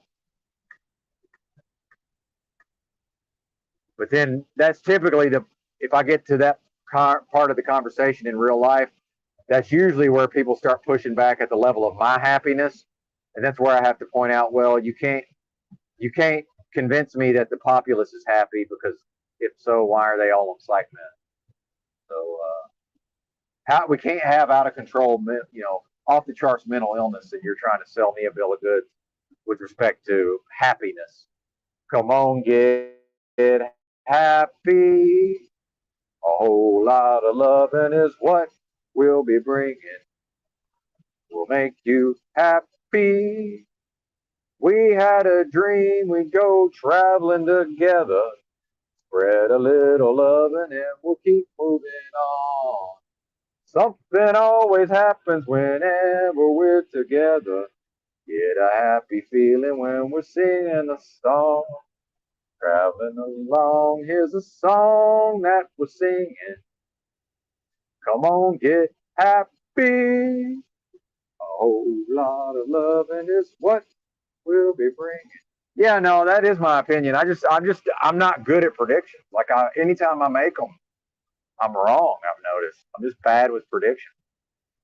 Like I say, I was predicting the snafu style shit hits the fan, and now I'm like, that shit's not even going to happen. Project Blue Balls, it just never actually pops off for whatever reason. Why that is, I don't know, but it just doesn't.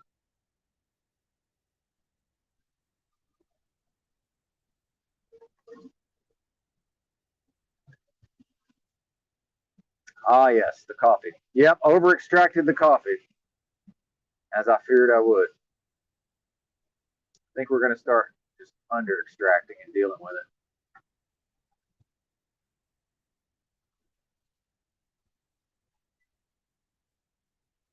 Well, yeah, I agree, Woody. I actually find the Partridge Family I find humor in that. So sometimes I'm just telling myself jokes, but it doesn't show that way. It doesn't come across that way.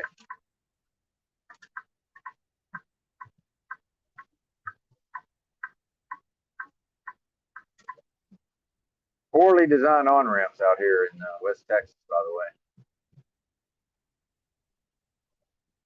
But yeah, I like REM. I'm a fan of REM. I listened to the whole album for Automatic for the People not that long ago. That's a good album. I like that album. I'm not sure if that song's on there or not. I don't think it is, or not. See, I'm going slack jaw to yokel. Or not. But yeah, REM, good stuff. Yeah, Partridge Family. Danny Bonaducci.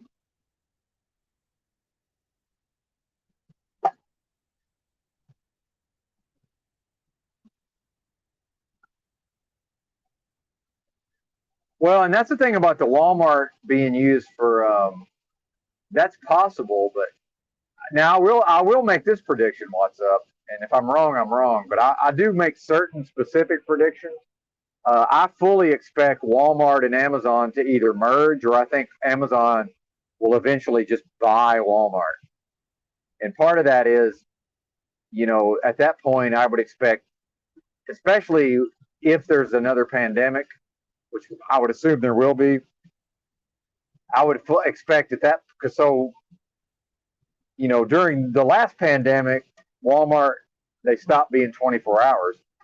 If it happens again, I think they'll just shut them down and they'll go to full on drone delivery and automated, like literally self-driving cars will bring you the products. By the way, when we talk about, the technology is not there for self-driving cars, well, it is if that they have the technology for self-driving cars today, if all the cars are self-driving.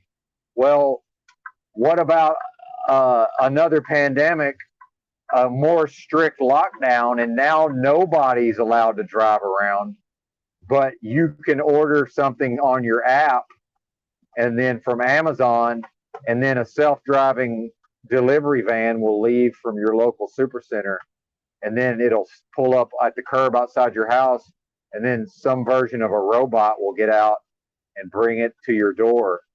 And then probably you'll have some version of a sterilization device like what they had in the movie Mockingbird. And, the robot will put the box into your, whatever your sterilization device is.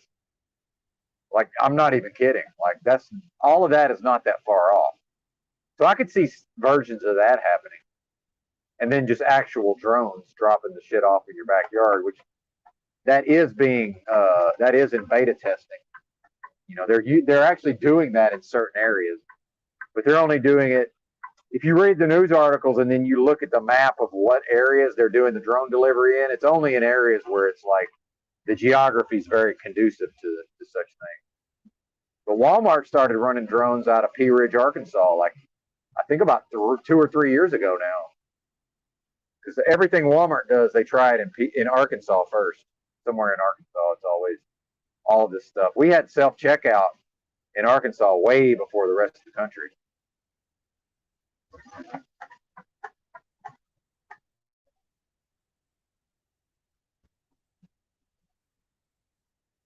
Dang Indian Uber robot.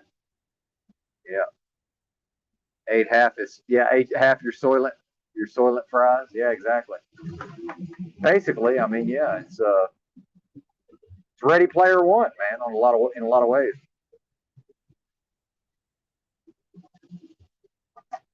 As far as the dystopia, we're there, man. So I don't know. I guess the final challenge for me, or not the final challenge, but now I'm just going to have to figure out how to earn just enough income to feed myself and pay for my nutritional supplements. Other than that, the fact is I could do a combination of camping out in Arkansas and then, if there's enough of a cold snap, I can go sleep on the floor of my dad's living room or something, when it gets real fucking cold. I like being outside personally. What I didn't like about it was during the pandemic, I just wanted to hide out from everybody.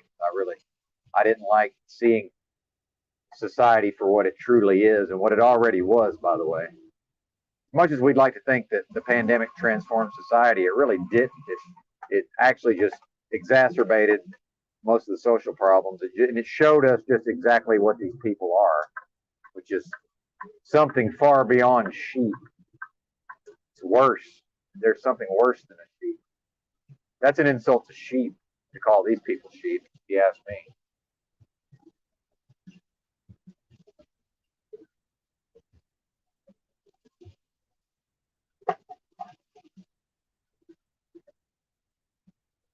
Let us know when Z goes live, by the way, if you would.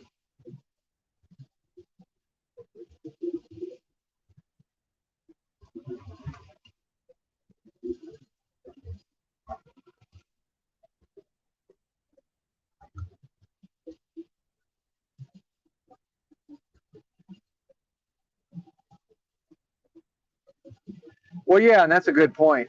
I've been social distancing my entire life. I mean, I'm not even kidding. Like for real, but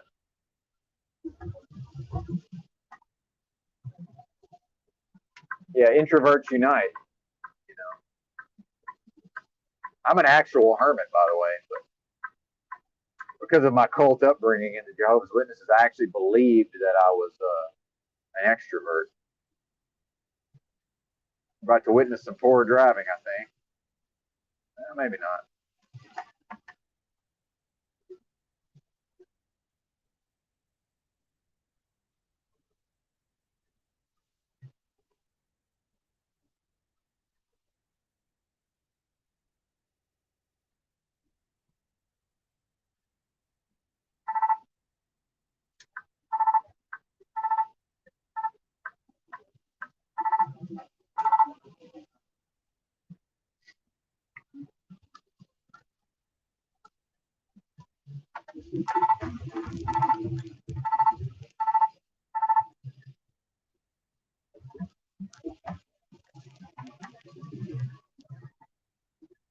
Why'd this guy slow down to 60 is the question. We were just bombing at 70 and the guy slowed down to 60.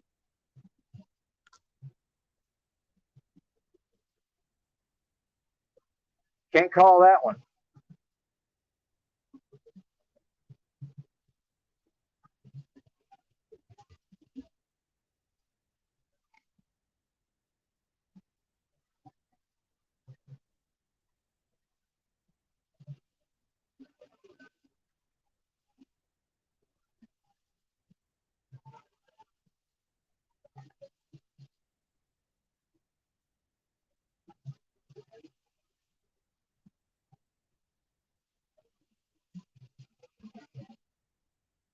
It's fucking MAGA rush hour. That's always fun.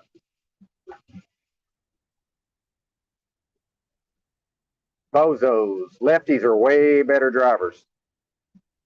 No comparison.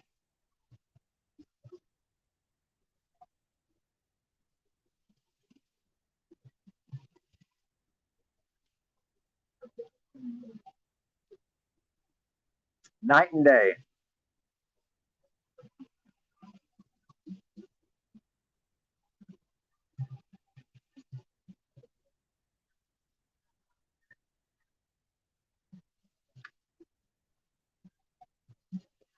Well, it looks like a good place for a breakdown.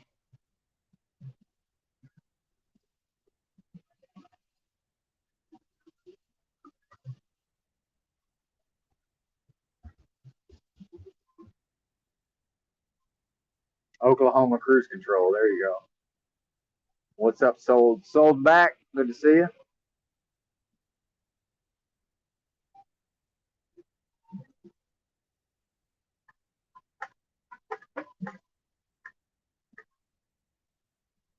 Oklahoma, the worst drivers by state, by the way.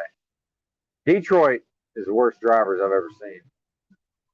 Which I guess somewhat runs contrary to what I said about lefties being. I don't know what they are, though, out there. See, all cities are fucking leftists. You know, they're all Democrat cities, but that's why I get a kick out of these reading some of MAGA in their comments. They're like, "Oh, Democrat-run cities." I'm like, there's no such thing as there's like maybe one or two Republican-run cities. Like once you get above about 150,000 people, there's no such thing as a Republican city. Maybe Colorado Springs. Maybe. No such animal. There are no Republican-run cities. Not large cities, anyway. Not a thing.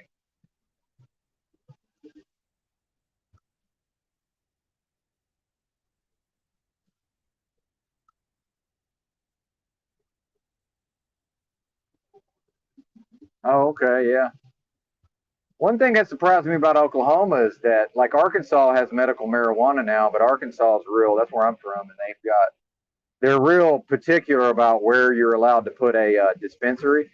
It seems like most of Oklahoma, you can just put a dispensary anywhere you want, medical marijuana dispensary. So I'm surprised by the number and location of a lot of these, a lot of these smaller towns and cities in Oklahoma, dude. They're almost overrun with dispensaries.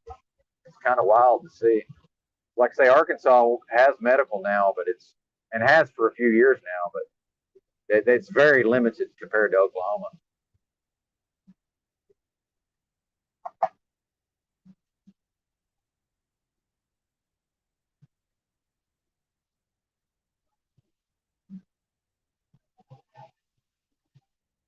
Yeah, I believe it. Yeah, exactly. I never would have thought that there'd be that many dispensers. I mean, it's good. Now the problem is, why won't they just go full rec? That's the question. Because I actually drove all the way through Oklahoma past hundreds of dispensaries when I was getting off of booze, and I went to Colorado and went to a rec store in Colorado. It was like, why would Oklahoma? Because I don't want or need a medical card. Like, I don't know why they don't have rec by now. Kind of strange. So if I'm sick, it's okay to get high, but if I just want to get high, that's wrong morally, I guess. If I just want to feel some type of way.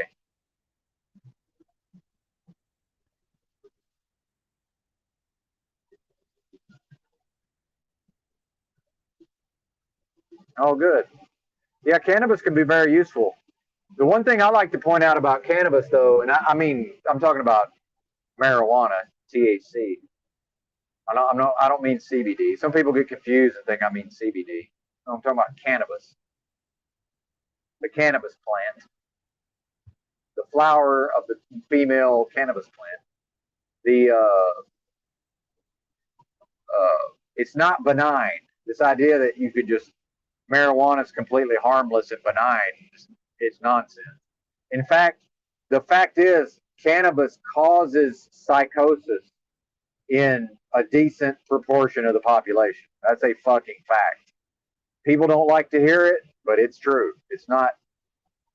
Cannabis is not benign, but it's very useful to a lot of people.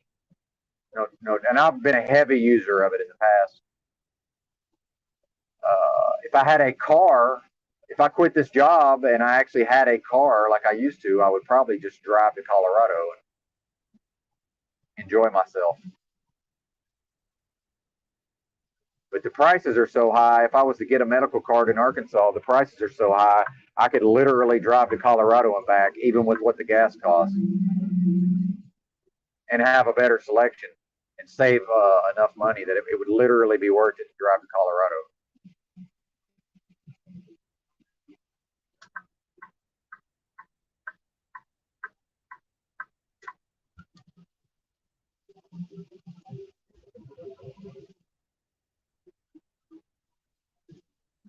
Man, these motherfuckers can't drive.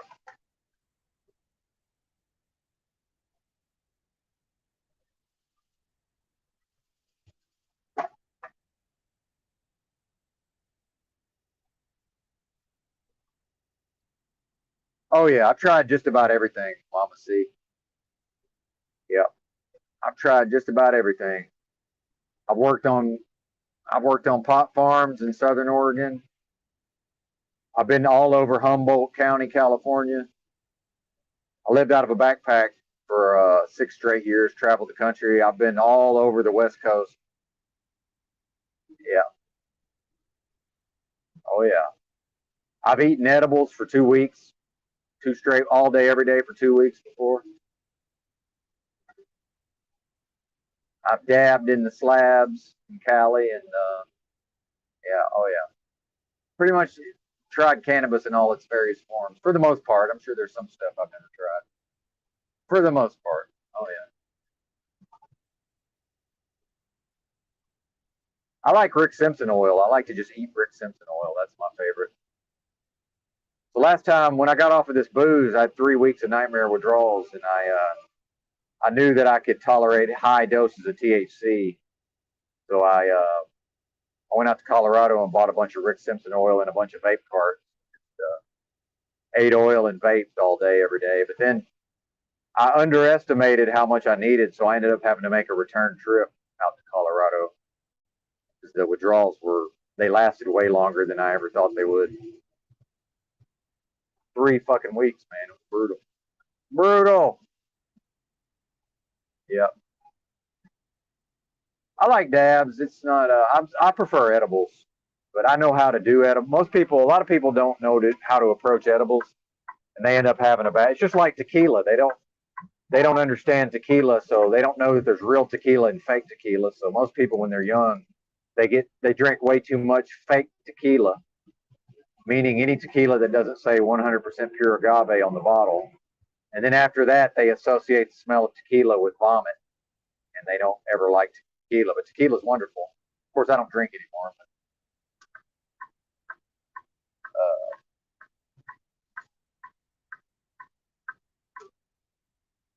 same thing with cannabis. I think a lot of people eat edibles, but they fuck the dosage up, and they're not patient enough to wait for them to kick in, and they have some kind of bad experience. A lot of people, but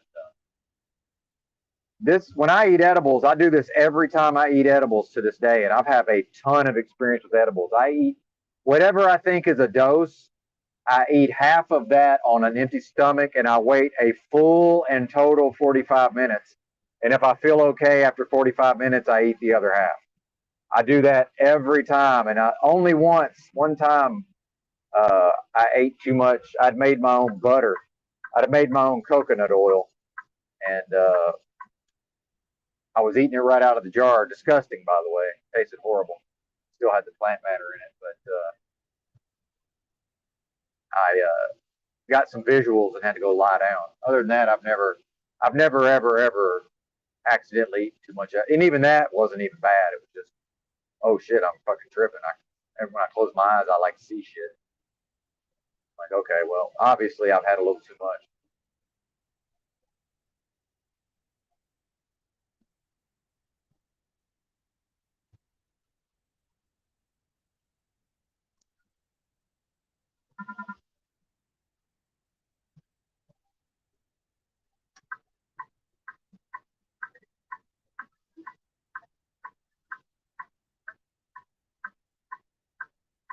Bro, you fucking sped up, bro. You were going slow as fuck. You fucking sped up, man. Why you're bright light? I was catching up to that guy. I was passing him at 64, and then I'm going 71, and he's not letting me over. Fucking idiots. Probably that same doofus from earlier.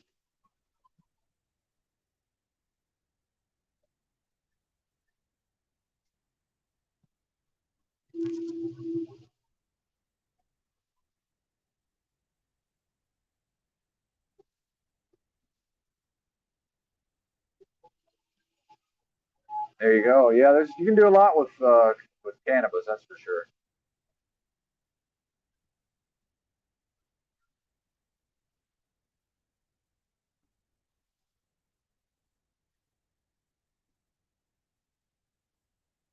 It's very versatile.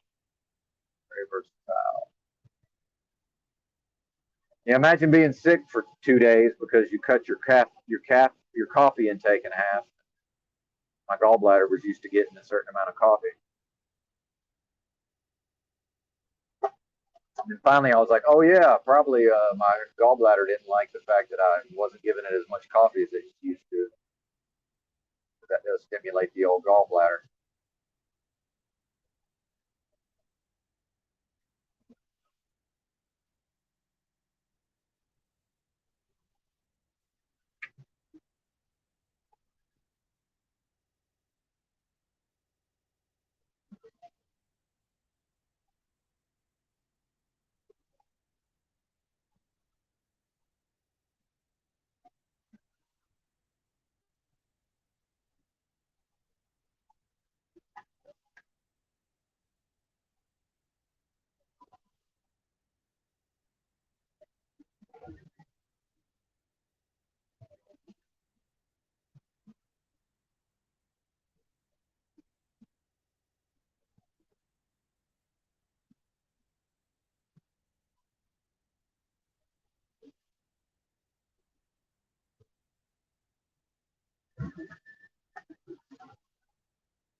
Oh man, surely I'm not talked out already. Let's see, I got let's see, an hour and 27 minutes to my fuel stop. If I'm still running my yap, by the time I get there, I'll probably shut it down.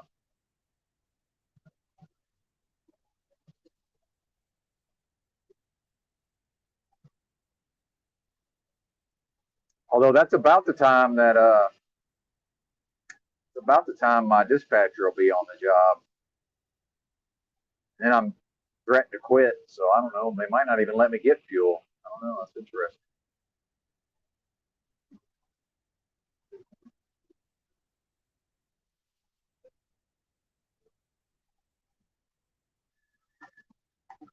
Well, I can't stay safe, but thank you, because I'm doing the most statistically dangerous job in America. There ain't nothing safe about what I'm doing, but I appreciate, I can be careful, but I appreciate the sentiment, Pamela. Or Mama, yeah, sorry, Mama. Mama C, thank you. You too. Have a good day. Thanks for stopping by.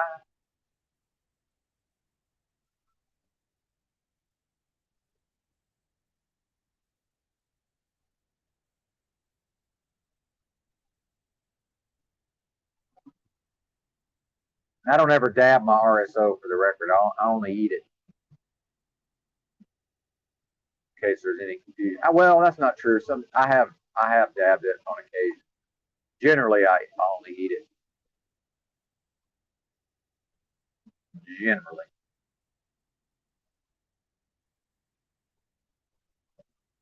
I don't know. That's a good question. What's up? I don't really know, honestly. Hard to say. Now, when I talk about that I'm ahead of the trends, that was another one I was slightly ahead of, because I recognized that YouTube itself was going to this more of this panel style content. And because I recognized that, I was able to, not that it helped me any, but I just seemed to recognize it. I saw, okay, well, the truth community is the so-called truth community is also going to start going to this new format, part of which is panels. Part of it is also a talk radio format, very similar to the old Howard Stern show or something like Opie and Anthony.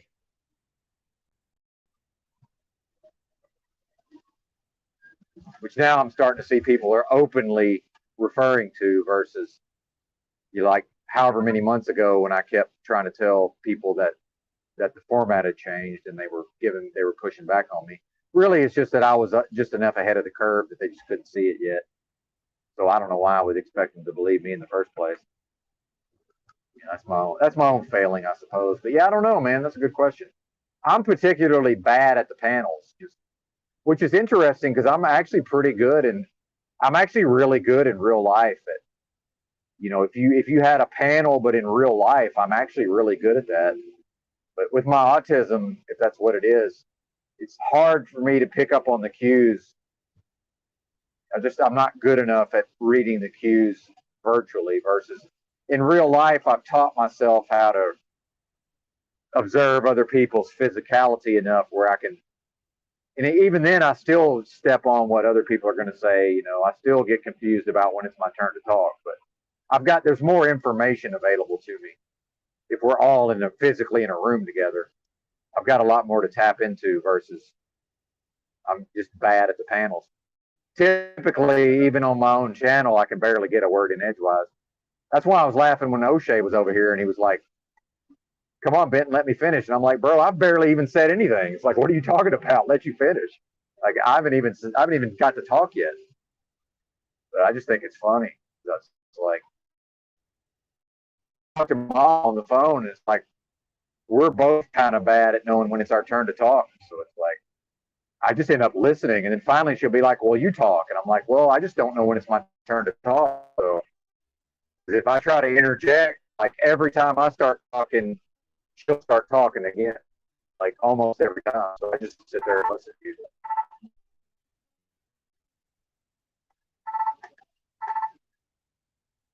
Man, these fuckers can't drive. What's wrong with you people? Finna just set the cruise at 60. Just let it ride. It's getting ridiculous.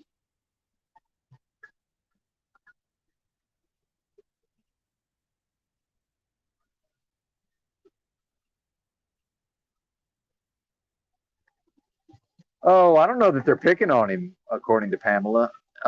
Jack is what is known as a lull cow. And see, this is what I was trying to tell Drew. Chalk Body Outline. Hey, my deposit. Let's see how much am I getting paid here. Hang on.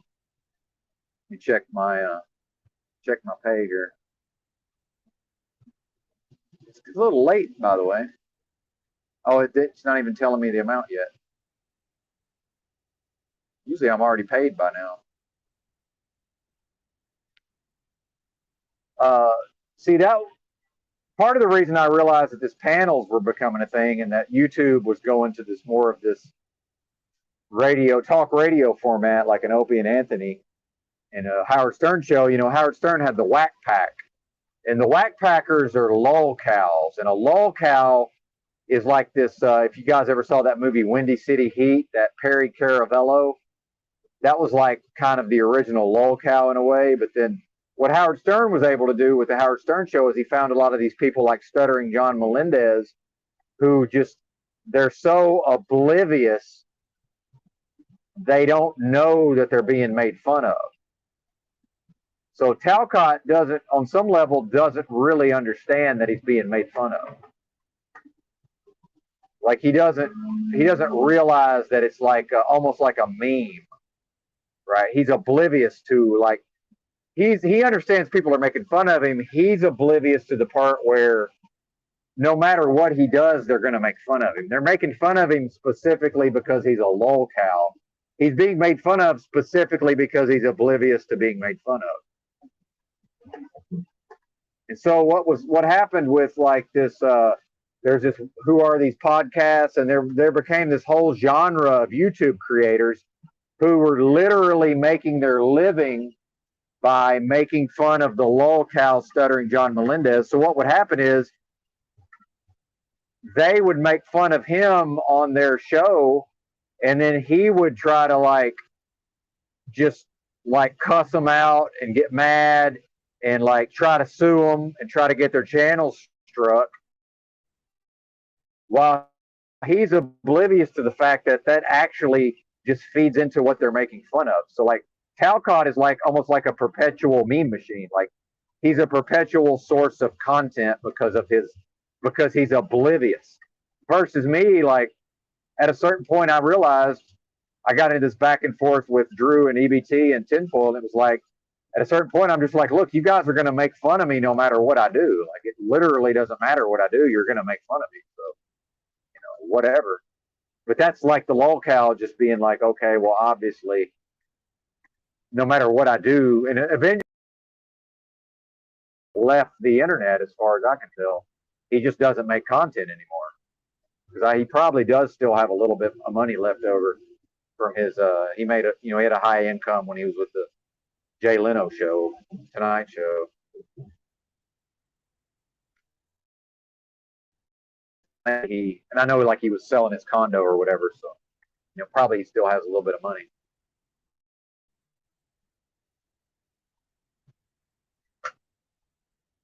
So that's what I recognized this to Drew, and I even told this to Drew at a certain point. I said when they were picking on me, I said, "Hey man, like you guys," I was trying to explain the new format to them, and they were just making fun of me for explaining the new format. And I'm like, "Look, it's going to the Anthony Howard Stern format, but it's panels, and it's also you know, Ready Player One, but it's also making fun of lol cows." I said, you need a lol cow, and Jack Talcott is the lol cow. So he serves a valuable function. If you really want to understand a lol cow, all you have to do is watch that movie Windy City Heat with Perry Caravello, and you'll understand exactly what a lol cow is. And that's what Jack Talcott is. He's a lol cow. Am I still glitching? If I don't look at the screen and it glitches out, I don't know I'm glitching. So I don't know how much of my discourse you guys missed, but usually I look up frequently enough to notice it.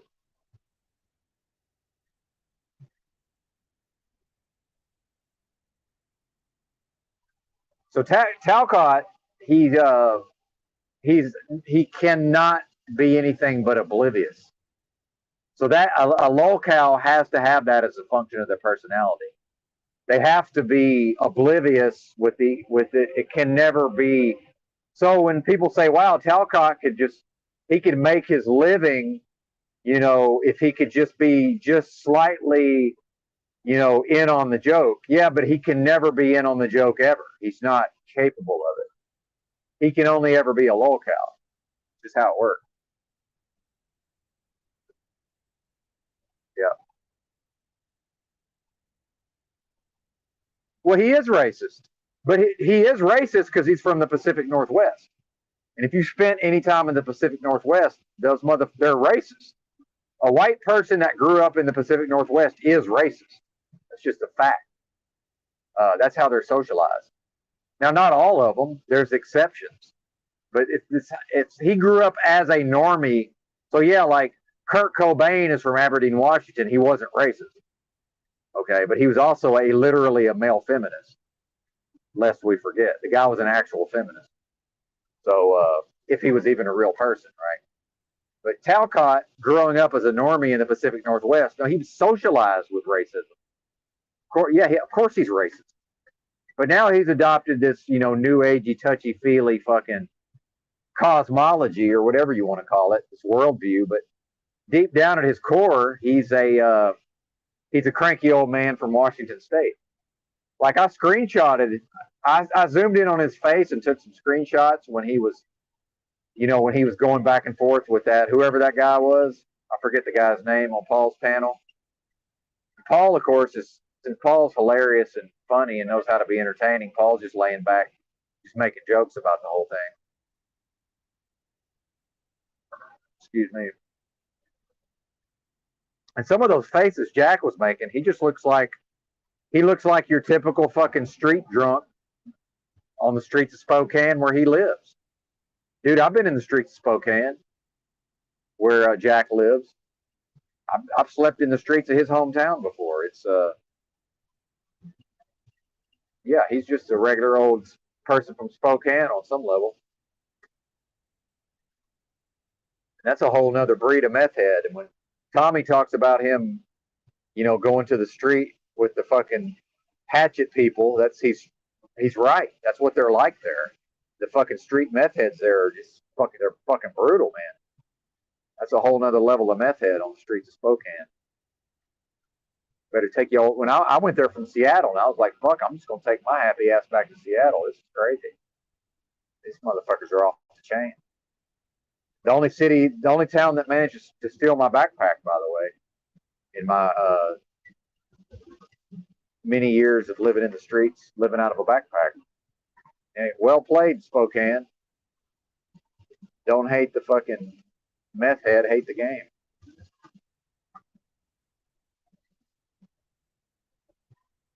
Part of that was my own arrogance, though. I'm quite cocky and arrogant.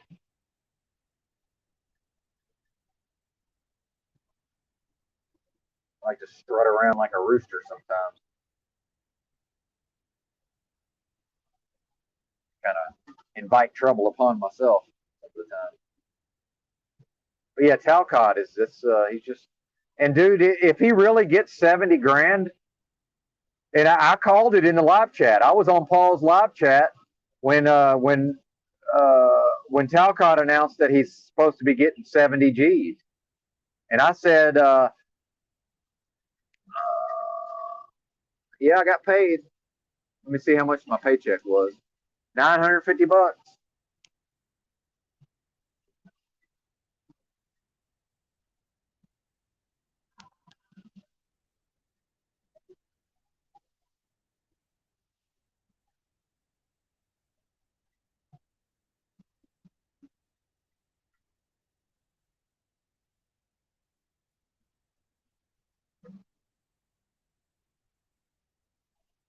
So what I pointed out in the live chat was that first thing I said was, well, I hope he doesn't waste it on fucking websites and a service that's supposed to book him for speaking engagements, right?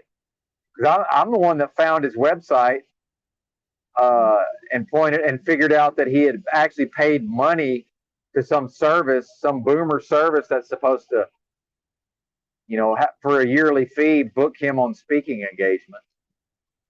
And that's why on his website it said contact us and it left a phone number. So I just said, I wonder what this phone number is. And I said, what does contact us mean? So I Googled that phone number and I found he had actually paid money to some organization. And then he said out of his own mouth that he paid a bunch of money to have the Live Without Fear domain, right? Because he thought people would want to join up with him. See, he still thinks people want to join up with him.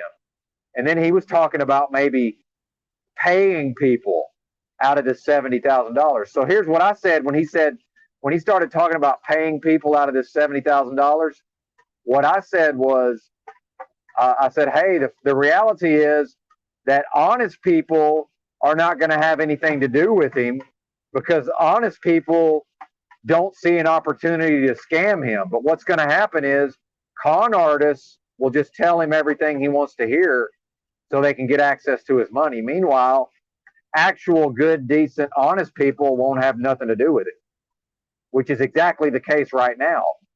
Good, honest, in real life people won't have nothing to do with Talcott, where he lives. He's done burned all his bridges in the real world, in the physical realm. But what will happen is, and apparently Paul said, yeah, he said people are already forming up and trying to get close to Talcott and saying, oh, well, I can find your son for you, for a small fee. They're already offering their services, and they're just going to fucking fleece him out of his money, man. And dude, the thing about these boomers, man, a lot of these boomers end up getting these lump sums of money.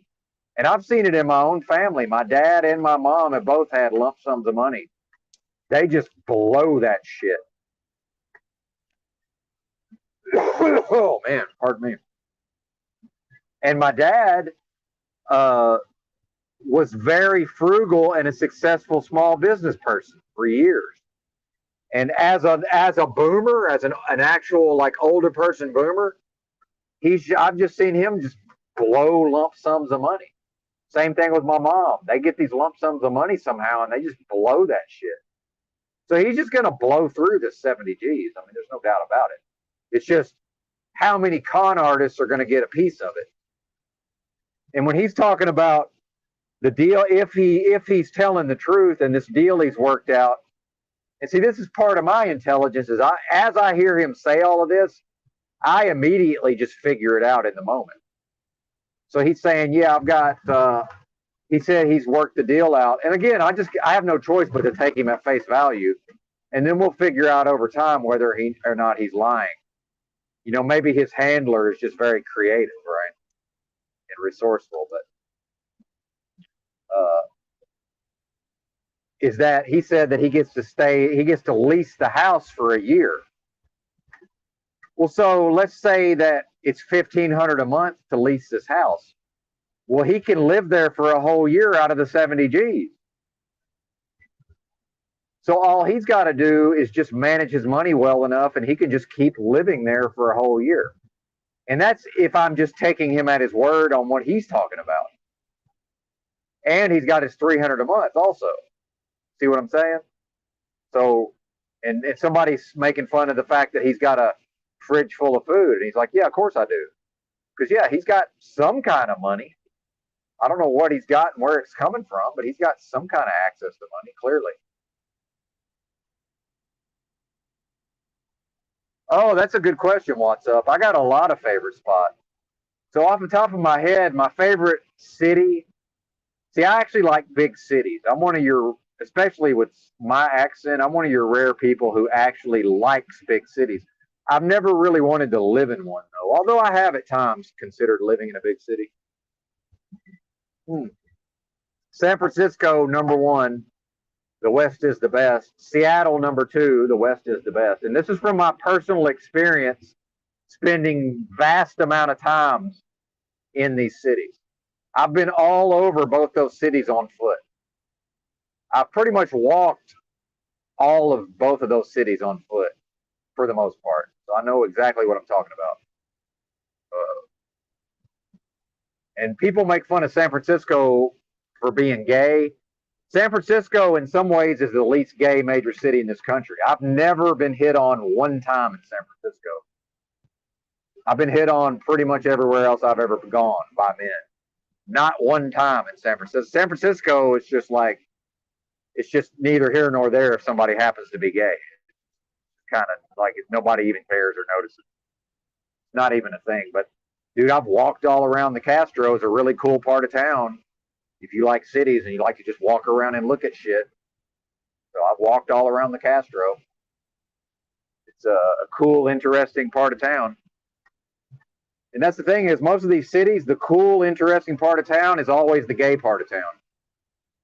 Why that is, I don't really know, but I've been all over Capitol Hill in Seattle, that just happens to be the gay part of town. It's like, oh yeah, but you're gay. Well, yeah, but I didn't go there for that. I didn't go there for that. I wasn't involved in those activities when I was there, but it's like, yeah, man, that's just a cool part of town for whatever reason. I don't know why that is. What's up, Layla? Thank you. Yep, exactly. When these boomers get a lump sum of money, that shit is gone. You better get a piece of it. But see, Benton, I'm not the type. I don't see, my brain doesn't work like, oh, my relative just came into some money. I better go sidle up to them and see if I can get a piece of that. I don't think that way. And dude, my dad has been so traumatized. He just like refuses to talk about his finances now, right? So some of that is my dad has some form of income that he's just kept secret from people, but it's obvious that he's living on more than just Social Security. Like, dude, mathematically, he's got access to more than just, probably he got some kind of, from somewhere, he's getting some kind of monthly payment from somewhere. But technically, he still owes my mom money from their divorce. So I guess he's hiding his assets or whatever. Meanwhile, I think she's over it. But yeah, I've seen my relatives they try to get that money.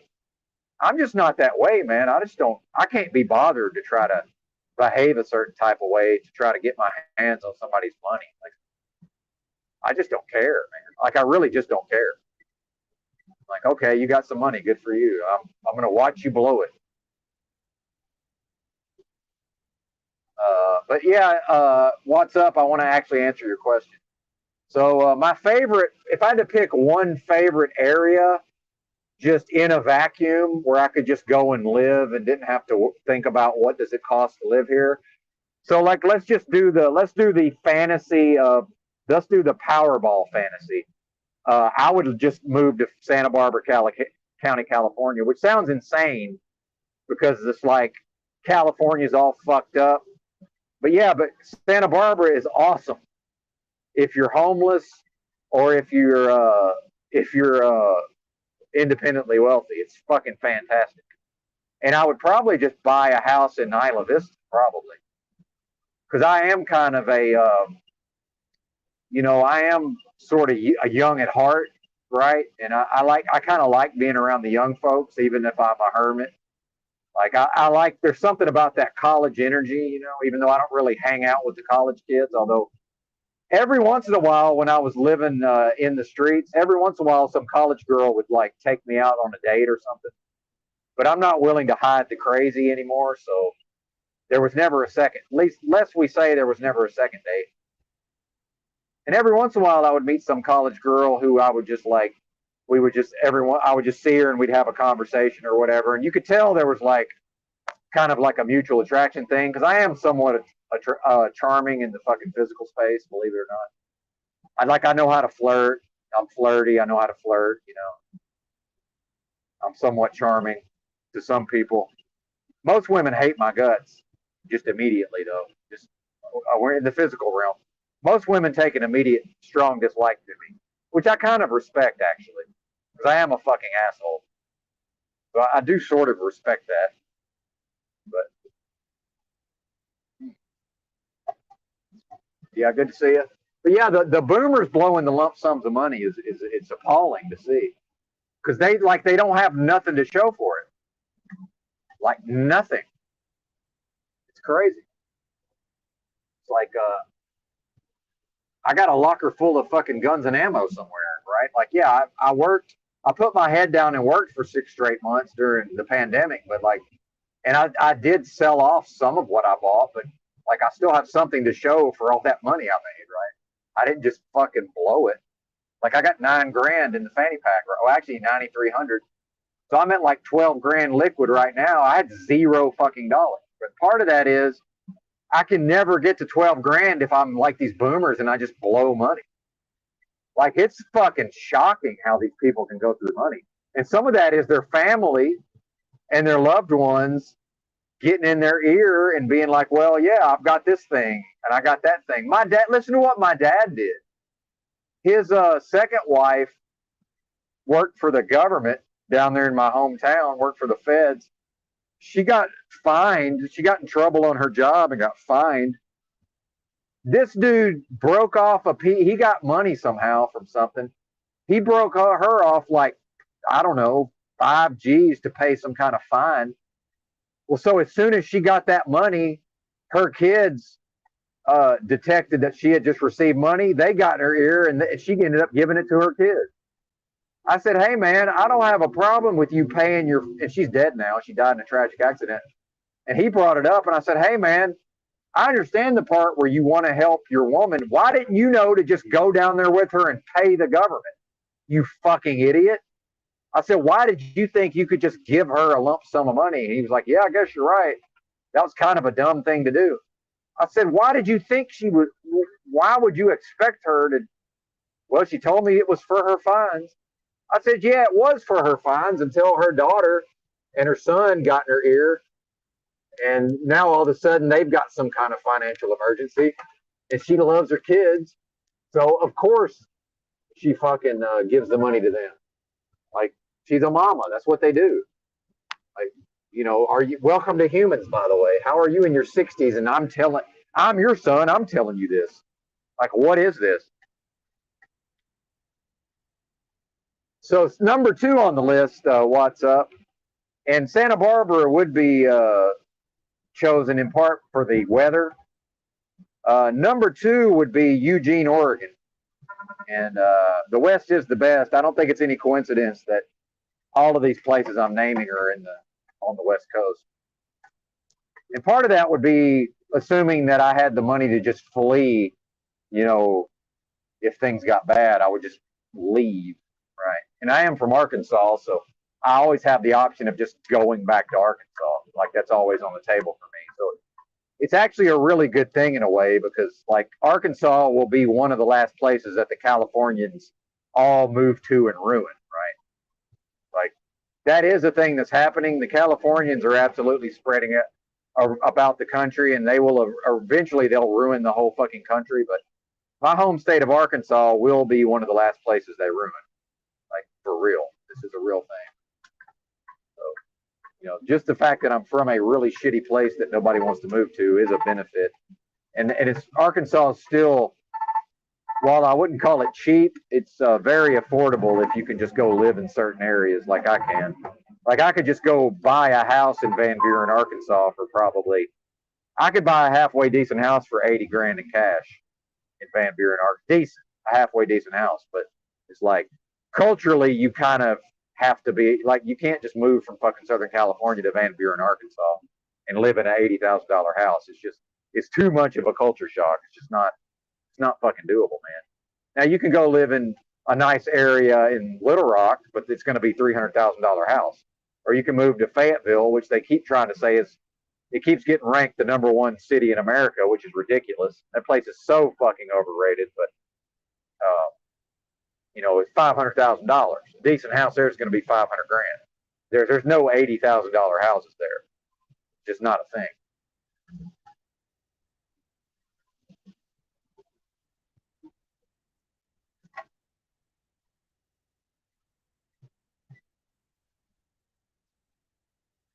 Oh, and these boomers sometimes, Layla, it's literally fucking Jack and the Beanstalk. I mean, it's like, you know, there's a reason why that's a story, right? It's like, why didn't they learn from that? Like, at some point, the boomer really is fucking Jack and the Beanstalk, man. There's Jack got sent off to town with the magic beans or whatever, or traded whatever he was supposed to sell, traded it for magic beans, or however the story goes. You know, every once in a while you see a story where it's just some fucking boomer, for whatever reason, went and took a bunch of money. You know, they were just at the grocery store and some con artist talked them into going and withdrawing like 20 grand from their bank in some fucking scam and just gave it to a scammer.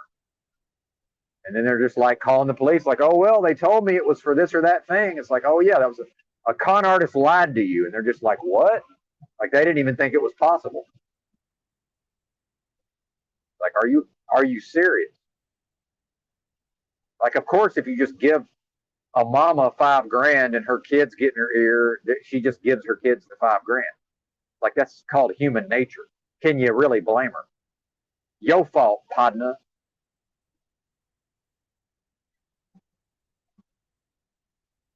Yeah, buy up a ghost town. There you go, Woody. Yeah, just buy a ghost town.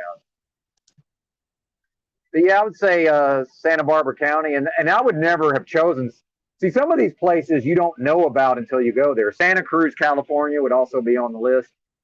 Now, if I just had to come up with some hidden gems, places I've been that you may not think are okay, but I've always liked Corpus Christi, Texas. It's real windy, and that's a particularly ugly part of the Gulf. Or is that even the Gulf? I would have to look at. That's not even the Gulf, I don't think. That's the other side, right? Trying to think. Maybe that is on the Gulf. I'm not even sure. I'd have to look at the map. But regardless, that's a particularly ugly part of the ocean. But I like Corpus. It's just too fucking windy. That's a nice town, but it's still kind of shitty. See, everywhere I like, it needs to be still be kind of shitty. So also on the short list would be like Ashland, Oregon, which is kind of, it's really funky and hippie, but it's also super fucking expensive. And then I get into, like, I'm really into city parks. So one of my favorite city parks in the country is Lithia Park in Ashland, Oregon. But then I also like Medford, Oregon, which is also kind of shitty. I like areas that are kind of shitty for some reason. I like to have access to kind of shitty areas, like the Pixie song. I forget the song, but it's like, I'm taking myself to the dirty part of town where none of my troubles can be found. Like, there's something to that. Like, that's a real thing, right? In some way, I'm like most comfortable. So like in like the shitty part of town. So like I talk about Santa Barbara, but like most of my time was not spent in the nice part of Santa Barbara. And Santa Barbara County actually there's a lot of rough areas. And when JG talked about he was in West Palm Beach, like, dude, West Palm County, man, Palm Beach County, that's a rough fucking county. It's like, yeah, there's really nice, expensive areas, but dude, there's parts of Palm Beach County that are just rough as fuck. I know, I've been there, man. It's like there's parts of Santa Barbara County. It's just like Goleta, which I say Goleta because I can't really, some words I just can't pronounce properly in my accent. It's Goleta. It's hard for me to say Goleta the way the Californians say it, but like, especially like the Hispanic, and even Santa Barbara city limits, like the east side where all the Hispanics live, like the working class part of the city, you know, like the more run down side, you know, where the laundromats are. Like, that's probably where I'm at. Or like near the college. If it's a college town, I'm probably somewhere in the general vicinity of the campus if I'm hanging out, right? UCSB was very inclusive, and I went all over the campus until this one particularly crazy homeless lady ruined it for everybody. We used to just fucking post up in the computer lab on campus. They didn't even have logins on their computers. You just sat down at a computer and started. You could just sit there all fucking day. When this one lady was just so fucking egregiously abused her privileges that eventually they had to put logins and passwords on the fucking computers, and you had to sign up and limit your time, right? But dude, I went all over campus. They didn't care. If I'm on campus in Fayetteville, Arkansas, I get kind of looked at funny, like, what's this homeless guy doing on campus? And I'm like, I'm Benton, goddammit. I'm an all-American football player. Well, I'm not, but my genetics are, so you better recognize I am that Razorback, so go fuck yourself. But they don't know I got it like that. They banned me from the campus at U of Arkansas. Dude, I went down to the Department of Public Safety on campus. I fucking scheduled a meeting with the guy who runs it, and I just went down there and told him who I am, and told him exactly what happened. I said, I didn't do nothing wrong. I said, your cops banned me from the fucking campus. He unbanned me. He said, yeah, man, based on what you're telling me, he rescinded my ban. I said, thank you, sir. I don't think it was warranted. I said, yeah, I understand sometimes my behavior is a little outlandish, but I'm not a criminal. You know, dude, I went to school here, and my grandfather's literally in the fucking Sports Hall of Fame at this school. It's like, dude, I'm kind of a big deal here, man. Like, let's not get it twisted. Like I've been mistreated. This aggression will not stand, sir. Where's awful, Layla? Oh, Palm Beach County? Yeah, it's a fucking shithole. But some parts of it are really nice. Yeah, parts of it are super fucking nice. Dude, I worked at Outback in Palm Beach, in West Palm. That shit's ghetto compared to Arkansas. Now that's saying something. I worked at Arkansas. I worked at an Outback in Arkansas in Hot Springs, and it's a resort town, so it was like it was literally the busiest restaurant in town, in a resort town. Dude, I worked at an Outback in West Palm. That shit was ghetto as fuck compared to the one I worked at in Arkansas. It was appalling. I was kind of shocked. I didn't make half as much money as I made in Arkansas. I couldn't believe it. I said, this shit's crazy. I fucked off back to Arkansas. That's back when I still thought I could play poker professionally, which I could, except I was suffering from compulsive gambling and didn't realize it at the time. I might just buy a car and fuck off to Tunica for a while, though. It's nice to have options. I got options. So. Bob Sapp, you're welcome to go off topic. I'm still wanting to cover some of these places that these undiscovered gems where I've enjoyed. And like you never know till you go to a place. Like there's just random places where as a homeless person I was well received. Like Myrtle Beach is a really horrible place for homeless people. And the homeless people there are like super fucking aggro. But like there's this little town called, I think it's Conway, South Carolina, I believe. Like just outside of Myrtle Beach. It's a great place. I had a great time there. The people were super fucking nice. A lot of these places you just never really know what they're like until you go there, and then if you go there, you never know what they're like until you just make yourself stay there. So when I first started traveling the country, I was in a car, and what I realized is that like I went to Eugene, Oregon in a car, but I didn't make myself stay there long enough to really see what it was like. It was only when I went there and just made myself stay there that I really was able to discover, like, oh, this is a badass place. Like, this place is fucking badass. But just going there, you don't necessarily see that, you can't really discover it without spending some time there. Part of that is you got to get out on foot and walk the city. I'm convinced it's really about getting out and just walking around by yourself and just checking it out. Finding out where things are, talking to the people here and there, maybe go to a local fucking restaurant, maybe go to a local fucking coffee shop, just sort of get the vibe. Even go to a Starbucks. Like, dude, I've been to Sausalito, Marin County on the north side, if you leave San Francisco, if you go across the Golden Gate Bridge, you go to Sausalito, just, dude, park in the, there's a little shopping center with a Safeway, and there's a Starbucks over there. Dude, just go sit in that Starbucks on your phone or on your laptop and get you a latte or whatever you like, and just sit there and listen to these snooty people order. Just listen to how they order. Dude, I could have fun just listening to them order their drinks. It's hilarious. And then every once in a while, one of those Karens, like they'll make their drink wrong, and the Karen is like, I ordered a whatever, this whole sing-songy fucking, I can't even, it's so hilarious, I can't even recreate it in my mind. I ordered a whatever. This is a other thing, whatever.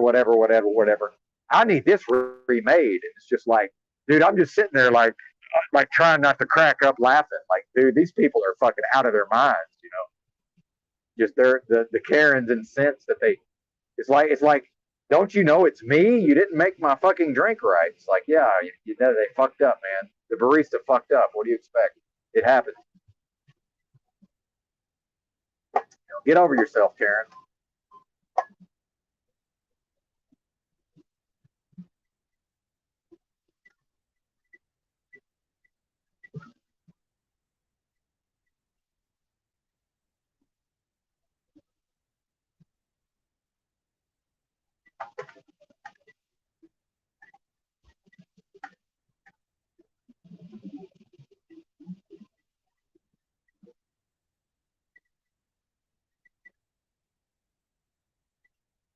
But it's interesting how some of these very affluent areas. So Marin County has one of the highest incomes in the entire country, uh, and that also my research indicates that they offer the highest in the country for general relief.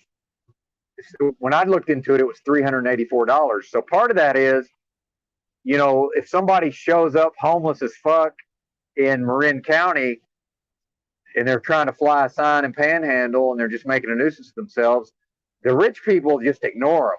But somebody will call the cops, and the very professional, well-trained police will show up and very professionally offer services and offer every resource under the sun to these homeless people. But the subtext is, hey, we'll give you everything you need, but you're going to have to more or less disappear. Like, it's going to be heavily implied, like, we're not going to have you out here making a nuisance of yourself. Now, you're free to take the $384 in the food stamps and then fuck off back to San Francisco and do your drugs.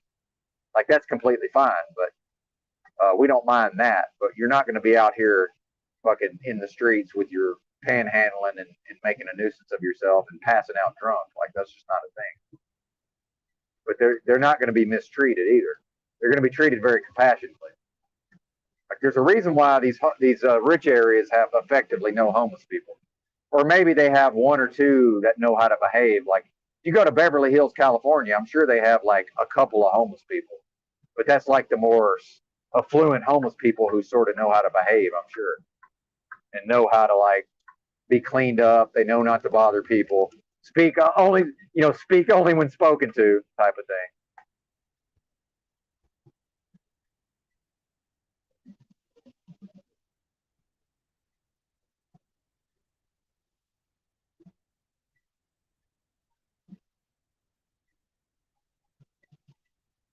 So, like in I was talking about Santa Barbara and Isla Vista in California, Santa Barbara. You know, all those college kids, they're so rich, man. Their parents are so rich. You could just get all kind of free shit out of the dumpsters when they move out at the end of the semester, and then, uh, you know, they had a free box right there in the main part of town. You know, dude, I just got clothes. I had nice clothes and nice shoes and everything, just out of right there, just free clothes. Here you go, the free box. Wonderful. The South don't know nothing about that. Ain't no free boxes in the South, not for the most part, anyway.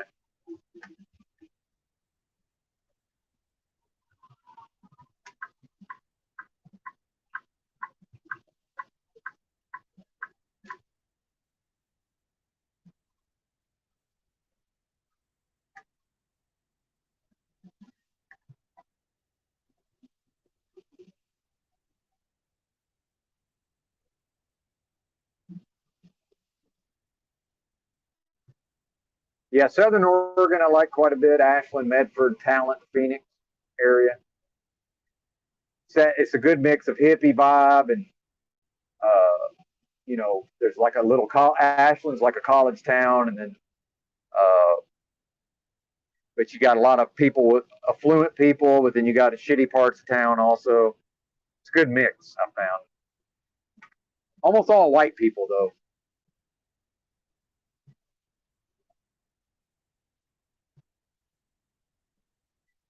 I always kind of like Bakersfield, even though Bakersfield's a shithole. I always kind of like Bakersfield a little bit.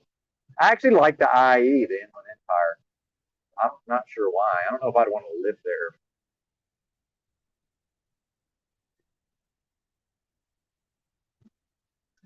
And sorry, I'm missing a lot of these comments. They're making me drive, and then my eyesight's pretty sharp today, though, comparatively. I can actually kind of read the screen.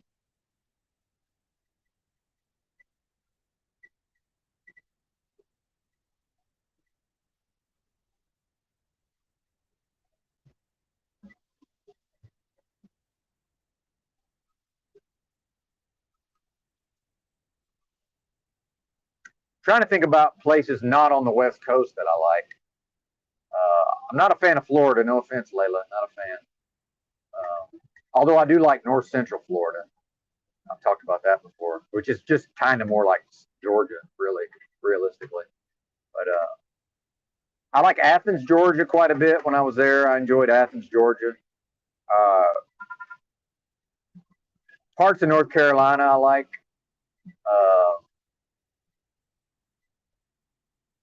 Let's see.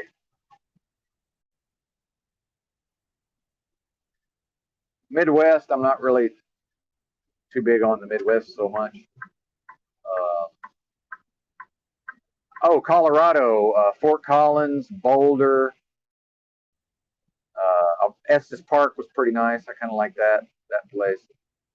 But as far as just going somewhere and just staying there 365 days a year, it'd probably be Santa Barbara County. But again, in a vacuum, like in a Powerball fucking scenario. But part of me, I'm also the part that would, if I was independently wealthy, I'd probably want to have an apartment in Manhattan at some point. I'd probably want to, actually rent a place in San Francisco for a time. So I might be the type that want to live in San Francisco half a year and maybe live in Manhattan half the year, assuming I could afford that. So yeah. And that's Half Moon Bay, which people have only really heard about. I always liked Half Moon Bay. I've been there quite a few times. Santa Cruz, like I previously mentioned. Santa Cruz is really nice. But now I'm back to the West Coast, see.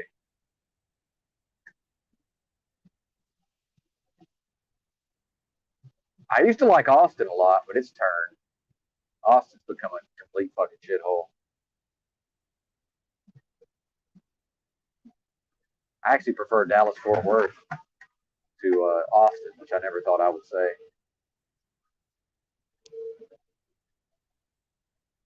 But I guess that's it. I'm sure there's some places I'm forgetting about, but that's all I can really think of right now. I've heard good things about Northern Alabama. Never spent too much time there myself.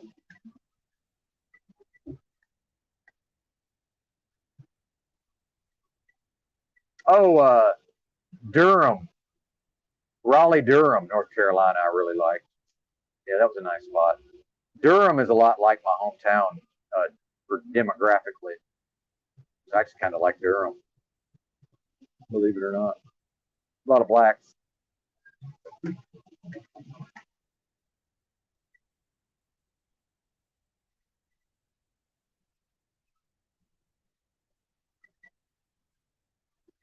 Yeah, Drew's probably, I'm assuming he's pretty well. And he does seem like a bit of a homebody, so I don't know that. Although it does sound like they're going to church.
Move back to West Virginia. Yeah, I like West Virginia. I always had an affinity for West Virginia because it seemed like Arkansas and West Virginia, when I was growing up, kind of both got made fun of, kind of with all the same jokes. That hillbilly stereotype and all that. The times I've been to West Virginia, I've enjoyed it.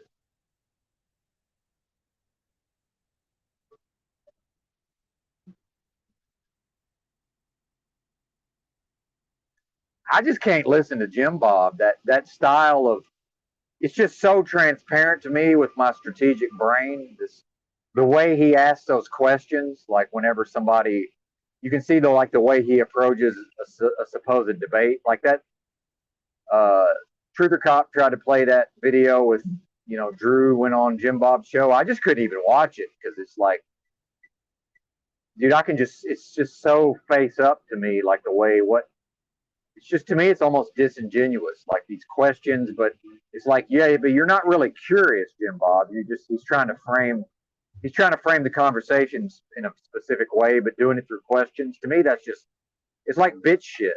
Like, to me, it's like, dude, how about I just tell you where I'm coming from? I don't need to get led there. I don't need you to lead me there through questioning. Like, kind of stupid.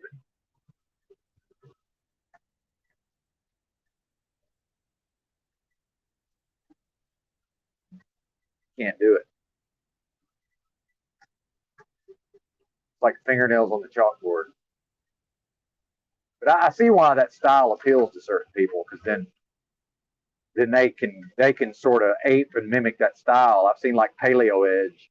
I've seen him mimicking that style. It's like, come on, man, really? And I guess Tinfoil does to some extent, but I don't know that he learned it from Jim Bob. But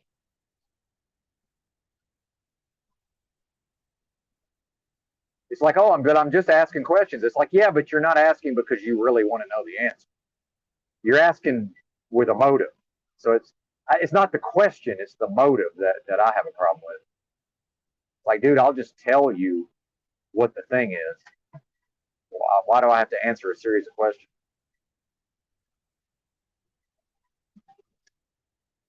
Bizarre.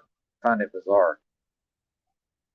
But then again, I grew up when I was in the physical realm as a kid, if a male actually tried to adopt that style in real life, somebody would punch them in the face. I'm not even kidding, like, for real. And dude, I'm not violent, and I never just punch somebody in the face. But dude, you could not communicate that way. Somebody would punch you in the face at some point. Just 100%.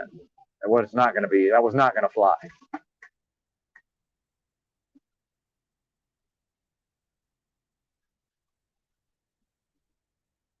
Yeah, there you go. Reddit. Yeah, Socrates is a Reddit troll. Yeah. And it's a way, and if you notice the questions, it's a way to take over the conversation. You know what I mean? It's a way to maintain the upper hand, right? Versus I'm happy just taking turns, But some people, they have trouble, and I'm this way too, in a way, right? Like, I'm not going to just, like, when I talk to Ben Thorpe, it's like he wants to make it seem like I'm talking over him. But my thing is, yeah, but if the first thing out of your mouth is a blatant falsehood, aggressive attack against my character, dude, I'm not supposed to just sit here and let you get away with that, right? But if I trust the other person to have some level of integrity, I'll just sit there and listen. I don't have a problem with that. But at some point, I might like to retort also. But I don't have to have control of the conversation. But I'm also not going to just sit there and be fucking attacked, to my face necessarily. So why should I have patience with somebody who's spinning a false narrative while I listen? It's like, why? For what? I don't understand it. No, I'm not saying Jim Bob does that. I'm just meaning in general. But then we know that a lot of people don't ever want to they don't want to just say a strong opinion. They kind of want to, be able to sort of lay back in the cut and pick their spots, what Drew calls counterpunching. It's like, yeah, I can do that too, but it's like, I like to have strong opinions also. That's part of the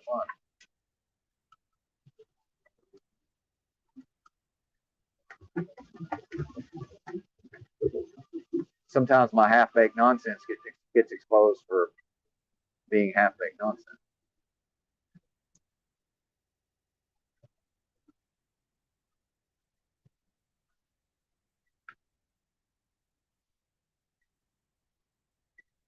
I almost got my ass kicked in Lincolnton, North Carolina. That's really the only time in my travels where I was like, oh, well, the locals are on the verge of just whooping my ass here.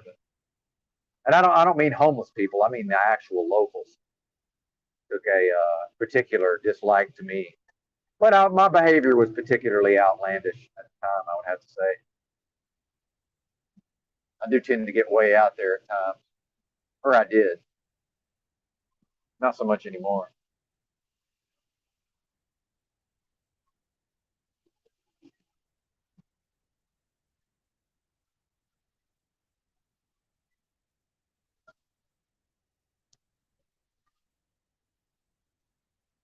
And at a certain point, I'd made such a nuisance, and that was on the heels of I had made such a nuisance of myself in the local area that eventually I tried to hitchhike out of there on the main highway, it's an expressway style highway, but it's not an interstate. And I tried to hitchhike out of there, and the state trooper came, an Asian Georgia state trooper, or North Carolina state trooper, by the way, an Asian man. Interesting combo, and he told me I was not able to hitchhike out of there on that road, and I said, well, I need to leave town. So I was more or less forced to just walk all the way through town, where I'd already made a nuisance of myself, and I guess word had spread. So by the time I reached the other side of town, they was ready to whoop my ass, but thankfully they showed me mercy and allowed me to live. Thanks for that.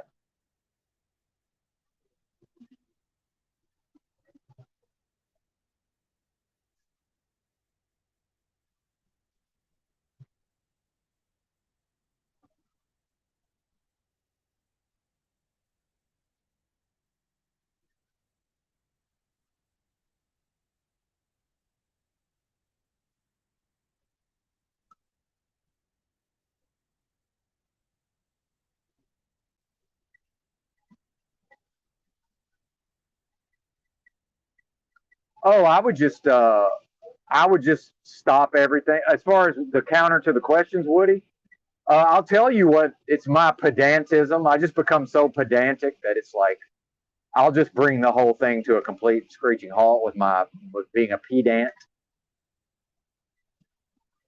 It's like, oh, okay, we're really going to do this, and I'll just use everything, because now I can do the same thing. It's like now I'll make the other person clarify literally everything they say. I'll just win a Pyrrhic victory through a war of attrition, most likely. Nobody will win. Never wrestle a pig. You both get muddy and the pig likes it.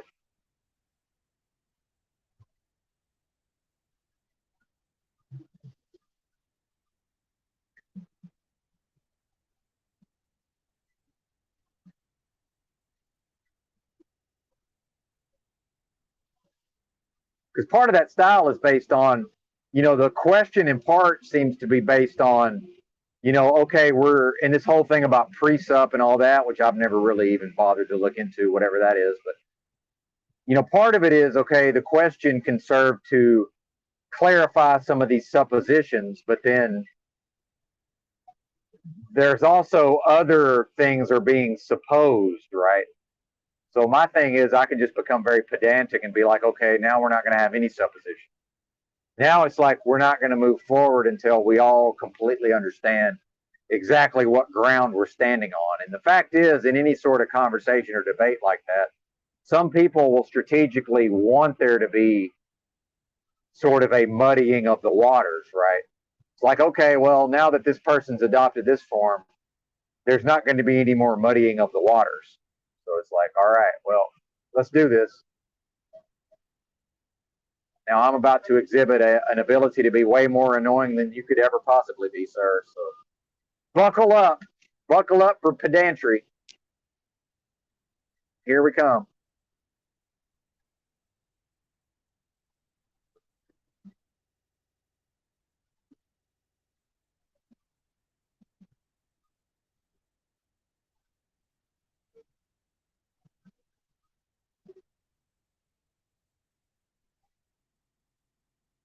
Exactly. I can critique. I mean, I can literally go to Bill Clinton saying, well, I guess it depends on what the definition of is.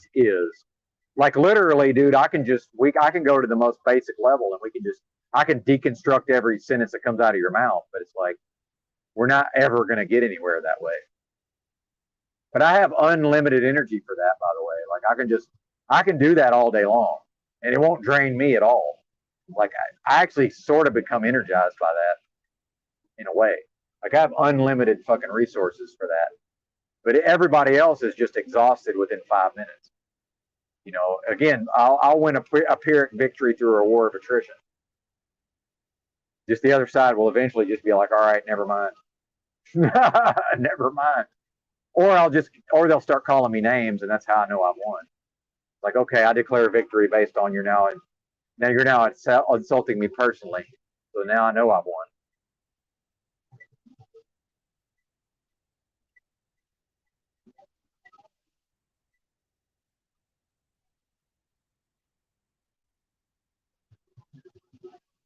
And that's where, if you go back and watch whenever me and Ben Thorpe went at it, because he would introduce these things into the conversation, but then he would want to move on to somewhere else. And I said, no, wait a minute. I said, we got to go back to that thing you just said about this other thing. I said, we can't move on from that yet, because now you opened a topic that I get to address. But then now he wants to just move on to the next thing. And it's like, no, wait a minute. I'm not going to let you move on to the next thing. But see, I'm able to track all of those details. Most people just sort of, once the next thing is introduced, they sort of just go on to the next thing. And I'm like, now, wait a minute. What about that thing you brought up 30 seconds ago? I'm still on that thing. So it's like, yeah, part of my brain recognizes that you opened a new can of worms. And I certainly have something to say about the new can of worms. But we're going to have to go back to the previous can of worms first, because I haven't got to have my say on that. Like, well, we're both having the conversation, right? That means I get to have my say. But part of this Jim Bob thing, let's call it what it is. A lot of that is strategy designed to where I never truly get to say my piece. I mean, obviously, that's what that is. Now, he can deny it till the cows come home. I don't care. That's in part, and it works. That strategy works on people who don't see it for what it is. I just happen to instantaneously recognize, oh, okay, this is a tactic, and it's being employed for specific reasons. And I don't have to play into those reasons. I'm not obligated to go along with that tactic. I can just be like, okay, I see what you're offering me here, but I don't have to go along with your premise. And that's where Kim gets sometimes. Kim is like, if you could answer my question, I'm like, bro, I'm not obligated to answer your question. What are you talking about? Like you seem to think I have to answer your question. It's like, I'm free to just tell you to fuck off. I don't have to answer your question. What are you talking about? Same thing with Jim Bob. It's like, dude, I don't have to answer your question. What are you talking about? Like, if I don't want to answer your question, I'm not going to answer your question. I don't care what you think. But see, I'm not operating under this rules of civility where it's like, in order to placate the fucking peanut gallery, I must represent myself in a specific kind of way. Like, I don't fucking operate on those levels. You know, that's not my thing.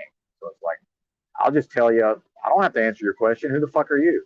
Get over yourself, bozo. I don't answer to you. But see, that's them setting the tone of the conversation.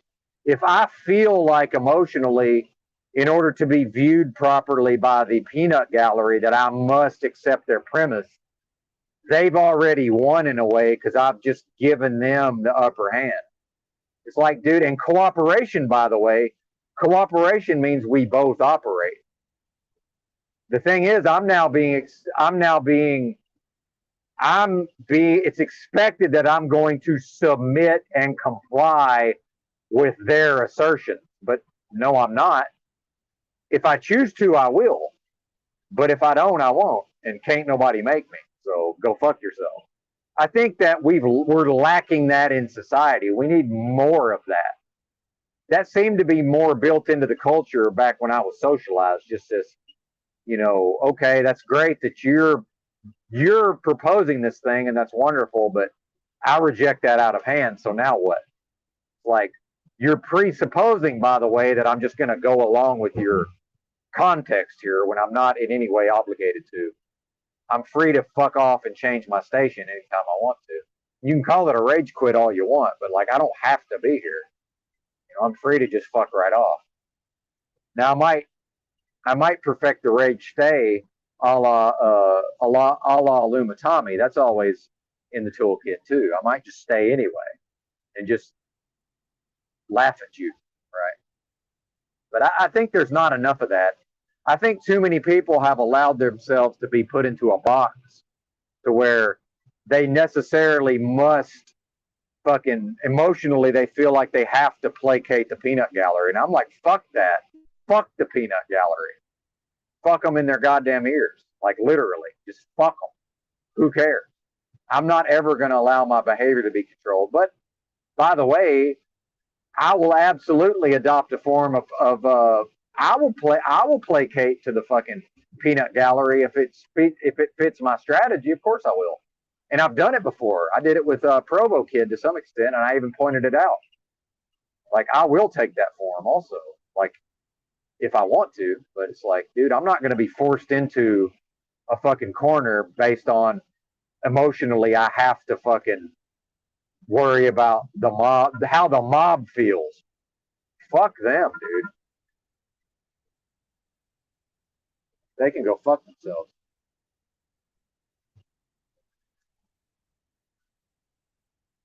Yeah, no shit. You're right, Woody.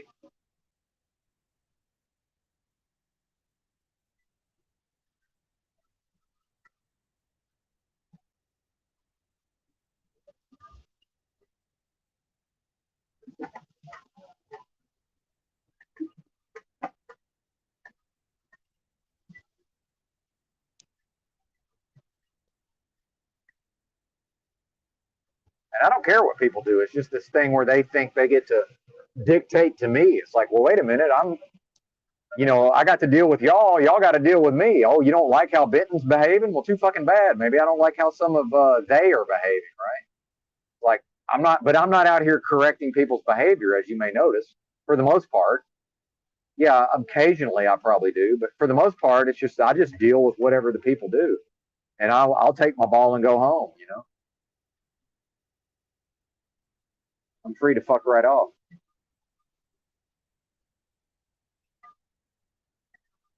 But what do you do when the other side, when you think you're going to be in a debate with Benton? It's like when Benton just holds his middle finger up to the fucking camera in a panel, and I'm in a Brady Bunch square with my fucking middle finger. I'm giving you the middle finger. What then? It's like where do we go from here? I'm giving you the middle finger. Fuck you. What now?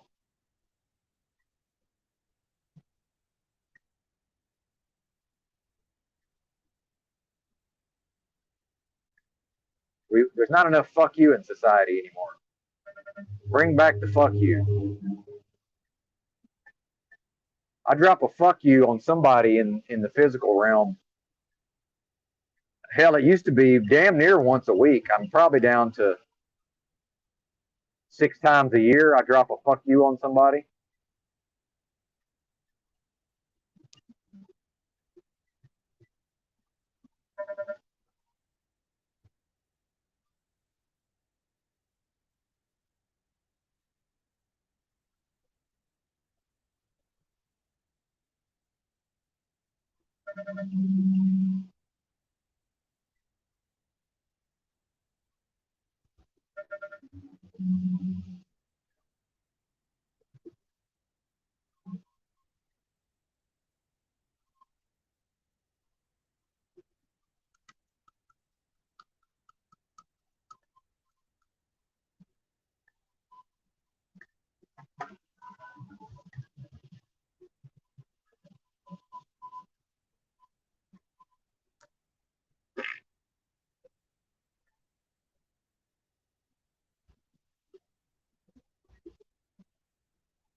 And I got very little use for most of these people. I got to be honest. I mean, I really do.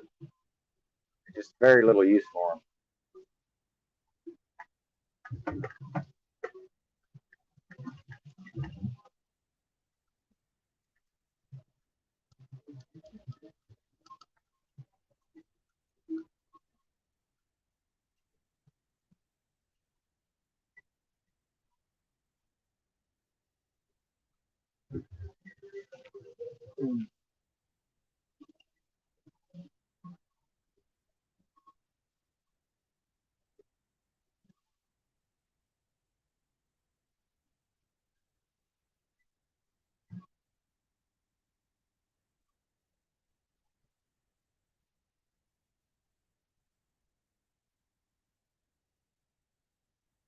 Yeah, it's interesting about the share bikes, Woody.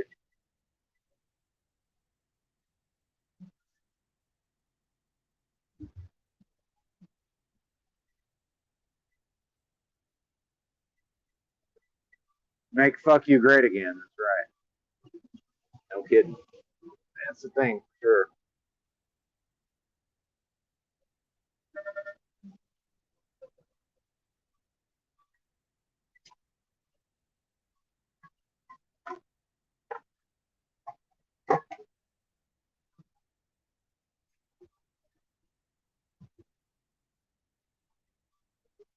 All right.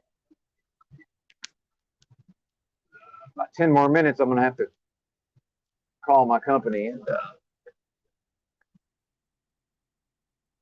get my fuel card activated.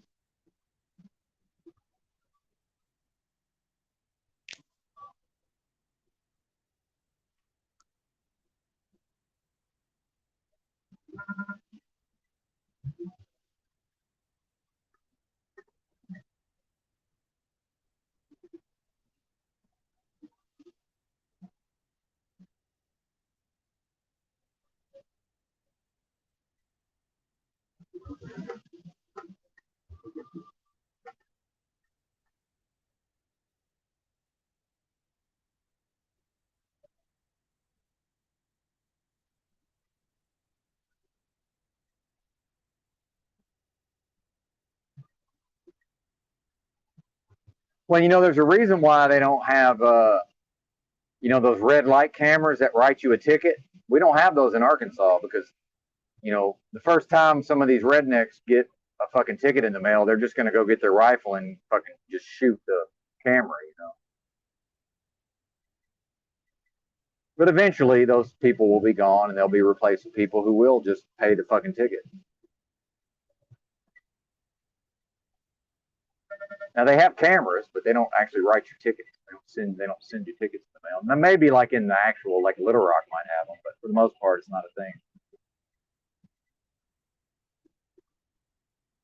Yeah, maybe testosterone levels. Well, there was a famous study in the U.S. that correlated violent crime to leaded gasoline, and then the people idling their vehicles in the ghettos, and the lead coming out of the tailpipe into the grass, that strip of grass between the fucking road and the sidewalk, and kids growing up in the ghetto, and then lead paint, of course. But supposedly that was the leaded gas made people more aggressive and violent. And I can still remember when, you could buy leaded gas and unleaded gas. Now there's no more. They don't sell leaded anymore. Not at the gas station. You can still get it. It's for like special applications now. Like I used to buy leaded race gas. If I was going to the drag strip, I could buy high octane leaded race gas.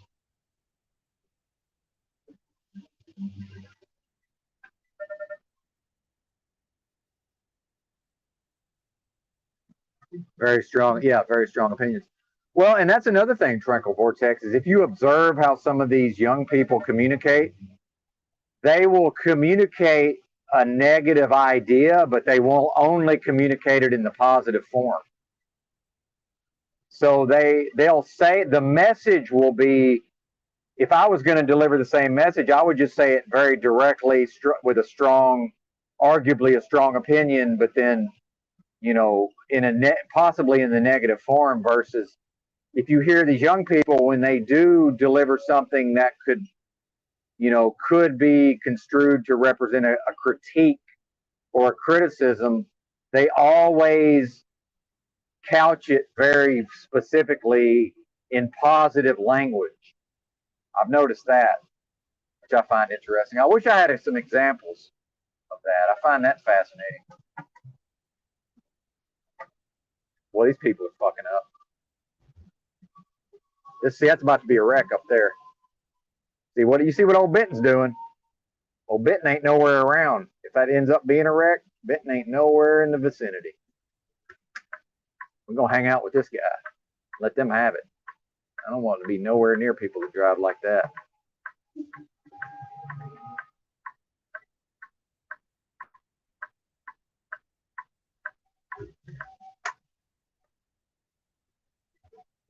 Lunatics. I ain't got to be nowhere that bad. Drive like that. Yep. But it's still a negative message. So that's the thing, you know.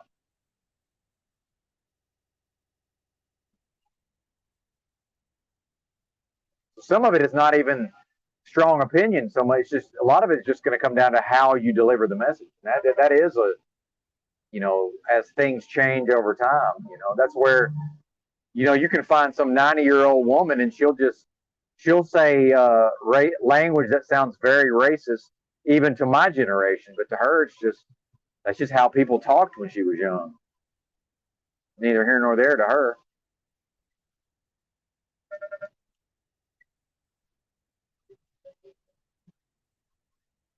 Yeah, those people are crazy. See, Benton, something about the way my brain works, I just as soon as the first thing happens, I just immediately see that this is about to be a clusterfuck, and I just get the fuck out of there. It's like, okay, well, this is bad. I'm just gonna get out of here.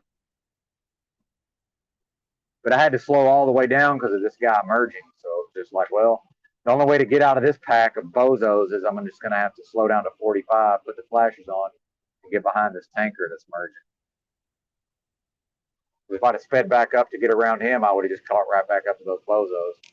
But nah, I'm good on that.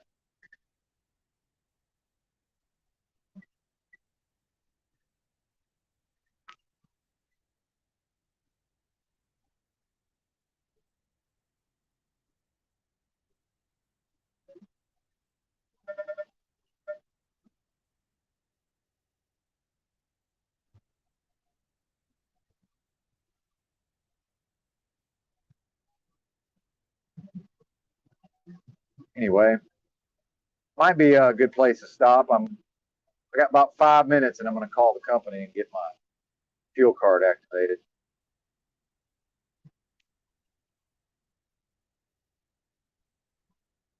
Probably shut her down at that point. Good combo though. Good comments. I couldn't read most of them, but I was able to read some of them. The chat is lit, as they like to say. So, thank you for your participation. Anyway, I had a pretty good rant at the top of the broadcast, but I'm not sure. Apparently there were audio difficulties, and apparently I was Delmo Arigato Mr. Roboto for some of it. So, although I had no way of knowing that.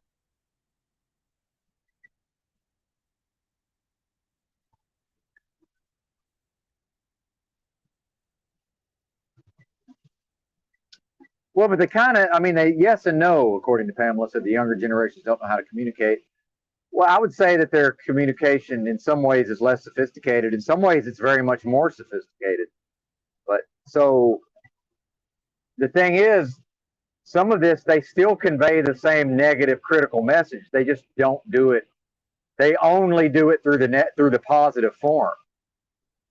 It's really very interesting to hear it.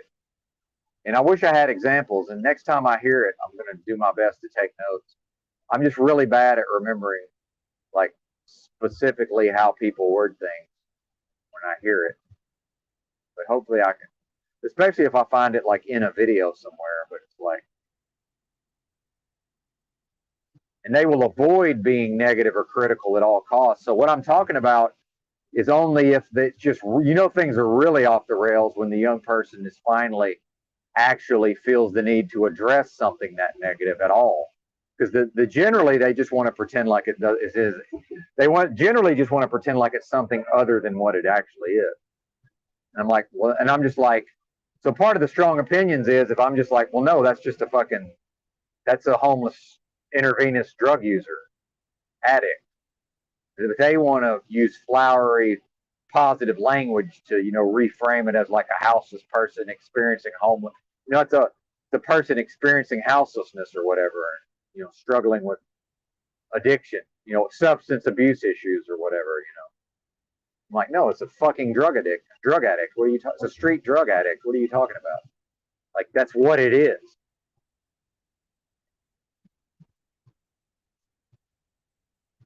I don't know. Probably Crumley. You got to give me a heads up. Probably. I'm good at hanging out and riding shotgun. I can just sit there like Rob Cleveland, but then again, you can just hand it off to me and I can monologue it. I have a lot of versatility in these streets, in these tongue-in-cheek streets. I will toot my own horn. I do have, I just do have a diverse set of skills, I would like to think. See, I don't have to talk. I can just hang. My thing is, sometimes I'm not good at getting a word in edgewise on the actual panel. So yeah, me on your panel might just be me not talking. Look at this poor fella. I don't know if you can see that. Just a guy walking down the fucking road. Yeah, and as I've talked about in the past, Mr. Crumley, I've talked about, if somebody wants to get their own channel going, I'll certainly help you promote it. Like, the more the merrier, as far as I'm concerned. I don't feel any sort of competitiveness with other people. So, the more the merrier. But my thing is, if I want to go on some rants, I'll probably end up over here, because part of that is, I'm probably not going to put the effort into, wresting control of the floor away from the panel just to be able to deliver part of a fucking rant. If I want to rant, I'm probably going to want a monologue. But yeah, absolutely, man. Yeah, and you're welcome to come up over here anytime, sir. It's just lately I haven't been dropping the link as often because I've been kind of more on my own shit. But anyway, I'm gonna have to let y'all go. I'm gonna call the company, get the rig fueled, and try to see what the rest of my day holds, or not try to see what the rest of my day holds. Do or do not, there is no try. Shout out to Yoda. Thanks for watching. Bye.